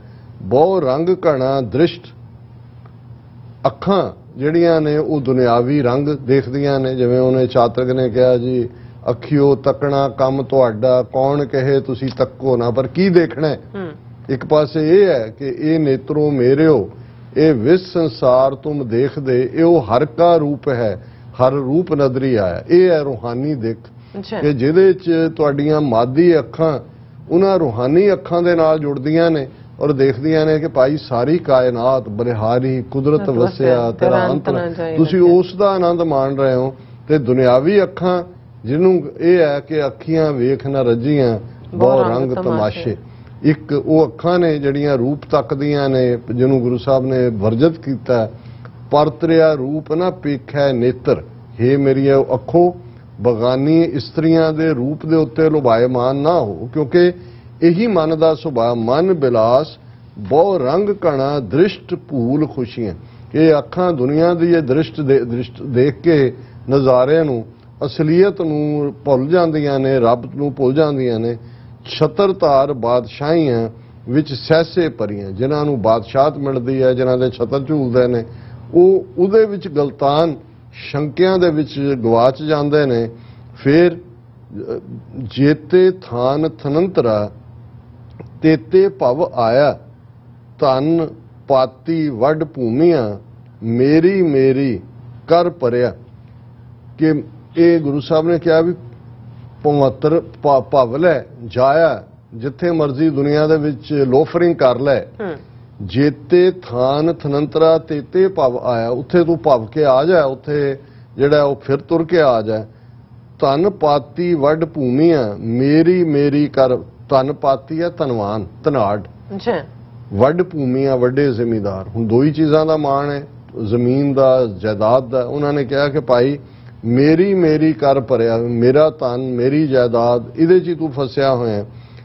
ਹੁਕਮ ਚਲਾਏ ਨਿਸੰਗ ਹੋਏ ਵਰਤੈ ਅਫਰਿਆ, ਸਭ ਕੋ ਵਸ ਕਰ ਲਿਓਨ ਬਿਨ ਨਾਵੇਂ ਖਾਕੂ ਰਲਿਆ। ਹੁਕਮ ਚਲਾਏ ਨਿਸੰਗ ਹੋਏ ਵਰਤੈ, ਵੀ ਧਨਵਾਨ, ਧਨਾੜ ਹੈ, ਜ਼ਿਮੀਦਾਰ ਹੈ, ਆਫਰਿਆ ਹੋਇਆ ਆਪਣੇ ਜੋ ਵੀ ਉਹਦੀ ਪੋਜੈਸ਼ਨ ਹੈ, ਹੁਕਮ ਚਲਾ ਰਿਹਾ ਔਰ ਉਸ ਦਾ ਨਤੀਜਾ ਸਭ ਕੋ ਵਸਗਤ ਕਰ ਲਿਓਨ ਕਿ ਭਾਈ ਮੈਂ ਸਾਰੇ ਮੇਰੇ ਜ਼ੇਰ ਨੇ, ਮੇਰੇ ਹੁਕਮ 'ਚ ਨੇ। ਪਰ ਗੁਰੂ ਸਾਹਿਬ ਨੇ ਯਾਦ ਦਹਾਨੀ ਕਰਵਾਈ, ਬਿਨ ਨਾਵੇਂ ਖਾਕ ਰਲਿਆ। ਕਿ ਤੂੰ ਧਨਵਾਨ ਹੋ, ਜ਼ਿਮੀਦਾਰ ਹੋ, ਜਿਨ੍ਹਾਂ ਤੇ ਮਰਜ਼ੀ ਹੁਕਮ ਚਲਾ, ਪਰ ਅਲਟੀਮੇਟਲੀ ਨਾਮ ਤੋਂ ਬਿਨਾ ਜੇ ਤੇਰੀ ਜ਼ਿੰਦਗੀ ਰੱਬ ਨੂੰ ਮਰਕਜ਼ ਵਿੱਚ ਰੱਖ ਕੇ ਨਹੀਂ ਗੁਜ਼ਰੀ ਤਾਂ ਫਿਰ ਖਾਕ ਰਲਿਆ। ਕਿ ਅਲਟੀਮੇਟਲੀ ਇਸ ਬਾਡੀ ਨੇ ਖਾਕ ਹੋ ਜਾਣਾ। ਜੇ ਸਾੜੋਗੇ ਤਾਂ ਵੀ ਸਵਾਹ ਹੈ, ਜੇ ਉਸ ਨੂੰ ਦਫਨਾਓਗੇ ਤਾਂ ਵੀ ਅਲਟੀਮੇਟਲੀ ਉਸ ਨੇ ਖਾਕ ਹੀ ਬਣਨਾ ਹੈ। ਤੇ ਅਖੀਰ ਵਿੱਚ ਪੰਜਵੇਂ ਨਾਨਕ, ਪੰਜਵੇਂ ਪਾਤਸ਼ਾਹ ਗੁਰੂ ਅਰਜਨ ਸਾਹਿਬ ਫਰਮਾਉਂਦੇ ਨੇ, ਕੋਟ 33 ਸੇਵਕਾ ਸਿੱਧ ਸਾਧਕ ਦਰ ਖਰਿਆ, ਗ੍ਰਹਬਾਰੀ ਵੱਡ ਸਾਹਿਬੀ ਸਭ ਨਾਨਕ ਸੁਪਨ ਥੀਆ। ਕਿ ਭਾਵੇਂ ਤੂੰ ਇੰਨਾ ਪਾਵਰਫੁਲ ਸੀ ਕਿ ਵੀ ਤੇਰੇ 33 ਕਰੋੜ ਜਿਹੜੇ ਲੋਕ ਨੇ ਦੇਵਤੇ ਨੇ ਉਹ ਵੀ ਜਿਹੜੀ ਹੈ ਆਬਾਦੀ 33 ਕਰੋੜ ਲੋਕ ਤੇਰੇ ਹੁਕਮ ਦੇ ਸਾਹਮਣੇ ਹੱਥ ਬੰਨੇ ਖੜੇ ਸੀ। ਕੋਟ 33 ਸੇਵਕਾ ਸਿੱਧ ਸਾਧਕ ਦਰ ਖਰਿਆ। ਔਰ ਇਹ ਜਿਹੜੀਆਂ ਨੇ ਤੇਰੇ ਸਾਹਮਣੇ ਤੇਰੇ ਝੂਠੇ ਗੁਣ ਗਾਇਨ ਕਰਨ ਲਈ ਬੜੇ ਬੜੇ ਸਿੱਧ ਸਾਧਕ ਵੀ ਜਿਹੜੇ ਨੇ ਉਹ ਤੈਨੂੰ ਵਡਿਆਉਂਦੇ ਹੋਣ, ਪਰ ਗ੍ਰਹਿਬਾਰੀ ਵੱਡ ਸਾਹਿਬ ਵੀ ਸਭ ਨਾਨਕ ਸੁਪਨ ਥੀ ਹੈ। ਗ੍ਰਹਿਬਾਰੀ ਵੱਡੀ ਜ਼ਿੰਮੇਵਾਰੀਆਂ ਵਾਲਾ, ਵੱਡੇ ਵੱਡੇ ਅਹੁਦਿਆਂ ਵਾਲੇ ਇਨਸਾਨ ਜਿਹੜੇ ਨੇ ਉਹਨਾਂ ਦੇ ਕੋਲ ਵੱਡੀਆਂ ਵੱਡੀਆਂ ਤਾਕਤਾਂ ਨੇ, ਪਰ ਅਲਟੀਮੇਟਲੀ ਸਭ ਨਾਨਕ ਸੁਪਨ ਥੀ ਹੈ। ਅਲਟੀਮੇਟਲੀ ਇਸ ਦੁਨੀਆ ਤੋਂ ਜਦੋਂ ਤੁਰ ਜਾਣਾ ਤੇ ਸੁਪਨੇ ਵਾਂਗ ਹੋ ਜਾਣੀਆਂ ਨੇ, ਨਾਲ ਕੁਛ ਨਹੀਂ ਜਾਣਾ ਹੈ। ਅਲਟੀਮੇਟਲੀ ਇਹੀ ਹਕੀਕਤ ਹੈ, ਇਹੀ ਸੱਚ ਹੈ ਕਿ ਇਹ ਨਾਸਵਾਨ ਦੁਨੀਆ, ਇਸ ਚੋਂ ਕੋਈ ਵੀ ਚੀਜ਼, ਇੱਕ ਸੂਈ ਵੀ ਅਸੀਂ ਨਾਲ ਨਹੀਂ ਲਿਜਾ ਸਕਦੇ। ਜੇ ਕੋਈ ਦੌਲਤ ਹੈ ਅਸਲੀ, ਤੇ ਜਿਸ ਨੂੰ ਗੁਰੂ ਸਾਹਿਬ ਨੇ ਫਰਮਾਇਆ ਕਿ ਅਗਨ ਨਾ ਦਹਿ ਪਵਨ ਨਹੀਂ ਮਗਨੈ, ਤਸਕਰ ਨੀਰ ਨਾ ਆਵੇ, ਰਾਮ ਨਾਮ ਧਨ ਕਰ ਸੰਚੌਨੀ, ਸੋ ਧਨ ਕਤਹੁ ਨਾ ਜਾਵੇ। ਉਹਨੂੰ ਚੋਰ ਚੁਰਾ ਨਹੀਂ ਸਕਦਾ ਔਰ ਕੋਈ ਵੀ ਜਿਹੜਾ ਉਸ ਨੂੰ ਅੱਗ ਸਾੜ ਨਹੀਂ ਸਕਦੀ। ਇਹੀ ਰਾਮ ਨਾਮ ਦਾ ਧਨ, ਰੱਬ ਦੀ ਬੰਦਗੀ, ਇਬਾਦਤ, ਇਹੀ ਅਸਲੀ ਦੌਲਤ ਹੈ। ਜੀ ਡਾਕਟਰ ਸਾਹਿਬ, ਔਰ ਇਸ ਦਾ ਹੀ ਵਣਜ ਕਰੀਏ। ਜੀ ਡਾਕਟਰ ਸਾਹਿਬ, ਤੁਹਾਡਾ ਬਹੁਤ ਬਹੁਤ ਸ਼ੁਕਰੀਆ। ਤੁਸੀਂ ਆਪਣੇ ਵਿਚਾਰ ਸਾਡੇ ਦਰਸ਼ਕਾਂ ਨਾਲ ਸਾਂਝੇ ਕੀਤੇ ਨੇ। ਸੋ ਇਸ ਤਰ੍ਹਾਂ ਆਪਣੇ ਵਿਊਅਰਸ ਕੋਲ ਨੇ ਇਜਾਜ਼ਤ। ਵਿਊਅਰਸ, ਸਾਡੇ ਪ੍ਰੋਗਰਾਮ ਦਾ ਸਮਾਂ ਇੱਥੇ ਸਮਾਪਤ ਹੁੰਦਾ ਹੈ। ਤੁਸੀਂ ਆਪਣੀ ਰਾਏ ਤੇ ਸੁਝਾਅ ਸਾਨੂੰ ਭੇਜਣਾ ਭੁੱਲਣਾ। ਸਾਡੇ ਇਸ ਪਤੇ ਤੇ SOSLTV84.tv ਤੇ ਅਸੀਂ ਆਪਣਾ ਪ੍ਰੋਗਰਾਮ ਲੈ ਕੇ ਫਿਰ ਦੁਬਾਰਾ ਤੁਹਾਡੇ ਰੂਬਰੂ ਹੋਵਾਂਗੇ। ਤਦ ਤੱਕ ਲਈ ਮੈਨੂੰ ਤਾਂ ਆਪਣੇ ਡਾਕਟਰ ਸਾਹਿਬ ਨੂੰ ਆਗਿਆ ਦਿਓ। ਦੇਖਦੇ ਰਹੋ TV84। ਬੁਲਾ ਦਿਓ ਫਤਿਹ। ਵਾਹਿਗੁਰੂ ਜੀ ਕਾ ਖਾਲਸਾ, ਵਾਹਿਗੁਰੂ ਜੀ ਕੀ ਫਤਿਹ। ਰੱਬ ਰਾਖਾ।